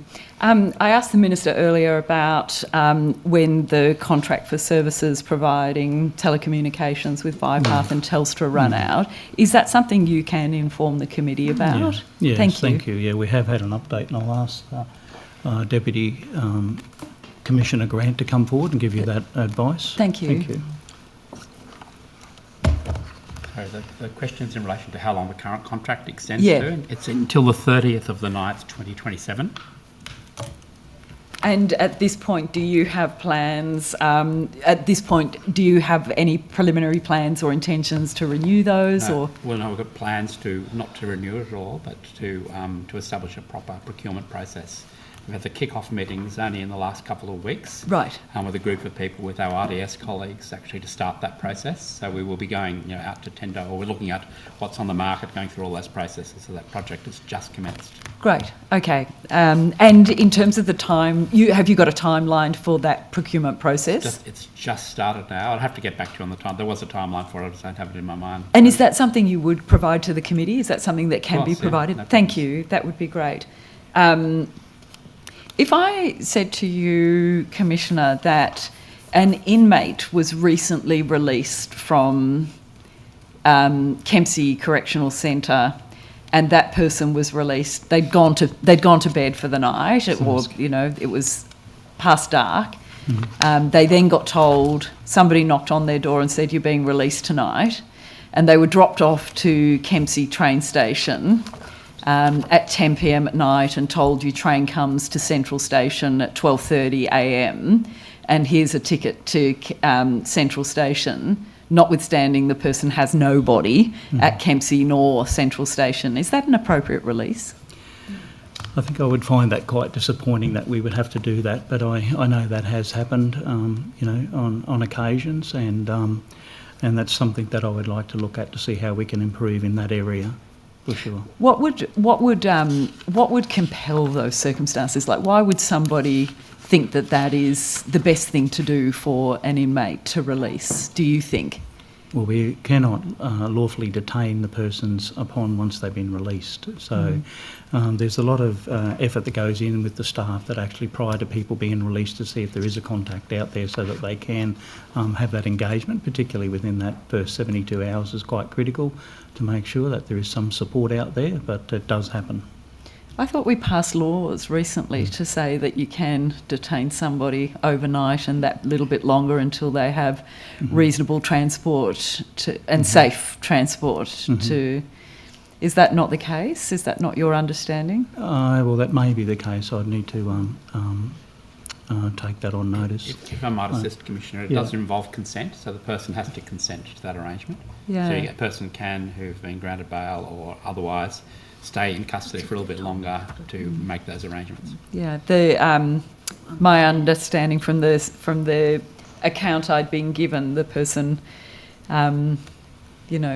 was very confused. They were leaving at that time of night with such short notice. And can I ask you, have physical visits been restored for John Moroney and Dilwinya on Saturdays and Sundays? That was answered earlier. Yeah, that was answered earlier. I apologise. This is the two-committee dilemma. I'm sorry. I wish I could. I've got people upstairs feeding me messages about what has been asked and what hasn't, so I must have missed that. Okay. So they have? Okay, thank you. And can I ask then, have all the visitor information materials, is everyone aware that need to be aware that those visitor rights and have been recommenced? Thank you. I'm just curious about the phone calls. Is it your intention to be advocating for inmates to receive free access to communications with loved ones, whether it be from their tablets or from telephones? I might refer to Deputy Grant just in relation to the work that's being done in that space. Calls to people, but it's very cost prohibitive. But we are really pleased to say we've successfully negotiated it as part of the extension of the contract with Telstra, a significant improvement in call costs. And can I ask what they are? Yeah, Those so about 30% of calls made to inmates are done to landlines. Yes. The landline cost, this will take effect at the end of September, by the way, so it hasn't commenced immediately. The landline costs, if they were local call or SD calls, were slightly different, but they'll be now a flat rate of 25 cents, where I think for 10 minutes they used to be $1.55 for a 10-minute call. That will go to a flat rate of 25 cents, which is a fantastic outcome. In addition to that, we will be providing one free mobile telephone call per week to every inmate, which is also a fantastic thing. We provided already local calls, so that work's been helping a lot of people, particularly if their family were living and they had to use an STD call. So it's corrected through the STD call, through the call rate, but there's a free call for everyone. So we're very pleased with that outcome, and Telstra agreed to a significant reduction in their revenue to achieve that, which was pretty strong bargaining on our behalf, and we're really happy with it. Thank you. We can't do it for everyone. No. We also provide a lot of free calls, by the way, which if I I'm want to address aware. that. Yeah. So, there's about 13.5 million calls made by prisoners per year. At the moment, 1 million of those calls are done at our expense, at Corrective Services expense. About 7.5 million of them are done from the tablets in people's cells at night. Yeah. So the introduction of the tablets has significantly increased not just the time span, but the uptake in telephone calls for people in custody as well, which has significantly improved. Plus, we continue to provide the AVL visits for free as well, which I think we had about 125,000 free AVL visits to prisoners in the last 12 months. I mean, I hear and the numbers sound like they're definitely getting better, but in the context of this is the primary and pivotal requirement for an inmate to stay connected, to have any hope of rehabilitation and care and reduce recidivism rates. There are definitely numbers that are getting better, but we're still... The goal is, and the goal should be, that it is free and accessible communication once somebody's liberty is totally taken. And so with that, when you say 30% of calls are landline calls, how quickly have you seen that decrease in terms of the numbers from obviously 100% a long time ago to 30%? And are we still on a downward trajectory? I imagine it's very similar to what has occurred in the community. However, most VoIP systems provide a very cheap landline telephone. So I know that prisoners' families are really trying to improve that contact. I think just the example of the number of calls that are made, the number of free AVL visits and so on is indicative of our commitment to trying to improve those outcomes. But the calls to the landlines, there is a possibility that people can use VoIP phones and things for that as well, which would improve their opportunities for those to make those calls. Thank you. And the with the one free mobile call per week that is being offered, is that a time? How does that work? 10 minute. It's 10 minutes. So they're all basically the 10 minute is the increment that you work through. That's right. Yeah. unless you're reporting on the sexual assault line, and then you get a 15-minute cap, I hear. And I know you asked a question, or someone asked about Yeah, the 15-minute cap. I did. earlier. And part of the reason for capping it at that level is just to ensure that other people can call that number. When someone makes the call, there is actually an alarm system built into it that sends an alert when 15 minutes is approaching. And under those circumstances, they're still engaged in a conversation. The person who is the person on our end of the call encourages the person to ring back straight away, and they can continue it for another 15 minutes or for another 15 minutes. But the point of those calls is to make complaints and to refer those to other people for investigation. So you shouldn't conceptualise that as an investigation. It's someone who will listen to the call, provide some advice about what could be done, and then if they need more time than 15 minutes, encourage the person to call back straight away. Yeah, I understand that, but the assumption is that that person is somebody who's very capable and able to make the complaint. Sometimes it takes more than that. So, you know, yeah. It's a very, okay, so the system... It is a very simple system, however. So it's on the cattle system. You just press one number on your tablet to get through to that line. And then at 15, in the lead up to 15 minutes, you get told that your calls are going to end, and then you have to ring back again. And is it really, have we had advice that is a really that is a sensible kind of trauma-informed way of taking calls about sexual violence and assault? And I think it's just a pragmatic thing. Right. If there's 2 or 3 people waiting to get on, and if the person was on the call for 30 minutes or an hour, then they probably wouldn't get through with the current levels of staffing available in that system. I don't think I've ever heard of anyone making an allegation of sexual assault and violence that goes for less than 15 minutes, not in my entire life, and having practiced in criminal law where people aren't incarcerated. But anyway, so, yes. But so in relation to that, though, taking on board your comments, I mean, we can review the downtime. We don't set that to be punitive or to be arbitrary. It was just based on it's longer than the calls you observed for general telephone calls. If there's downtime between that space, we can extend. The system's modifiable. So we're happy to take that on board to consider whether or not we can expand it without actually denying other people access to the call. Thank you. Yeah, I mean, look, I understand. I'm not, very limited time, and I know it's, but yeah, that would be great. I think it would be good to review. Is it working? Is it appropriate? Is it right? Is it having the effect that Commissioner Cleland intended? McClellan, sorry. There's a lot of time also with people calling the wrong number or calling and hanging up and so on. So there's a lot of wasted time in that system as well. So there might be opportunities to try to improve on that to create more time. But we'd give more time if we thought that was available and it wasn't going to interfere with other people's access. Thank you. Have the computer tablets been given access to Austlii or the AEC websites? No, they haven't. No. Is there any reason? I've got a sort of 40-page document somewhere that explains the reasons why, but I think that there are problems with the website. One of the things that problems we've had consistently with accessing web-based services is they're quite hard to contain the capacity for people to use that to get out from that particular website to another one. And almost every application we're putting, including things you might think are quite benign, like the Triple J website, people have found workarounds that enable them to use it as a communications tool and engaged in behaviours that potentially undermine the whole integrity of the system and could result in it being removed because people have tried to engage in criminal activities and so on through those. So in protecting against that, we have had to be very cautious about whitelisted websites. I think there's some work underway in terms of a legal information access portal that actually is already done in conjunction with Legal Aid that contains a lot of the information. But I'm happy to provide you with more information. It's something I didn't read up on, but there's an enormous amount of information about why that's not available at this stage. Thank you. Thank you very much, Mr. Graham. Thank you. The opposition. Thank you. I'd still like to do corrections if that was okay. So I wonder if I asked the Minister with regard to, say, lockdowns, whether he's provided briefings on that. Could you advise how often the Minister is briefed with regard to the corrections portfolio?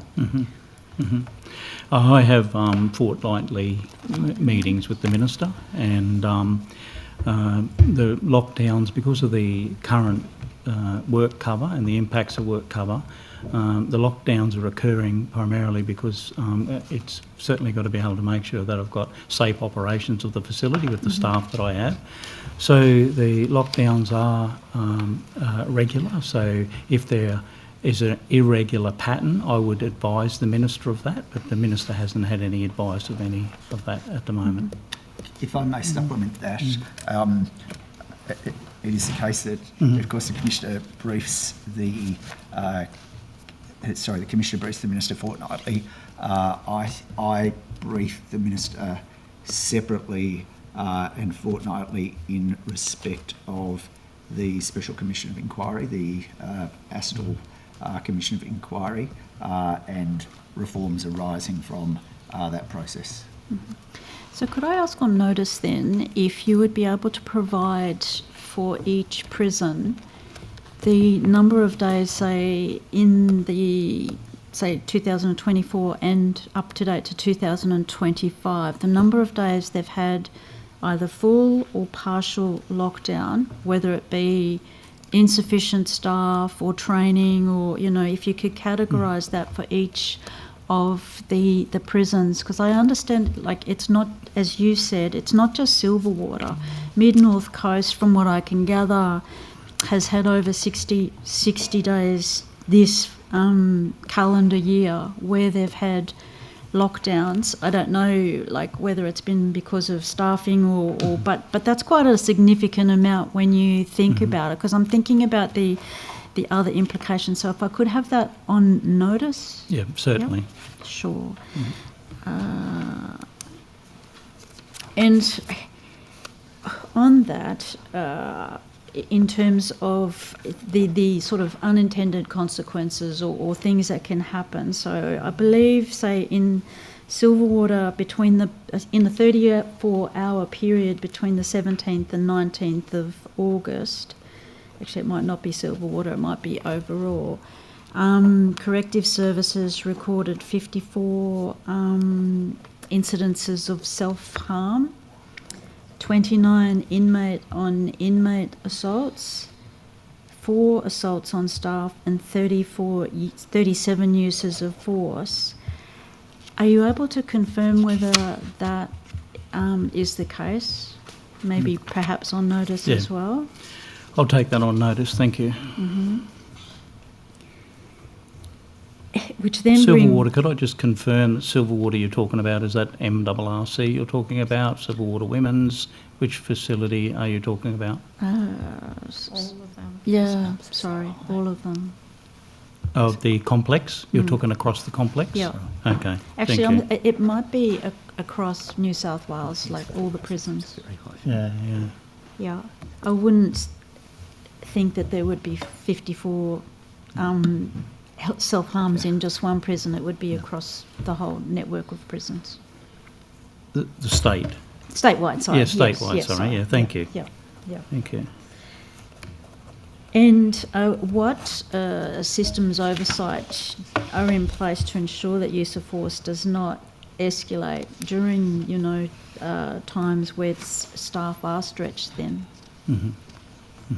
Is that on? We'll provide that back as a part of one.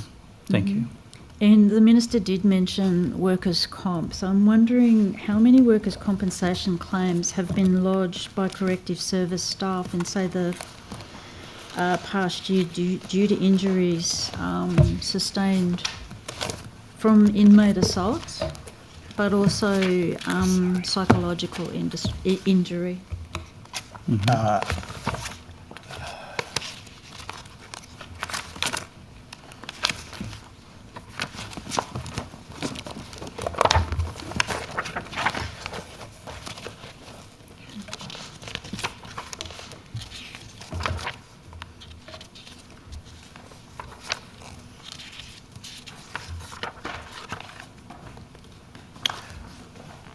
Can I undertake to provide a response? I would like to give it now. I'm just looking through the figures. So if I'm able, through the course of the afternoon, to provide that, I will. If I can't, have to provide it on notice. And then if in providing that information, if you could provide... Perhaps... you've got it? Perhaps, so if I can just contextualise it. Mm-hmm. So as at 30 June 2025, for the preceding 12 months, the injury claim frequency rate across corrective services was 15.8%, a decrease of 4% from 23-24.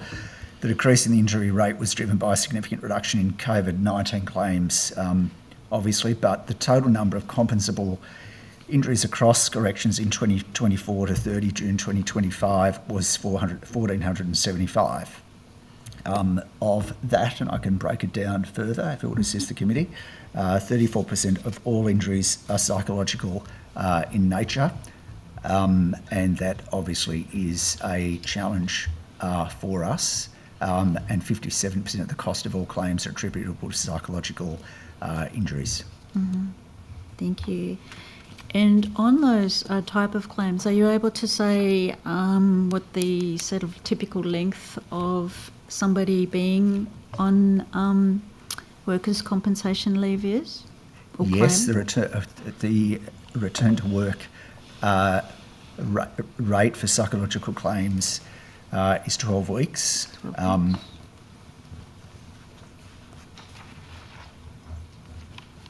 And the return to rate for physical claims at 12 weeks has decreased slightly to 80. Sorry, if I can just give you that 12-week benchmark. So the return to work rate for psychological claims at 12 weeks is low, however, increased from 27% in 23-24 to 38% as at 30 June 2025. And the return to rate work for physical claims at 12 weeks has decreased slightly to 83%. Did you say 83, sorry? I did. 83. Yep. And then prior to that you said 34% psychological. 38. Yep. Okay. And the retention rate for staff, how many staff are leaving corrective services, say, in the last financial year? As opposed to, also, I know you're doing recruiting as well, but is it the case that you're losing more staff than you're able to recruit? I could not confirm that, but I would prefer to take that on notice. Mm-hmm. Okay. And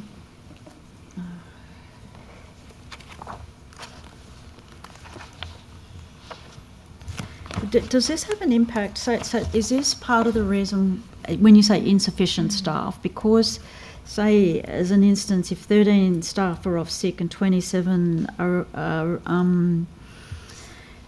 on workers' compensation, as occurred recently at SWCC, what does that mean for the ability of the remaining staff to manage inmates safely? That's where you use lockdown? That's an operational operational. I wouldn't be able to comment on. We have varied operating routines that happen across the centre. So one of the things that we're very good at doing is managing risk within the centre. So we actually make sure that we've got sufficient staff, despite these shortages, to carry out that activity that's relevant at the time. I might just ask the Deputy Commissioner Taylor to come forward, because there is a lot of work that we are engaging in around the workers' comp in particular, and the workers' comp is starting to, we've got a year insurer now, and I'll let Mr Taylor talk about that, because we're starting to see some positive results, because the workers' comp has a long tail. It creates sick leave because of burnout and such like that, but we are starting. We had a trial that go across 12 sites, and I'll just let Mr Taylor talk a little bit about that. Sure. I can probably also assist the committee on some of the data that you asked for around around use of force. But the program that the Commissioner refers to, about 18 months ago, when our workers' comp really continued to spike, and the implications like lockdown and other operational implications that occur on the system for our daily shortage of staff to fill our roster, led us to really roll our sleeves up as an agency and get more involved in injury management, which is a DCJ function, and as an agency really put some skin in the game in terms of us managing our staff who are off on workers' comp. So we have employed a bunch of staff across the state and employed those in correctional centres, and we had a pilot. We rolled it out at a number of centres, and it was kind of so successful we didn't wait for the pilot to kind of be evaluated before we rolled it out across the state. And at the Mid North Coast Correctional Centre, for example, from June last year when we started the pilot, we had 69 new claims of staff that went off on workers' comp, and only 3 of those staff are now still out of the workplace. In terms of the normal approach to returning people to work, that is just an order of magnitude of success far greater than anything we've done before, which is why we've rolled that out across the state. We are being far more innovative in terms of how we're returning people to work on suitable duties, and we're a uniform agency, and we had practices before. If someone couldn't come back and fill a 5-day 5-day shift or an 8-hour post on a roster, we'd leave them at home. So some of those practices that were around for a long time were simple changes we made that just had a real effect on getting people back to work. That pilot also gets uniformed staff who are colleagues alongside staff who go off and are injured, rather than someone in injury management or someone from the insurer who is a less known kind of person, to really personalise the response that we have for staff who find themselves injured through their work. So look, assisting workers' comp and getting people back to work really is kind of turning the Queen Mary around, and our numbers are still of concern, but some of the responses we're getting out of some of our efforts for the first time is really starting to bear fruit, and it's early days, but really encouraging that we're starting to get a much better response from our efforts. I am happy to just talk a few numbers around some of the matters that the Commissioner took on notice a minute ago, if you'd like, around uses of force and other matters. So in the 6 months, this calendar year, in the 6 months to June, there were 1,581 uses of force across corrections. It's about the same as the 12-month period if we extrapolate that out for the year. Assaults, inmate on inmate assaults for that same 6-month period, 1,928. And for the same period, 6 months, January to June, 30th of June, 170 assaults on staff. The numbers went up about a year ago, and then they've kind of plateaued in the last 12 months. Still too higher than we'd like them to be, but we expect a lot of that's a function of the increase of remand that's been a topic of the committee. That was going to be my question. And is there particular prisons where it's more prevalent than, say, others? I don't. Not that's come to my attention. We have higher rates of assault with remand inmates. We have higher rates of assault in our maximum security centres, but there's not particular spikes that I'm aware of in particular centres, all other things being equal. And so the numbers with the assaults on staff, what happens with the staff? What sort of counselling or safety concerns are then taken into consideration so that the staff can, if they feel like, return to work? Yeah, so we have a number of interventions for those injured staff. Obviously, their initial safety and their well-being is what we look to first. Staff who are assaulted, a lot of staff get spat on, which is an assault of staff. There was a terrible assault at Long Bay yesterday where an inmate was punched and headbutted by an inmate and also spat on. So a staff member like that is well supported on the day by their colleagues. Most staff, that type of assault would go to their own doctor, and that would happen within work time, and they'd be transported there and assisted there, and ultimately for someone like that might end up on a time of workers' compensation. A serious assault is obviously far less frequent, but ambulance response and all the rest of it. We have a new wellbeing directorate.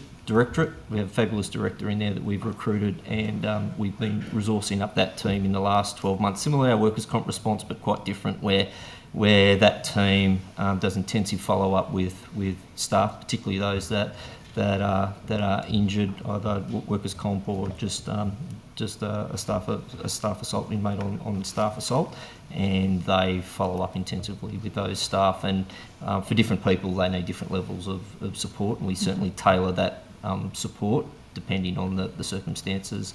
I meet with, and so does the Commissioner, other deputies with staff that are injured, staff that are particularly seriously injured. It's usual that the Commissioner or one of the deputies will contact that staff. We meet with injured staff from time to time to provide senior executive support to staff that are injured in the consequence, which is an unfortunate nature of some of our work, but it doesn't mean that no one should come to work and expect to be injured. So it's a priority for all the executive that we do everything that we can to support those staff who have an awful experience working in one of our centres. And with say centres that are private, are you provided numbers with regards to their workers' compensation claims, or if they have lockdowns as well? Yeah, lockdown data. So all of that data that relates to the normal measures around prisons, we certainly record like for like a private centre and a public centre. Employee-related issues around workers' compensation, we have less visibility and oversight. Our measure for them is if they have the staff complement to resource their centre. Misconduct's a little bit different. We take a greater interest in staff miscontract, and the contract, enables us to have greater oversight of misconduct, and then workers' comps are a little less. Given the so different when I insurance ask arrangement. for those figures on notice, would you be able to provide for the private operators as well? For lockdowns? We can give you lockdown data, and that can include. Okay, and I'm just wondering, you also do community corrections, not just corrective services. So with community corrections, I also understand that a lot of staff would also be on workers' comp. Do you have the number for community corrections staff on workers' comp? The Secretary. We would do, and we could provide that on notice. On notice? I don't have it with me. Yeah, Yep. and if you can break it down to, because even though they're in the community, they would still have interactions with offenders that could lead to. Okay, thank you. Sorry. I did also ask the Minister before about Junie with regard to staffing ratios. I wonder, are you able to provide me more information than the Minister was in terms of inmate to staff ratios? He didn't seem to know, or there didn't appear to be. Yeah, I'll hand over to Mr Taylor shortly, but I thought I answered that question in the fact that we don't actually have staffing ratios to inmates. Okay, we man the facility in accordance with the level of the operation of what's required in there, so that's worked out onto a formula, but staff ratios we don't have. But if you're talking around the current staffing numbers and the recruitment, I think was another part of the question that you're asking about. Mr Taylor has that information, and he could provide you a bit of detail around that. Sure. Thank you. Sure. So if you're happy for me just to continue to answer the question through the lens of Junie. So Junie has a full staffing complement of 332. That's to operate the centre at its current approved capacity, inmate capacity of 944 inmates. We're about 50 staff short of that 332 at the moment, so we have 282 staff. Yes, simple maths, but difficult in public. So we have, in the next month, recruitment strategies in June to address that that shortfall. On the 13th of September, we're attending the Country Change Expo at Wagga Wagga Beach. On the 25th of September is the Henty Machinery Field Day, where we'll also attend. On the 27th of September, we're at June RSL, and on the 28th of September, we're at Wagga Wagga RSL. So that's getting in the community, trying to attract people to join corrective services, to fill classes that are planned for June to address that shortage. We have proven to ourselves that we need to be out and about in the community a lot more than we might have been in the past to attract people to join us. The police are very active in the employment market to fill their vacancies. We had an advantage over the police until recent years, where people that might have had an interest in a law enforcement background but couldn't afford to go and become a police officer because until about a year or two ago, recruits for the police in Goulburn had to fund themselves, where a change of the government was now to fund that plan training in Goulburn, which is terrific for police, but it did divert a lot of candidates that used to come to corrections because we have a 9-week course and it was always paid. So that just made life a little bit more difficult for us, which isn't a problem. We just got to work harder to get the right candidates. And given the history of Astle, we just don't want to recruit any old candidate to fill our rosters, right? So we've got to work harder in the community, particularly in regional New South Wales, where the job market is particularly buoyant. There's lots of work around renewable energy down in Junee. There's a big rail investment project. So, and then the police are recruiting in those areas as well. So we're not complaining about the environment, but we certainly got to be far more in the community and promote the career opportunities within corrections at a greater level than we have in the past to fill our vacancies. And the strategies that I mentioned at Junee, we're doing across the state. Thank you. Thank you. I've just got a few more questions for corrective services. Well, I've got more than a few more, sorry. Mm-hmm. I'd like to ask some questions about the inspection standards for Aboriginal people in custody in New South Wales, dated March 2025. So standard 2.2 requires that culturally appropriate criteria for leave to attend family funerals should be established and implemented for Aboriginal people. And this includes a requirement that correction centres must give recognition to the kinship structures and family obligations of Aboriginal people extending beyond the immediate family and give favourable consideration to requests for permission to attend funeral services and burials and other occasions of family significance. There is also meant to be a presumption in favour of the approval. Can I get some information, please, on how many Aboriginal adults in custody have applied for leave to attend family funerals and other occasions of family significance in 2024? Chair, can I just confirm, are you referring to the Inspector of Custodial Services for Aboriginal inmates? Just to be clear, I know at some point the Inspector did prepare a standard. It wasn't a correction standard, so it doesn't form part of our standards, if that's what you're referring to. But to your question around attending funerals, and we can certainly answer on notice request versus approval. Yeah, it's our policy. It's our policy anyway for a presumption in favour of. Yep. In the security sense, it's often, particularly funerals, a very uncontrolled environment, so there are a number from security sense that are ultimately not approved, but our presumption is to approve them. But ultimately, serious offenders, maximum security offenders, in an uncontained funeral type environment, often has particular security concerns. It means that that those external escorts are not approved. What we do have an increase in availability for is for video and visits. So and funeral attendance. So that's certainly often an option as well. But we'll give the data that we can on notice. Thanks, Chair. I've got a few questions around this, which I'll put to you, and I'm assuming they'll all be sort of taken on notice. But the first one was how many have applied. Also, how many applications have been refused. How many applications have been refused.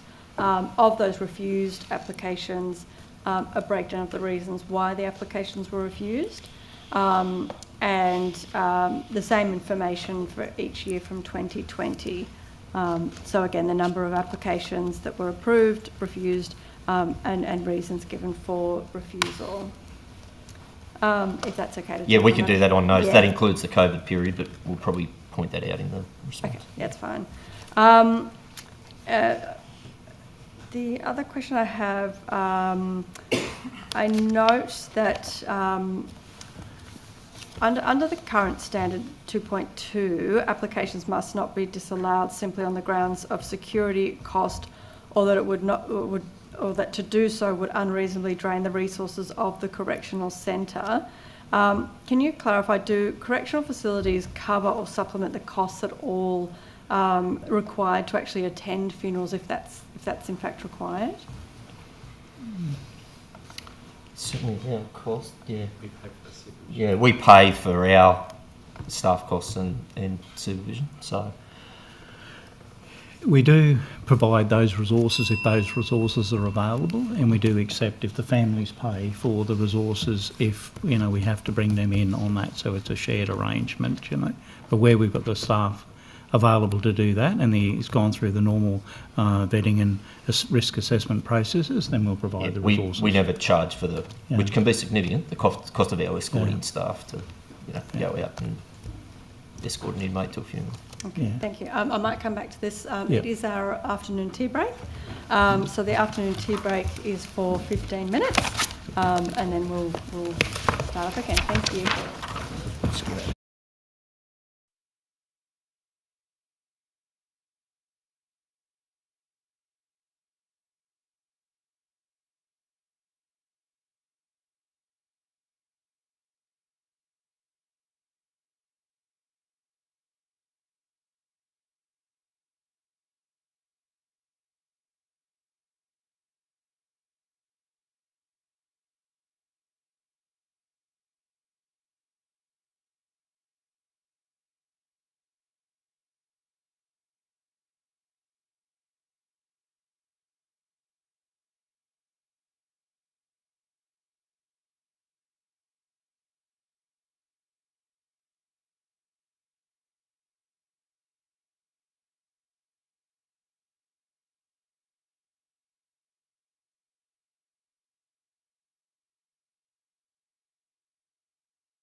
Thank you, and welcome back to budget estimates for the last session this afternoon. So just continuing, in regards to the applications around funerals. I just had a question in regards to, can I just get a better understanding of what the actual process is when somebody's actually making an application to attend a funeral?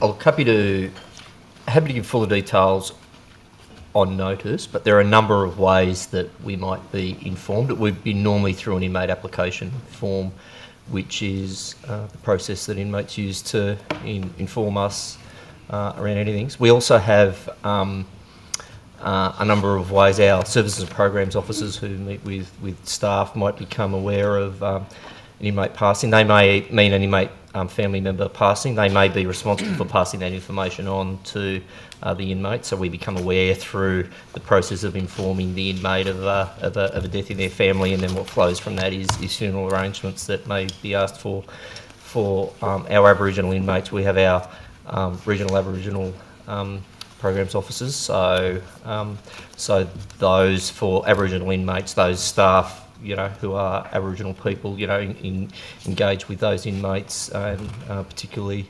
versed in the cultural sensitivities around, Aboriginal people that pass away in the community. And what flows from that is also assisting the funeral arrangements, and where we're able to facilitate an inmate to attend a funeral, often that'll come through, and the RAPO will assist in, that information ultimately coming to the Governor of the Correctional Centre, who will make a determination around that, the attendance of that inmate at a funeral, either in person or by video or other means.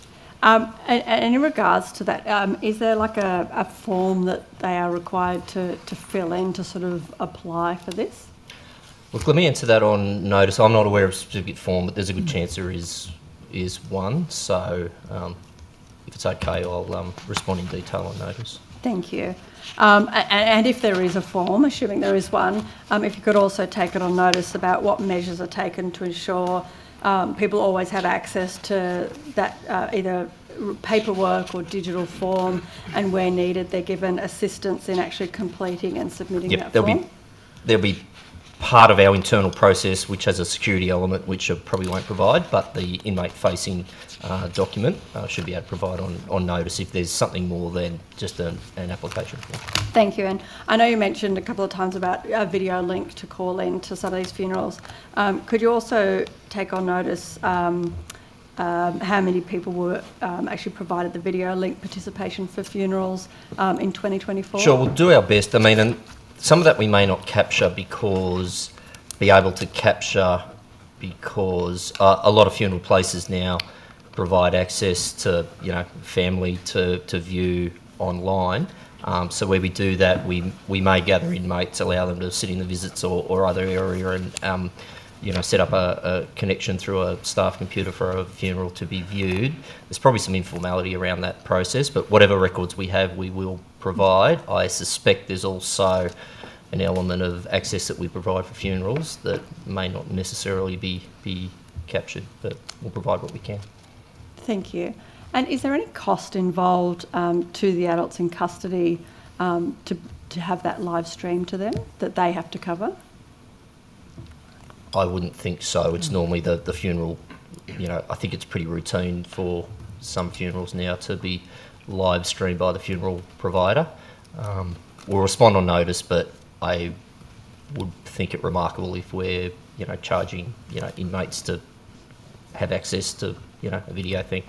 Yeah, I mean, we don't go and send a video out to film a funeral. That's not something that we do, but where there's a publicly accessible or a video facility set up by the family that's available for people in the community to view, we'll make that available for inmates to view in custody where we're able to do so. And if the family's unable to do that, but the application has been refused for them to attend in person, is there anything anything else that's provided to provide support or some kind of access to ensure that those people in custody can some way be involved? Yeah, look, that's really a case-by-case answer to that question. I suspect, I mean, on notice we can talk to particularly our Aboriginal Directorate in terms of there's particular interventions or access that we provide to family where the inmate, for whatever reason, we're not able to facilitate an escort to a funeral. There may be other culturally specific interventions or access that we provide, but rather than make it up, I'll answer on notice. Thank you. I've also got a couple of questions similarly around the sorry business ceremonies. And I'm just wondering what work is being undertaken by Corrective Services New South Wales in relation to organising and facilitating sorry business leave and access to adults in custody. Is that in relation to staff or inmates? In relation, so access to adults in custody. Oh, to attend sorry business? To attend, yes. We might need to take that on notice. I'm looking at Deputy Grant. Can we take that on notice, Jim? Yeah, sure. And I've got some other questions around that which may need to be taken on notice then in that respect. Sure. I'm wondering how many times sorry business ceremonies have been facilitated in custodial facilities in New South Wales just in the last 12 months. And if that's actually recorded, and if it's not recorded, like we don't have any data around that, why there's no data. And confirming that there's no time restrictions imposed on sorry business ceremonies, and how many incarcerated Aboriginal persons have been involved in the review and development of policies and procedures that provide for leave to participate in important cultural practices such as sorry business, and is any of this work being undertaken in partnership with any external Aboriginal community organisations or representations? On notice. Yep, on notice, thank you. Thank you. I've got some questions about Corrective Services New South Wales Women's Advisory Council that we spoke about at last estimates. Can I ask how many people are on the council and what kind of experience, qualifications and background the members on that council have?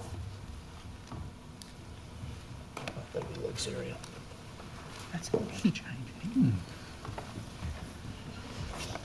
I'm very happy to provide the details of the membership and where they come from on notice, if that's okay. Yeah, sure. Give it with rather than reciting it. I guess I'd be also interested to know, and if it needs to be on notice, otherwise if you've got the information now, that would be great. But if any of those individuals has lived experience in corrections, such as a former inmate or even a staff member that are on that council, are you aware? It has been in the past. I'd have to check if there's any current members.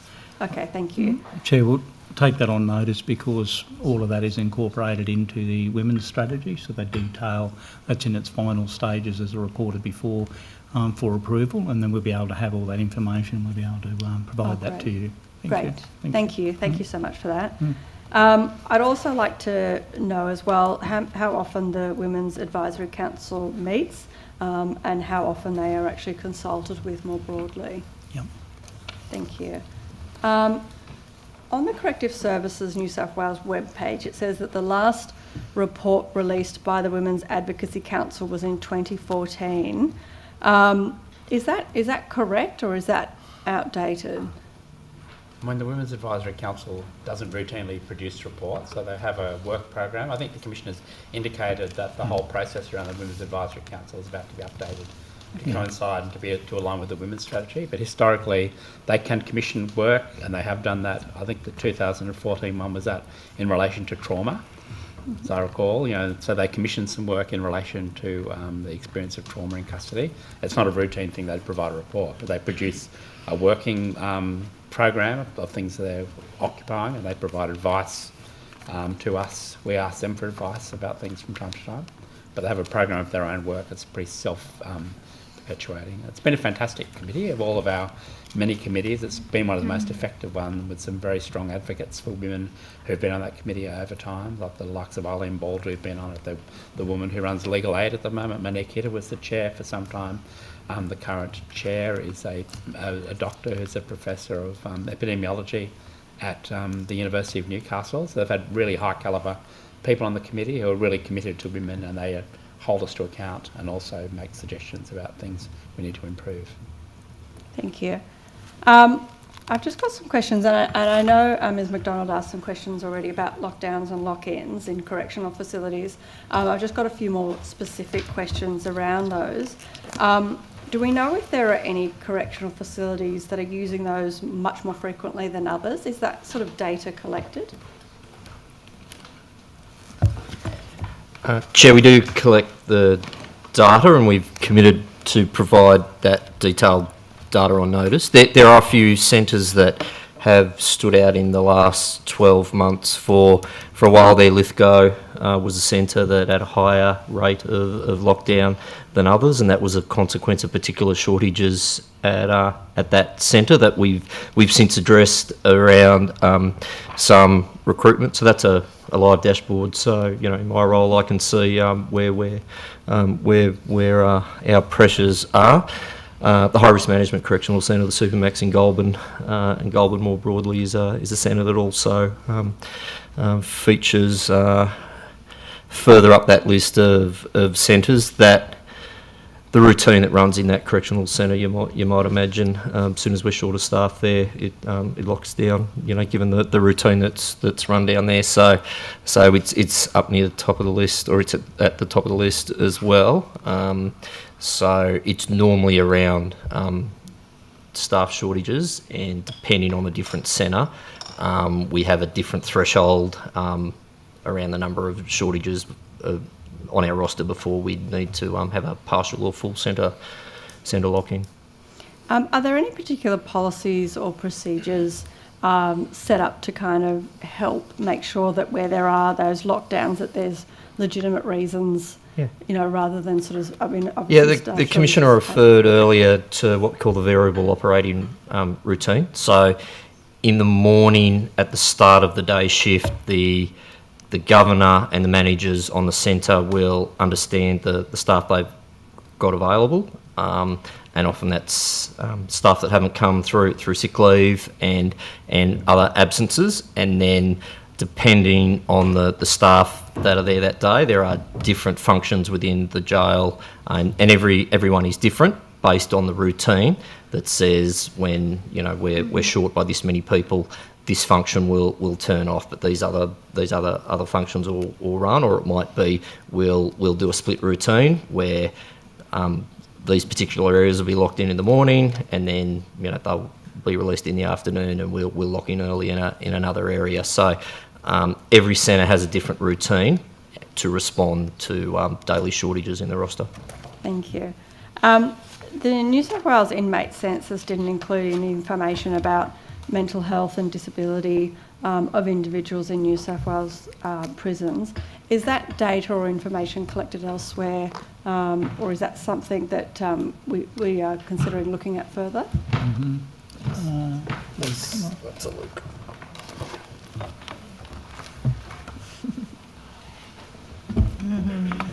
Sorry, are you asking about the prevalence of disability amongst the prison population primarily? Yeah, I noticed it wasn't in part of the census, but is that data that's kept separately? Yeah, so in our, we have a database for a disabilities data set that we actually collect, and we have that data available. I'm not sure if you want any of that information. No, I don't need any of that information other than, I guess, some more sort of top line sort of aspects around it.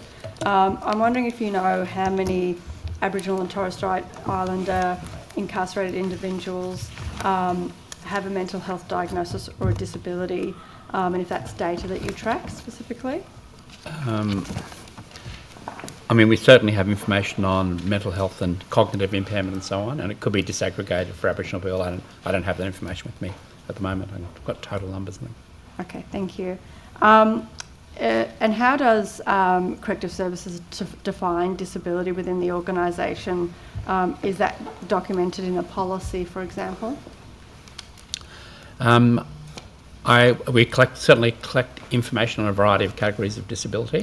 And I imagine that we use sort of national standards, like in terms of cognitive impairment and so on, but I'd have to get back to you about the standard that we use I'm not sure how that's defined, but I'm very confident we would have that. We have a group of people who totally focus on the disabled cohort, providing support to advocating for and so on, and they produce the data that I rely upon.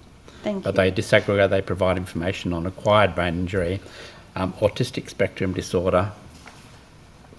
I've got the total number of people. So of those 2,171 inmates in custody with a disability, 1,270 of those identify as Aboriginal. Okay, and sorry, that was just mental health rather than That's disability? disability broadly, and that included, or these are the most common ones: intellectual disability, acquired brain injury, psychosocial disabilities, mobility, deafness, autism, blind or vision impaired, aged and frail, communication, speech and dementia. Okay, thank you. That didn't include serious mental illness, that number. Okay, thank you. Has Corrective Services done any reviews of the custodial operations policy and procedures to ensure that those are actually inclusive and accessible for incarcerated individuals living with disability or mental health? I don't understand the question, I'm sorry. Have you done any reviews on the current policies around custodial operations and procedures to ensure that they are inclusive of incarcerated individuals living with disability and mental health diagnoses? Yeah, I mean, because they're so broad, those definitions we've applied, certain policies clearly have specific reference to people with disabilities, including, for instance, the inmate disciplinary process, the requirements for people to have someone who can actually support them through a process of a disciplinary process if they actually at a certain cognitive level. The system, our data system, the OM system, has alerts in relation to disability, so staff, when they're managing people, are aware who has a disability and can apply these specific provisions to people at various points in time. But all of those things wouldn't apply. But for aged people, there'd be different provisions and so on. So there's no single section of the COP, I don't think, that relates to disabilities, but it'd be scattered throughout where there might be a particular provision where that needs to be taken into consideration. Thank you. Your position. Thank you, Chair. This is regarding, my questions now are regarding the evictions, no ground evictions. Is it Rental Commissioner? Thank you. Hello. Commissioner, when did the department first consider, or the Commission first consider, removing the evidence requirements for the eviction grounds? So the request to remove the evidence requirements was a direction from the Minister's office. So that was considered when the direction was received. Okay. And do you have a date on that? Yes, that was the 11th of June. Okay, thank you. And did the Minister's office give you reasons about why the request was made? No. Okay. Other than to say that it was to simplify things for landlords, which they've discussed. Okay. Was any formal consultation undertaken with tenant groups or landlord organisations or industry stakeholders before the changes were made?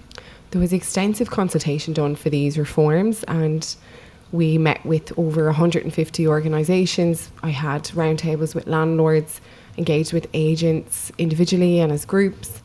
I also met with renters in their own communities right across New South Wales, and met with a series of sort of thought leaders in industry. Mm-hmm. All throughout that process, we had really diverse views on evidentiary requirements, particularly across reasons to end the tenancies and then what evidence would be considered.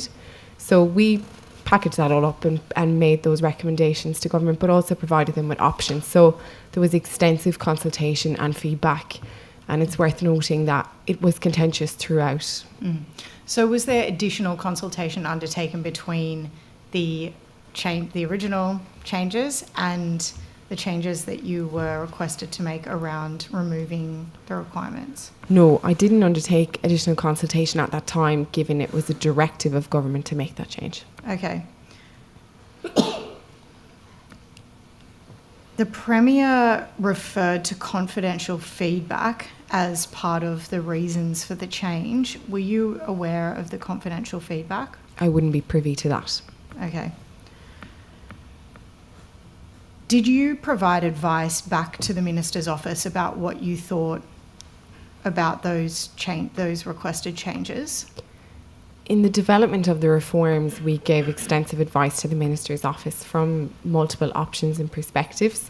So comprehensively, yes, we gave advice throughout the whole process. Mm-hmm. But not when the Minister's office specifically came to you with those requests to remove? Yes, because that was a directive at the time. Yeah. Okay. So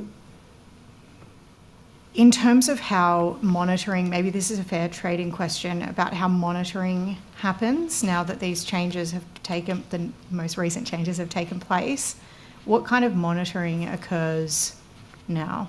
I can talk to that. So I work within fair trading, so Yes, I can talk to that.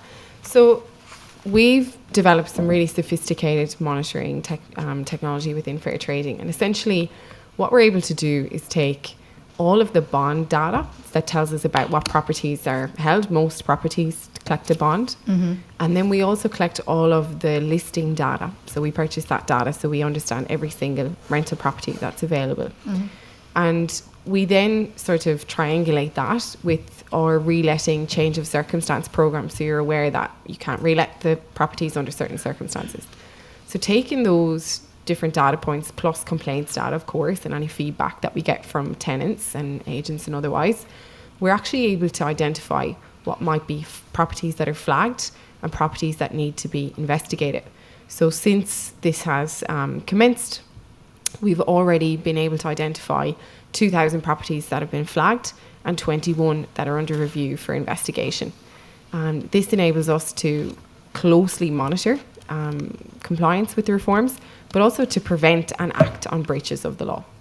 So are you also holding to account not just the reletting aspect, but say a landlord has said, I need to do this building work, and then it's just up to them to do the building work or not? Is there any mechanism to maintain a record of whether a property has got a DA associated with it, for example, that is related to the reason that a landlord gave for evicting the tenant? So when as it relates to a DA or the building compliance, that might be a matter for the local government or for the building commission. But if the tenant has been given a reason to end the tenancy because of significant renovations or repairs, and say, for example, the landlord tries to relet that property within a 4-week period, we'll get a flag about that. We'll be asking questions about that straight away.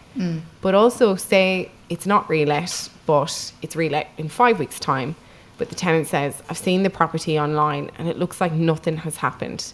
We would absolutely inquire and review that. So in that circumstance, it would require an individual to make that approach to you to say, look, this is something that's happened to me. Yes, because of the volume of tenancy turnover. So you're talking about 330,000 plus tenancies churn in the market. But we are very sophisticated in our ability to identify breaches of reletting, which I think is a major factor. And obviously we strongly encourage renters to contact us if they've got concerns. And we, as a consumer protection agency, we do rely on consumers letting us know if there's an issue too. Do you keep a record of the reasons that landlords have given? Yes, so we've built into the bond system for ease of use a mandatory termination survey. So essentially the landlord has a mandatory requirement to tell us why the tenancy ended, or the agent on their behalf. And the tenant then has a voluntary option to contribute. So one of the things we do as part of that data analysis is we say, okay, why did the landlord say the tenancy's ended? Has the tenant agreed? And we've started to see this data come through, and we'll take a selection of those and say, well, why are these different? Is there anything that we need to be concerned about? Will we flag or will we contact? So we're using that to inform our work and make sure that we're putting our resources where they're absolutely going to be most effective, and that we're not burdening, compliant, law-abiding citizens. And how many people have come to you proactively with complaints following this legislation? So specifically on no grounds, I might have to take that on notice. Yep. We get about 300,000 customer contacts per year, and of those, most of them are dealt with by Service New South Wales, and then furthermore we get some that come through to fair trading. Specifically on no grounds, I'll have to take that on notice. Okay, that would be helpful, thank you. And just to clarify, have you briefed the Minister on all of the information that you've just given me? Yes. Yeah, okay, thank you. Going on to the portable bonds, rental bonds scheme, what is the current status of that? So the project's in development, and we have a series of kind of streams in that development as part of that project, and we're working through that work at the moment. It's a big challenge, as I know you know. It's more than 1,000 homes a day are at stake, and making sure that we get that right is really important. Mm-hmm. But also we're making an enhancement to an existing system, so that comes with its own challenges too. Mm-hmm. So has the Minister requested that you have a deadline for that project? The Minister has asked us to get it done as soon as we can. And Okay. so right now we're just working to meet that expectation. So have you given him a deadline? So it's not possible to give a deadline as of today, just with some of the complexities with the build, but we are working through that really diligently and working to bring that project online as soon as possible. Mm-hmm. In terms of the consultation that's been undertaken to roll out the scheme, or to even design the scheme in the first place, as well as the rollout, have you met with tenants, landlords, industry stakeholders to finalise this?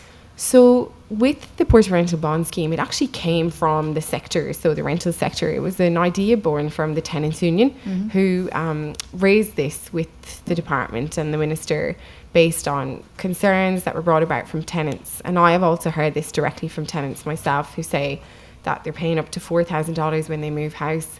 Many of them who are on low incomes end up going to payday loan schemes, having to pay very high interest on those loans, Yeah. and so it's a major detriment to them.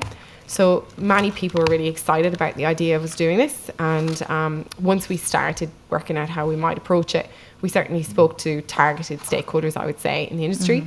But when I've been out at renter forums and speaking more broadly, people are very interested in this. I'm talking to them about it all the time. Okay, thank you. Going back to Ms McPhee and the Sydney Startup Hub Tech Central situation, I'm not sure if you had time to look at the budget papers, but budget paper 3 is where that $5 million is found. So it says that the Sydney Startup Hub transition to Sydney's Tech Central will have a $5 million cost associated with it, started in 2025, complete in 2026. So just wanted to understand what that $5 million is for. Yes, I did find that. Thank you very much. Thank you. So that is the capital expenditure element. Okay. So the CapEx only element. Mhm. So the 38.5 million is the operating expenditure for the broader suite of Tech Central measures over the next 4 years. So what does the CapEx include? So it will include, for instance, the upgrade and fit out of the new Tech Central Innovation Hub, which is currently a scale-up hub. So that includes work that's already been completed, which includes refitting a whole floor to be more suitable for smaller startup businesses, and other upgrades that are ongoing at the moment. And how many desks do you anticipate will be available? So for more detailed questions, if you don't mind, I might ask Ms Noonan, who is Executive Director of the Innovation Branch. I do know, while she comes up here, that there are 100 new desks already available to the startups who are starting to transition from York Street, and a number of those organisations have already booked into those desks. But in terms of total number... So there's at least 100 new desks. So that's in addition to Stone and Chalk? Correct. So it's the level 13, which has been completely refurbed, and we do believe there's vacancy. I'd have to take on notice the exact amount of vacancy within the Stone and Chalk floors. And so has any... but I should just add, sorry, Ms Munro, we know it's not at full capacity. Yeah. So my understanding is that fish burners, for example, have remodelled their approach. They've started partnering with WeWork. Is that because they haven't been able to come to an agreement that allows them to move into Tech Central? So my understanding is that, well, so first and foremost, we've been engaging closely with fish burners throughout this entire process. My understanding with fish burners is that they've had a fairly significant look at their business model and looking at the needs of startups that they serve. And they've actually had feedback from residents that they'd prefer a more networked approach, including residency here in Sydney, but also in locations around the world, which the partnership with WeWork will accommodate.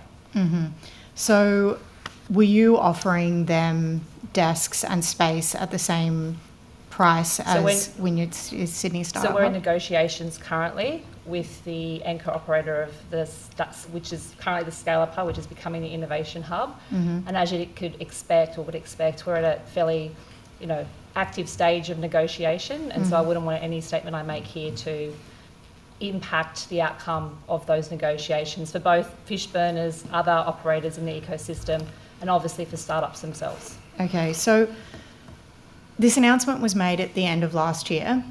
It was originally said that Wynyard wouldn't be closing until October, the 1st of October. It's now changed till the end of this month. I'd have to take that on notice. I understood that it was communicated would be the end of August. It was definitely communicated that it would be the 1st of October. So it's been 9 months or so. Why haven't these agreements been made already? So, you want me to? No, I mean, I think probably just to start, and then I'll let Liza answer the specific question. But a space is available. So if there are startup businesses that are currently operating in York Street who want to move to the new Innovation Hub in Tech Central, they can. There is space available, and they can contact Stone and Short And it's to do an that. equivalent price. I'd have to take We've benchmarked the pricing, and we believe it is equivalent and within the affordable range. So it is the same? It is equivalent, or it's... I would again wouldn't want to, based on where we are with the negotiations, I wouldn't want to. But that suggests that space isn't available yet if startups can't know what the rate is. So I'll take it on notice. Yeah. I'll take it on notice. Okay, so can startups go in there now with a particular rate or not? They can go in there now with a particular rate, and we understand that at least 60 have already moved from the Startup Hub to the current, what will be the future Tech Central Innovation Hub. Okay. But just to confirm, you're going to take on notice whether they're leasing desks at the equivalent price that was available. So the leasing arrangements is between the operator and the resident themselves. So that's commercially in confidence. So in terms of what's equivalency, I will take on notice to see what we were able to share. Okay, so at the moment, startups can go to Stone and Chalk and That's arrange correct. a desk. And that's been clear from the very beginning of this year. Yeah, okay. I mean, I think the feedback has been also clear that people were interested in a startup hub, not a scale-up space. Is that something that you've heard?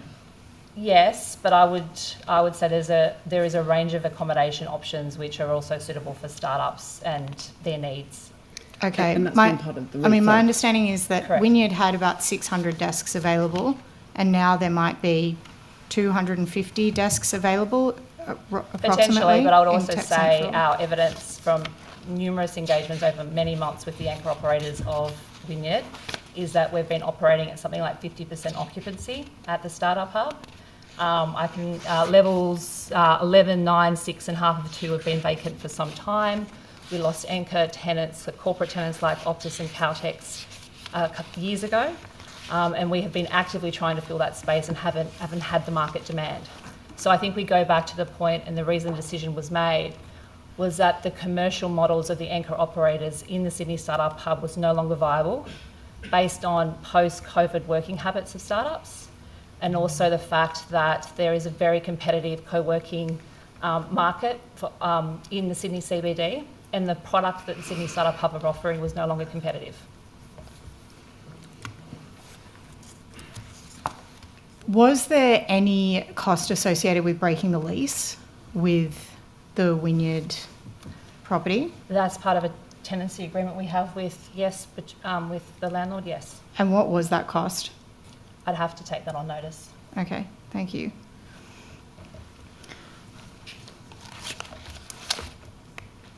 Was there any modelling done around the potential loss of startup activity with the closure of Wynyard Sydney Startup Hub? I'd say there's been, as part of the innovation blueprint development, there was recognition that like place-based interventions is really important for the startup community. And we looked at the market demand at the hub, and we looked at the current sort of occupancy of the scale-up hub. We thought there was a real opportunity to consolidate services and programming for startups at all stages of their journey within Tech Central. Australia's largest innovation precinct, huge concentration of venture capital, density of universities, IP, research talent, access to innovation infrastructure. And actually, around innovation precincts, there's a lot of evidence to suggest that sort of agglomeration and that networking effect is really, really important and positive for startups. So our view and our modelling was that was the best course of action. Yes, I mean, obviously you want people to be working together. That's why the Sydney Startup Hub was so successful as a model. It just seems like there is a lot of public commentary around the fact that Tech Central has not been developed in the optimistic terms that you describe, which would be ideal, but haven't been made a reality. I think that there's evidence that demonstrates that Tech Central has the highest concentration of tech startups, as well as receives the lion's share of venture capital investment. So I think there's a lot of evidence that Tech Central is an important space for our innovators. I had some questions around the Emerging Technology Commercialisation Fund and whether it's a consolidation of the Physical Sciences Fund and the Biosciences Fund. Maybe the Chief Scientist. Yeah. Thank you. Thanks, Ms. Noonan.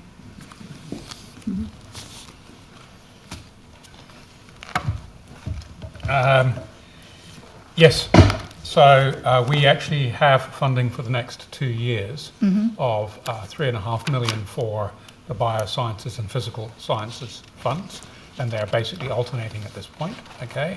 The new Emerging Technology Commercialisation Fund will combine the PSF and Biosciences Fund, but as you can see, it will actually expand it as well. Okay, There's more so funding, and it will also likely be, not put this the right way, we are looking to basically expand its scope. Okay. Because there's more funding. So that fund, when does that fund come into operation? It will come into operation this financial year. Okay. I think you've just answered my 3 questions in that answer. Thank you. Good. I might call up Ms. Jones again, if that's okay. Thank you. Thank you, Ms. Jones. This morning I was asking the Minister some questions about the new Residential Tenancies Amendment Protection of Personal Information Bill that is still being considered by the Parliament. And I have some concerns about the fact that eventually people will be allowed to apply to a rental property without declaring that they have an animal. And I understand, obviously, that animal groups and domestic violence services were calling for this, but in combination with pet-friendly rentals rather than the laws which have actually passed in the previous bill that's gone through Parliament. Has there been any consideration to the impact that, should this pass, what it will actually have on tenants with animals that haven't necessarily put in their application that they've got an animal and they are refused to be allowed to keep that animal within that 7 days? Yes, this is a difficult balance to strike, as you've rightly summarised, Chair. Under the laws, a landlord and property owner must be given the right of response, and there's reasons that they can say no. Now, what we know is lots of tenants move into rental homes with secret pets, for want of a better word, and the minute you do that, you're technically in breach of your rental agreement, and that creates a lot of risk for tenants as well. So the idea of the grace period is to say, well, you've got 7 days to make the application. And that also means that perhaps you've had a death in the family, or you've had someone come and stay with you, and they might continue to stay with you as a co-tenant and they've got an animal, and your circumstances of your living arrangements might change. So it gives you that grace period to put the application in without being in breach. And I know you understand that. One of the options with that is that if the landlord says no, the tenant obviously can then apply to NCAT to challenge that decision. And technically, they could also apply for an interim order to keep the animal in the home until the decision is made. Now, that would be a decision for NCAT, and it wouldn't be appropriate for me to preempt that, but that's one circumstance. NCAT might consider that because, and we only have largely anecdotal evidence on this so far because we don't have access to really strong data from NCAT, but I'm trying to get as much information as I can. What we're seeing with the pet applications is when they do go to NCAT, NCAT are retaining the pet. So generally, you know, I know there was one example of a dash hound in a 2-bedroom villa that got rejected on saying the property wasn't suitable, and NCAT did not withstand that. There was another one with a border collie. So there are examples of that. Now, that's not to preempt the outcome, but it's just to state that perhaps if they did have an animal with them, the grace period applies. They can actually apply lawfully to keep the animal, you know, as long as it's not a horse in a studio apartment. What would be the reasons potentially that they could say no, and that would be considered. So it is a challenge, I appreciate, to get the balance right on this one, but we have considered the alternative, and the alternative is that you're immediately in breach. I mean, obviously there's other alternatives in regards to amending the legislation to make it more flexible for tenants. Did you get any feedback at any point that this process of this sort of 7-day countdown, with the risk of NCAT saying no, you'd now be in breach, or even just on the tenant to actually have to go to NCAT within 7 days of moving into a new property, and the burden on particularly somebody who's leaving a violent situation, for example, to then have to then take their new landlord to NCAT to try to fight to be able to keep their animals, and not knowing if there's anywhere to take those animals. That this will. Did you receive any feedback around, any consultation around this, that this could actually increase the number of secret pets because people just can't bear the idea of going through that process and then being in breach? And I'm specifically talking about, and I know obviously the bill talks about anyone having an animal, but I'm specifically considering people who are just entering into a rental agreement or finding a rental property and they've only just moved in. So this is one of the reasons that this was brought into this bill, because the feedback that we got on the rental reforms was this won't work without a grace period. So that people were concerned that in the current state, that you move into the property and you're immediately in breach if you move in with the pet. So that's why it's in the privacy and transparency bill, because we've recognised that this is something that, you know, we wish for the Parliament to consider to better suit how it works in practice. But we do get lots of diverse views on this, and people have asked for extended periods beyond the 7 days. They've asked for, you know, unlimited access to pets in their homes, but we've also asked for an immediate ability to say no with no reasons. So as you're aware, it's highly contested in the community. People bring a lot of their experiences and their values to this discussion. Our role really is to make sure that it's as fair a process as possible within the confines of the law, unless that law has changed. I guess my question is more, and I understand the reason for the 7 days, but I just think in practice, if I was moving into a rental property and I was given 7 days to declare the animal with a very long list of reasons why the landlord could say no, and then I'd be potentially in breach within days of that, and then I'd have to go to NCAT. It's up to NCAT. We don't know necessarily where NCAT will go. Like, I think that almost encourages people to be more secretive. I'm just wondering, you know, where you got that feedback, or which organisations may have given feedback that 7 days would actually deal with the secrecy rather than create more secrecy. It was really a range from many organisations that were seeking an outcome where we could improve the way to move into a rental property with a pet, because the previous reforms, the reforms that are in place now, were really about applying for a pet in your rental home. And everyone really raised that when you're applying for a property, it's very competitive. They ask for a lot of information, which is the intent of the privacy bill, to limit that information.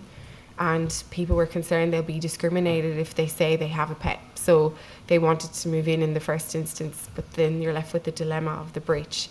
So it is a challenge to get this one right, and we would welcome any feedback that people have, particularly while the bill is in Parliament.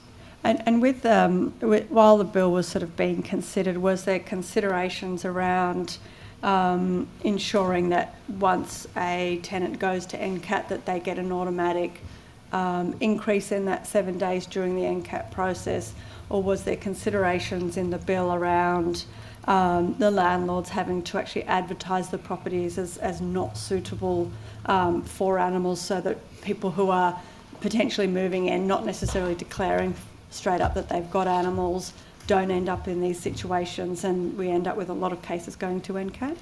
And on the ads, the no pet ads, that's another interesting challenge in this work.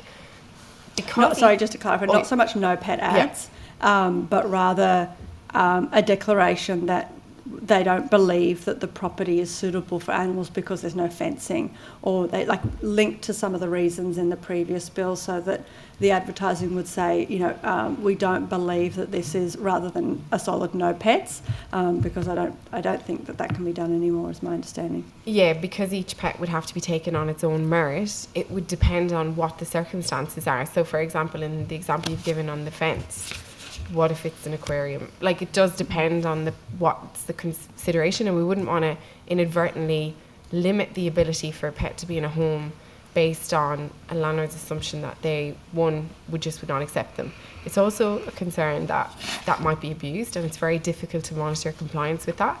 We've gotten really good already at monitoring the compliance with the no pet ads. In fact, we recently did a proactive compliance campaign and identified a series of non-compliant no pet ads, and we essentially contacted those agencies, issued over 200 warnings, and issued a number of pins valued of over $3,000. So we're taking action because we're sending a message to say each pet must be considered on its own merit.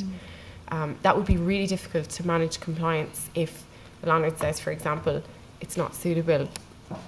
What pet, in what circumstances, why? Yeah. I guess I'm thinking more along the lines of note for people with pets, there is no fencing. And then at least the tenant has some information. Yes. Or note, we don't think that this property is suitable for all animals given the landlord lives on the property. Some sort of declaration in regards to allowing the tenants to at least be able to assess, okay, this could be a risky property for me to move into, or hang on, I've only got some goldfish fencing and other things are not actually something I need to consider. I understand. So information about the particulars of that property for the consumer or the tenant to understand better if it's fit for their purposes. Okay, I understand that. Yeah. Has there been any sort of feedback around that, or? We did hear from a couple of stakeholders about making tweaks to the advertising. That was sort of a theme that came up, not quite as articulate as that, but there was a theme certainly around what could be considered to make it clearer for people what was in and what was out. Yeah. And what about for example, if somebody enters into a new lease, they are refused within that 7 days, or they're refused through that NCAT process, but they had no idea that that would be the outcome. Has there been any consideration to tenants being able to actually terminate their lease without a financial penalty, given they've actually entered into a lease and have been obviously allowed to not actually declare the animal in that first instance?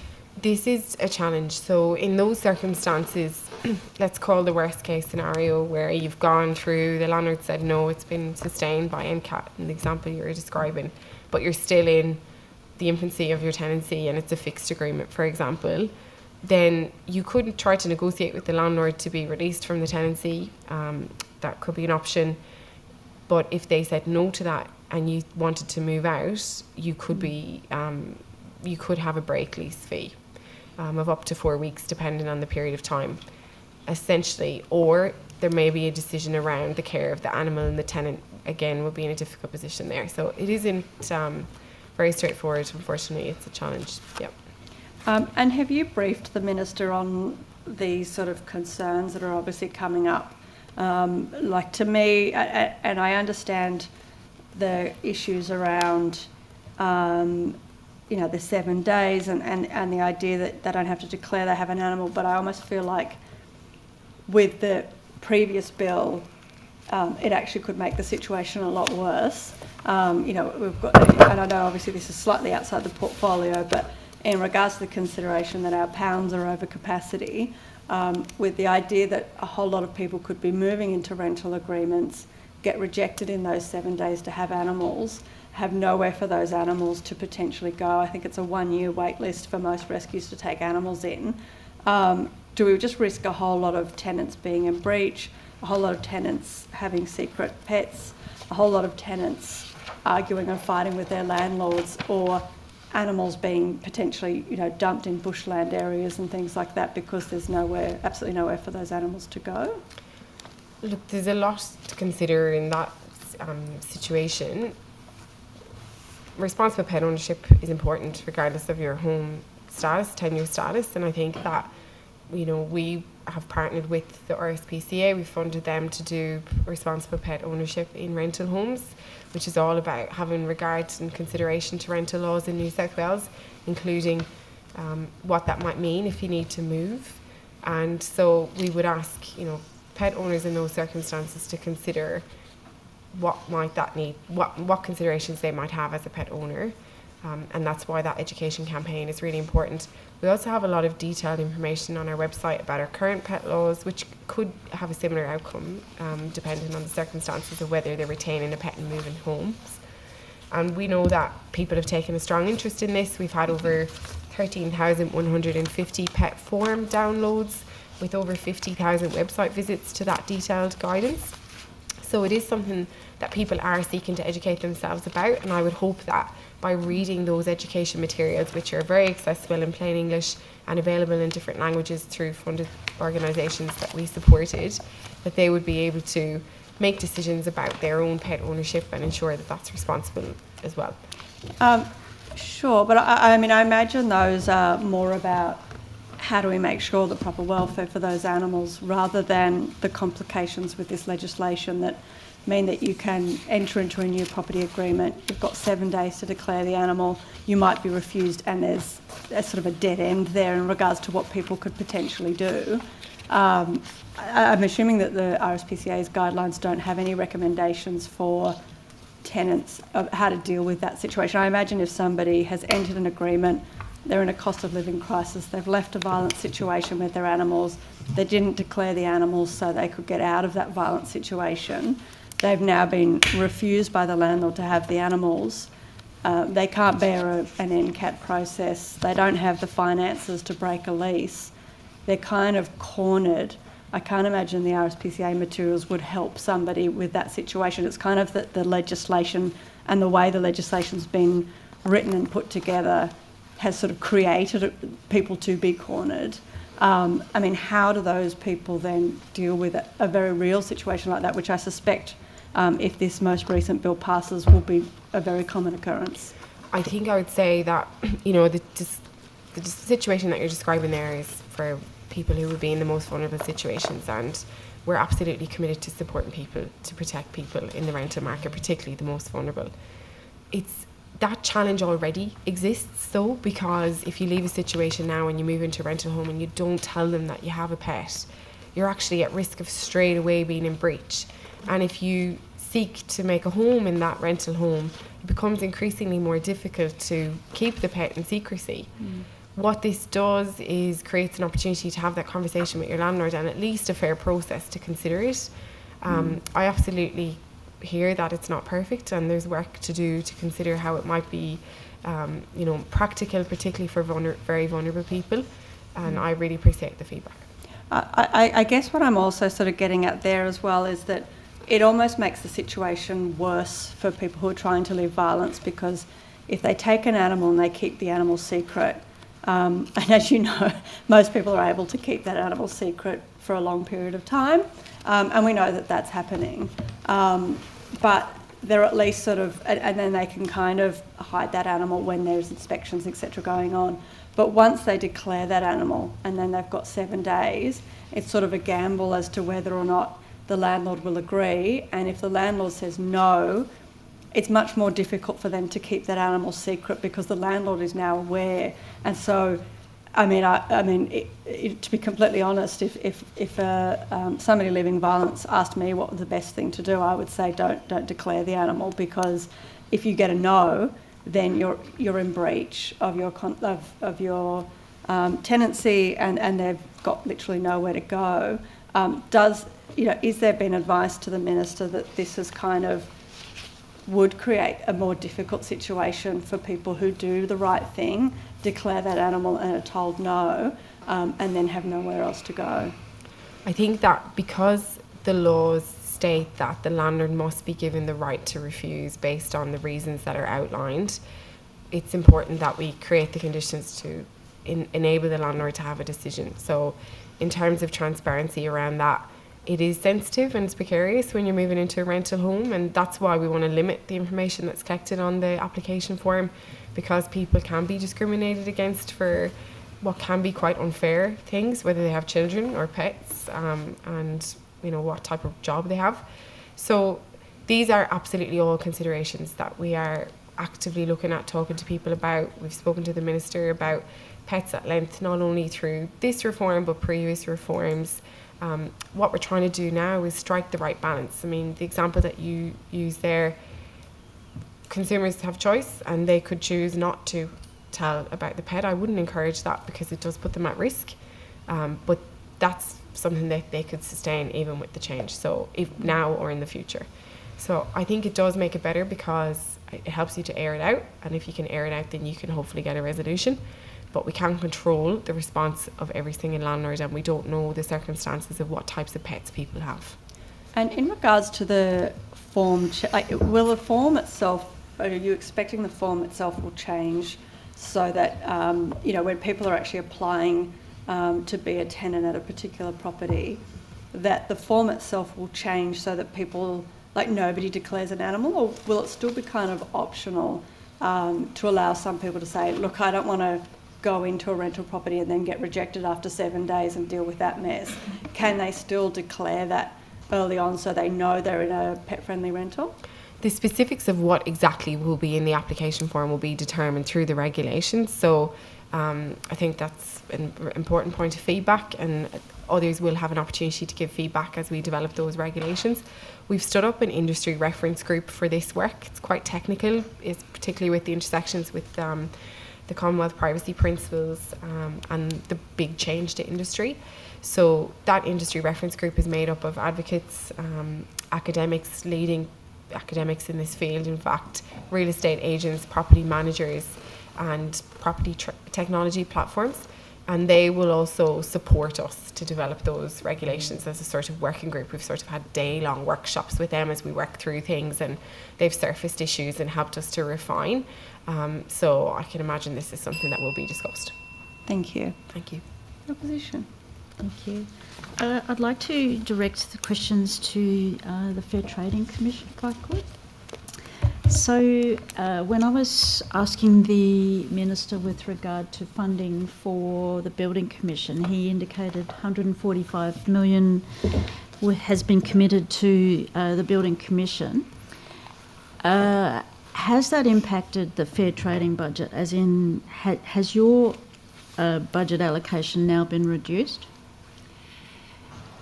So at the time that Building Commission was established, Fair Trading transferred a staffing component across to the Building Commission with funding to fund those roles. Okay. It's probably important to clarify there that those roles were transferred not out of fair trading but out of the better regulation division of the department, I think, which included fair trading and the Building Commission had always been together, even prior to the better regulation division being set up. Safe Work was swept into that. So it is correct what Ms Mann said, but I think it's helpful to think of the most recent changes as changes from the better regulation division. But what Ms Mann said was technically accurate. So maybe I'll rephrase the question, say, with those roles that were transferred, how much funding was with those roles?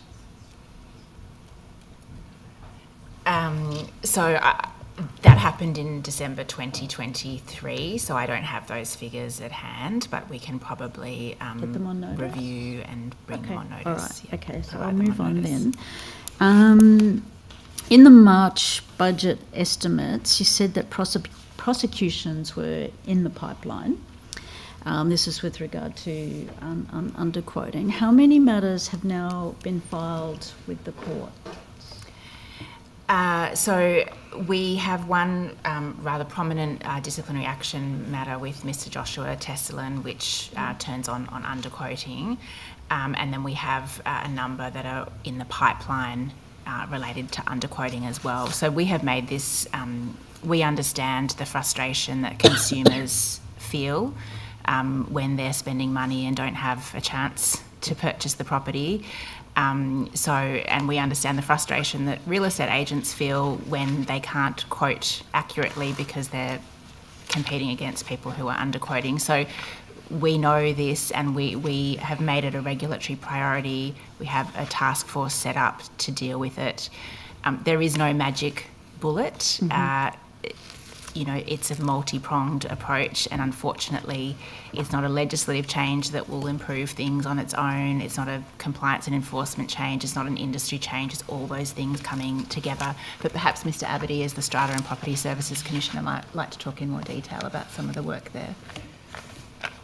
I suppose, are there any specific questions to follow on from Ms. Mann's answer? Well, I think, like you mentioned, so one that Tesselin and Tesselin Consulting, so that licence has been suspended. Will you now go on to commence court proceedings? Sorry, I'm back with... Yes, so Mr. Tesselin, we have put the evidence and concerns to Mr. Tesselin, and he now has an opportunity to respond to that. Once Fair Trading receives Mr. Tesselin's response, we will then assess that response and determine next action. There's multiple actions that we can take. We may decide to prosecute.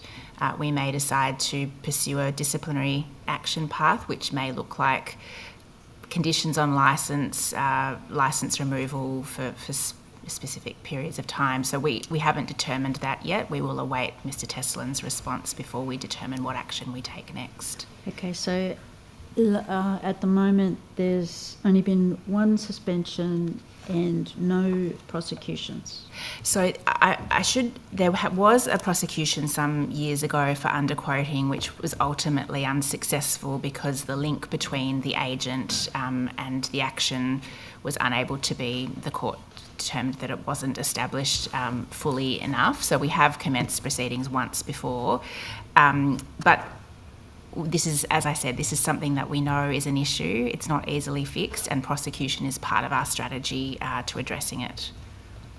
Okay, sorry.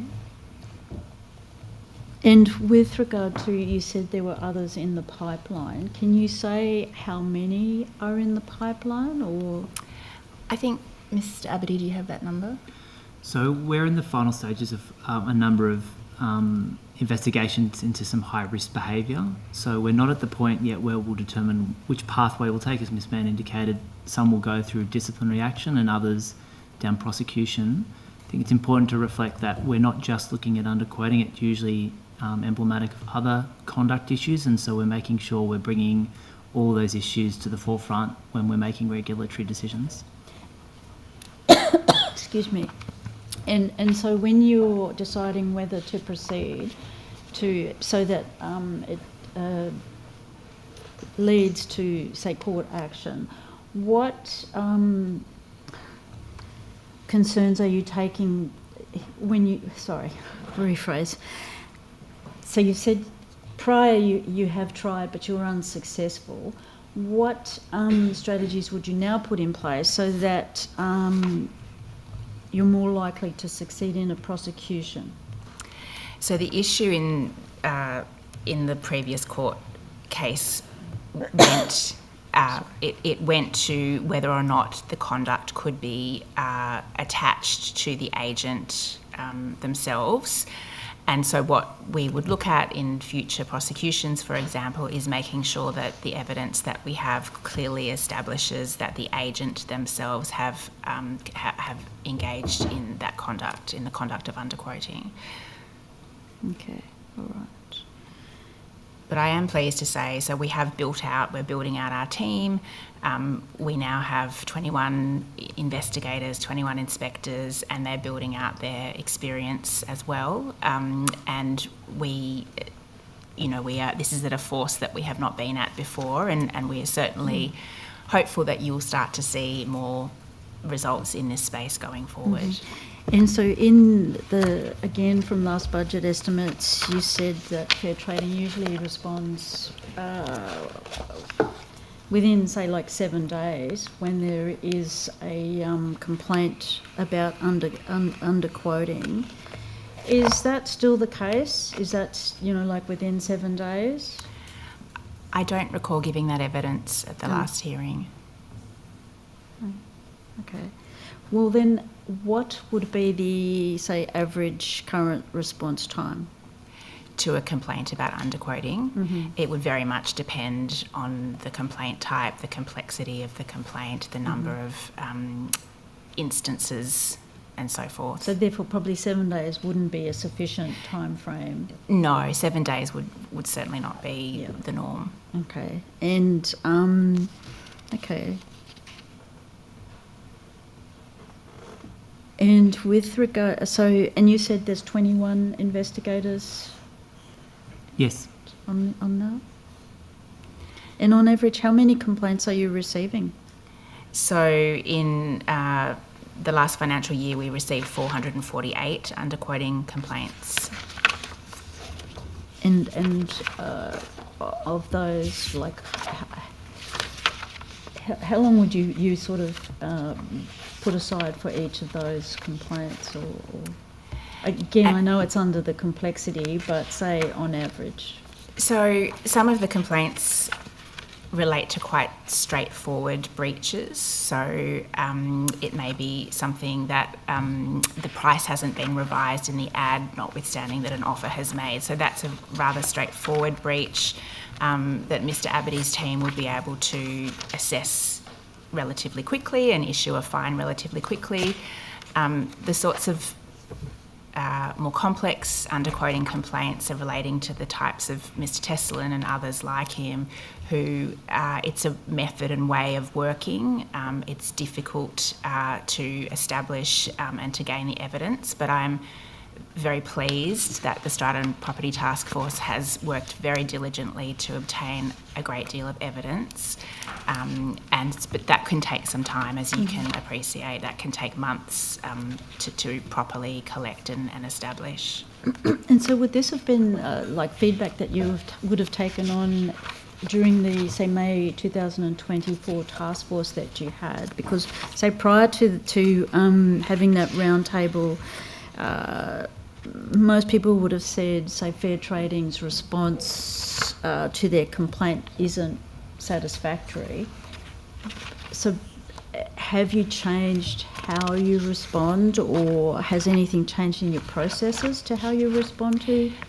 Yes, it absolutely has. So first of all, we've bolstered our workforce, as I mentioned. So we have double the amount of frontline staff who can really deploy more quickly and with more expertise to investigate these matters.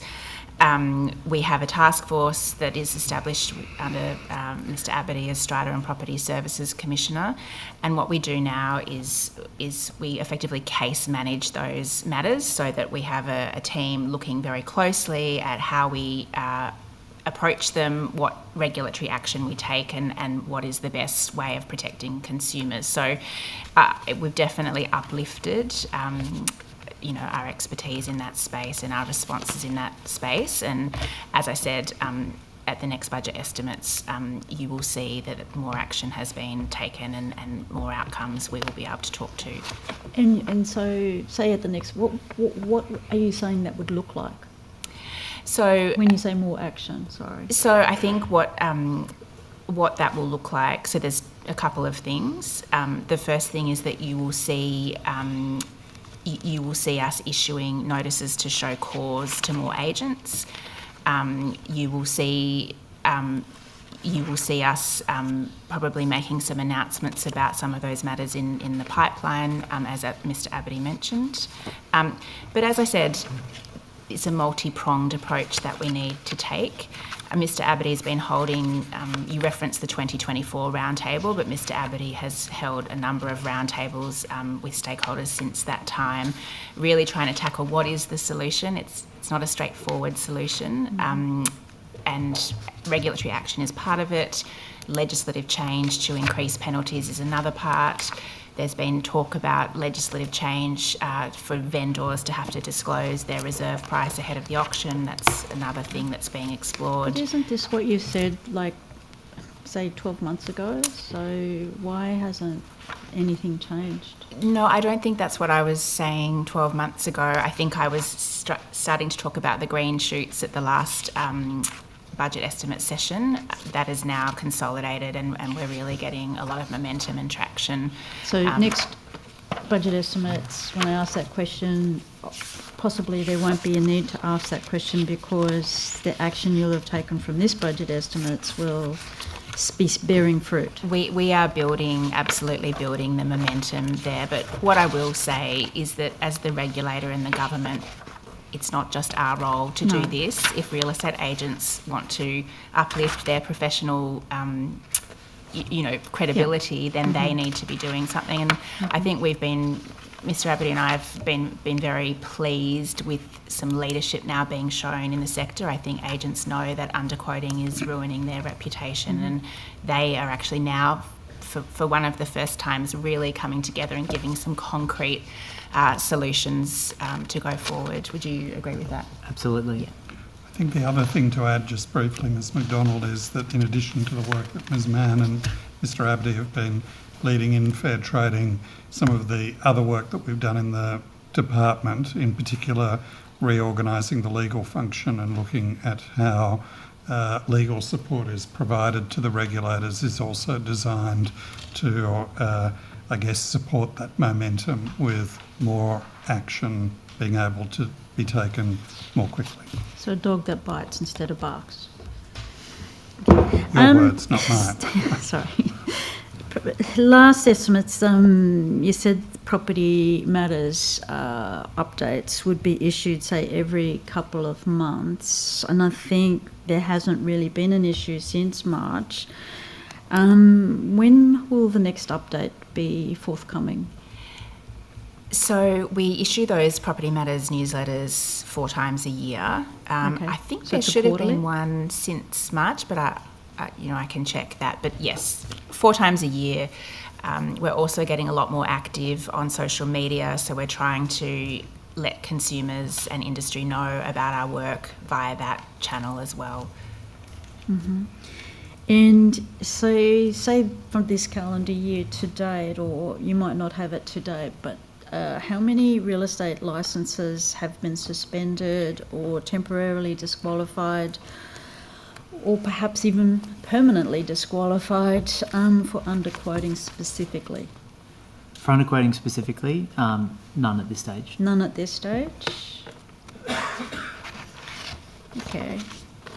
And is there a reason, just because then you don't have enough evidence, or...?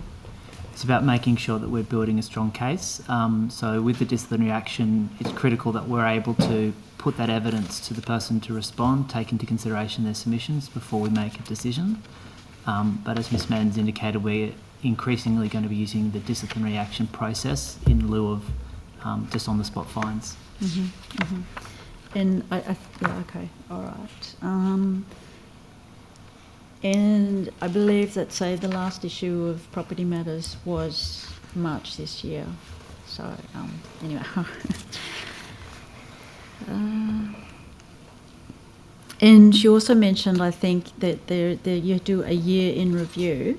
Yes. Will this be released on a calendar year or a financial year basis? And when will the 2024-25 issue be released?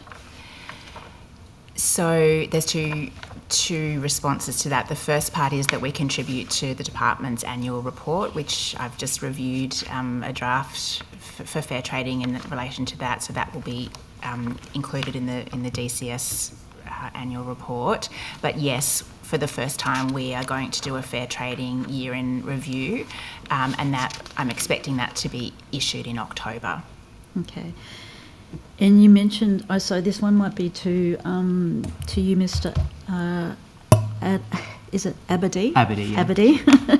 And again on underquoting, is the task force developing proposals to strengthen the law, or is it limited to just enforcement?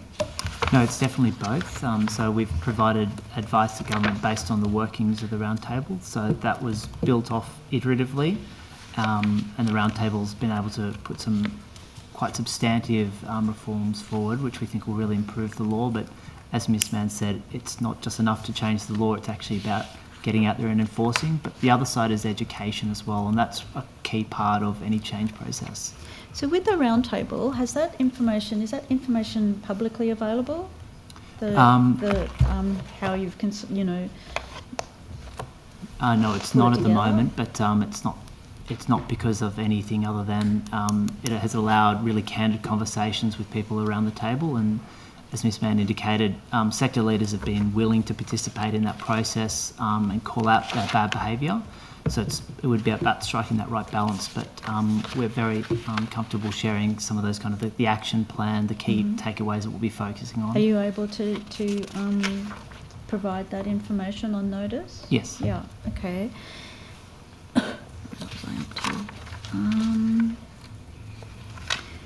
I think at the last budget estimates, we were advised that there were 40 full-time equivalent employees working within the task force. And are there plans to recruit a further 25 frontline roles? And has that recruitment commenced, or is it completed? And what is the current headcount by role? So there's 69 in the task force at the moment. 69? 69, yep. So 21 investigators, 21 inspectors, 13 mediators, and then the remainder are strategy and leadership positions, and some admin support. There are another additional 3 inspectors and 3 investigators that are currently in the market to take us up to full capacity. Okay, that's good, yeah. And what performance metrics is the task force using, say, like from point of contact to resolution, using those metrics? So we definitely have engagement and focuses around the regulatory priorities. That's where we're very much focused on shifting the needle as far as outcomes. And so whilst we do try to expeditiously deal with complaints, as Ms. Mann's indicated, it's really about getting the right outcome. We could absolutely close matters very quickly and move on with a very low-end intervention, but that hasn't changed behaviours, and that's again the reason we've got the task force, is to have those more meaningful interventions in the market. And so whilst we do want to turn around matters quicker than we have in the past, and the additional resourcing is definitely helping, that won't be at the expense of making the right regulatory intervention that shifts behaviour and protects consumers. Okay, thank you. Great, thank you. I have some more questions for corrective services. I'm just wondering, in regards to human rights for incarcerated workers, I'm just wondering how you're ensuring that those rights are being upheld within New South Wales correctional centres. Mm-hmm. In regards to their employment you're talking about? Yes. Yeah. Yes. I'll ask Deputy Martin to come forward to talk about the employment and the employment model that we currently have for corrective services. Great, thank you.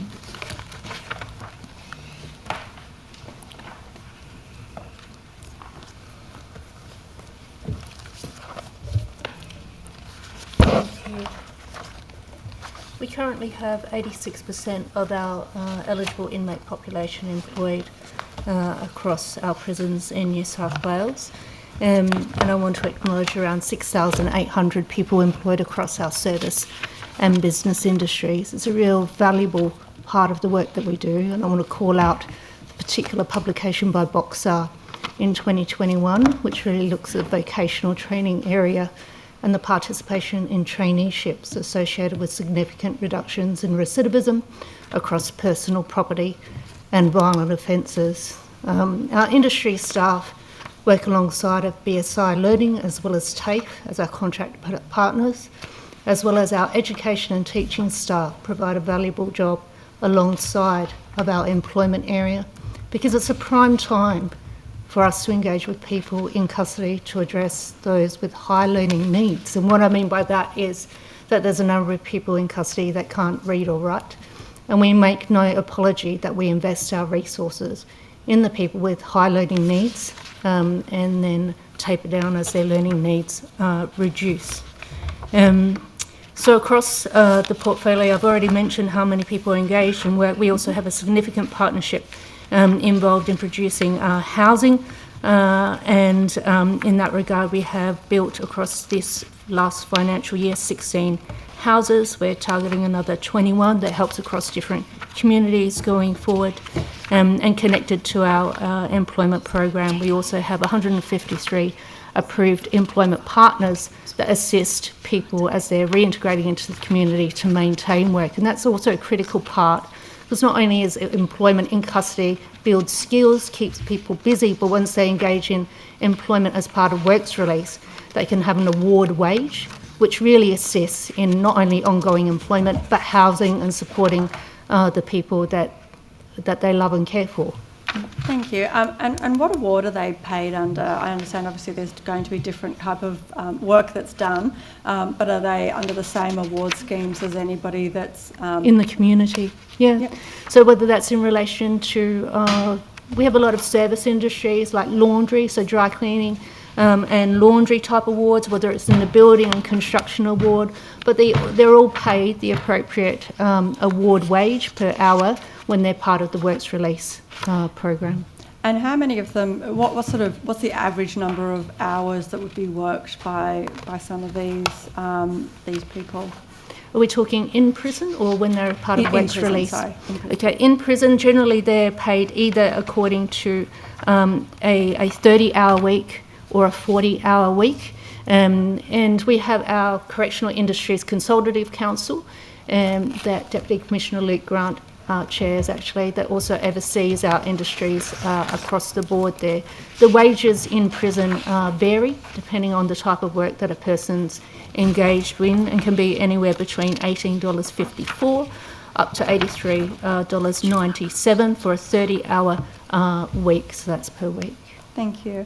And do you have any statistics around how many Aboriginal adults are engaged in work while they're actually incarcerated?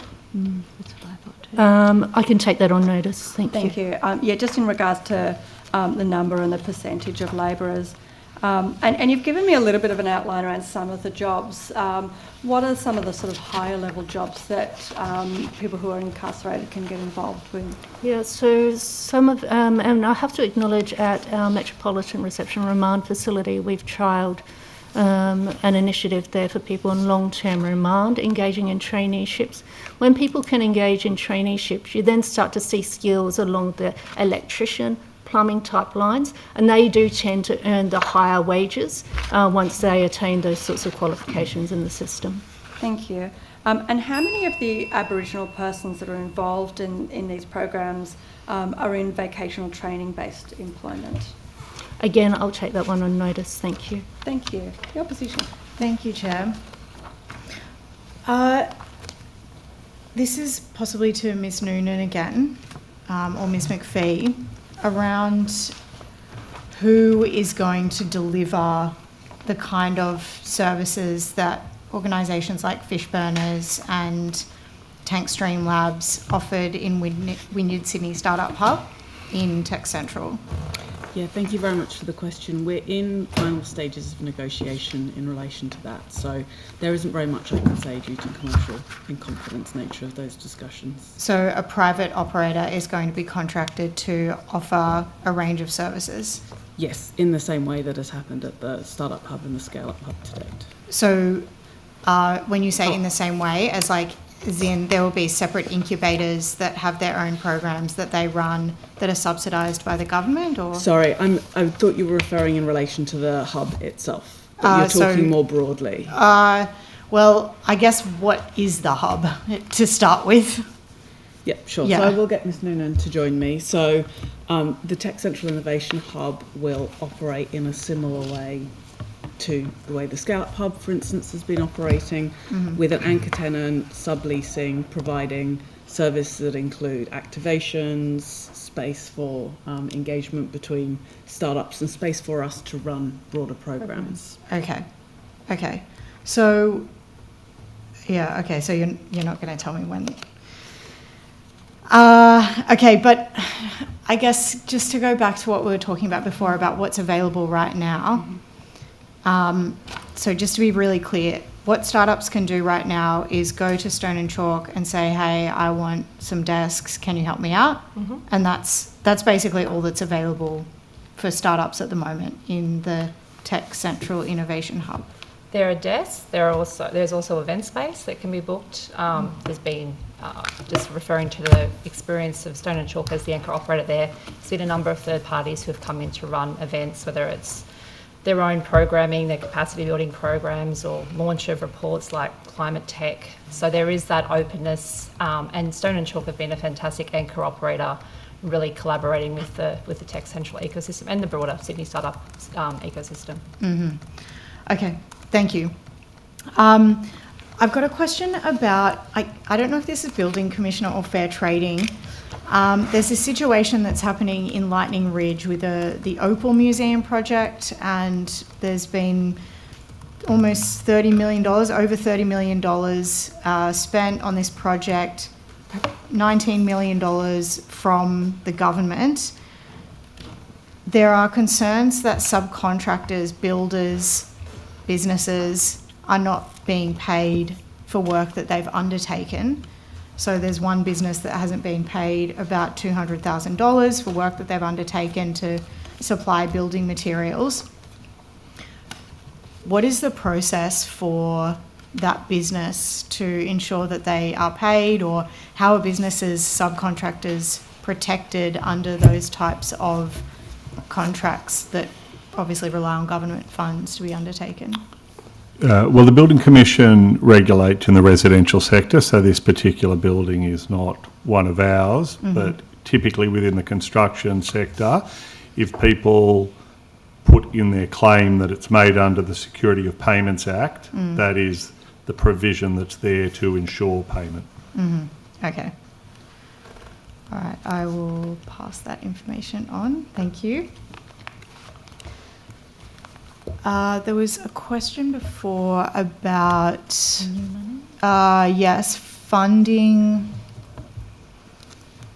for new roles. I don't think we've got more detail on that, do we? No, is it just like with the fair trading? So the $145 million that you say is new funding, how can you say it's new funding when fair trading has transferred roles to the Building Commission? So as Ms Mann said, there was a transfer to the Building Commission in late 2023, is that right? So I think the Building Commission started in 2023, and this year's budget provides additional new funding across the forwards for the Building Commission. So how much is that actually new? How much of that is not just transferred from an existing entity to undertake probably functions? Need to break that down on notice, so on notice? probably happy to come back to you on that. Yeah, that would be helpful. Thank you. Thanks. Thank you. Is there any government questions? No, we've listened. Wonderful. Well, with that in mind, then thank you to the government officers for your attendance today. We very much appreciate your time. The committee secretary will be in touch in the near future. I believe there was some questions taken on notice, and so they will be in contact with you in regards to those as well as any supplementary questions. And thank you very much. Thank you.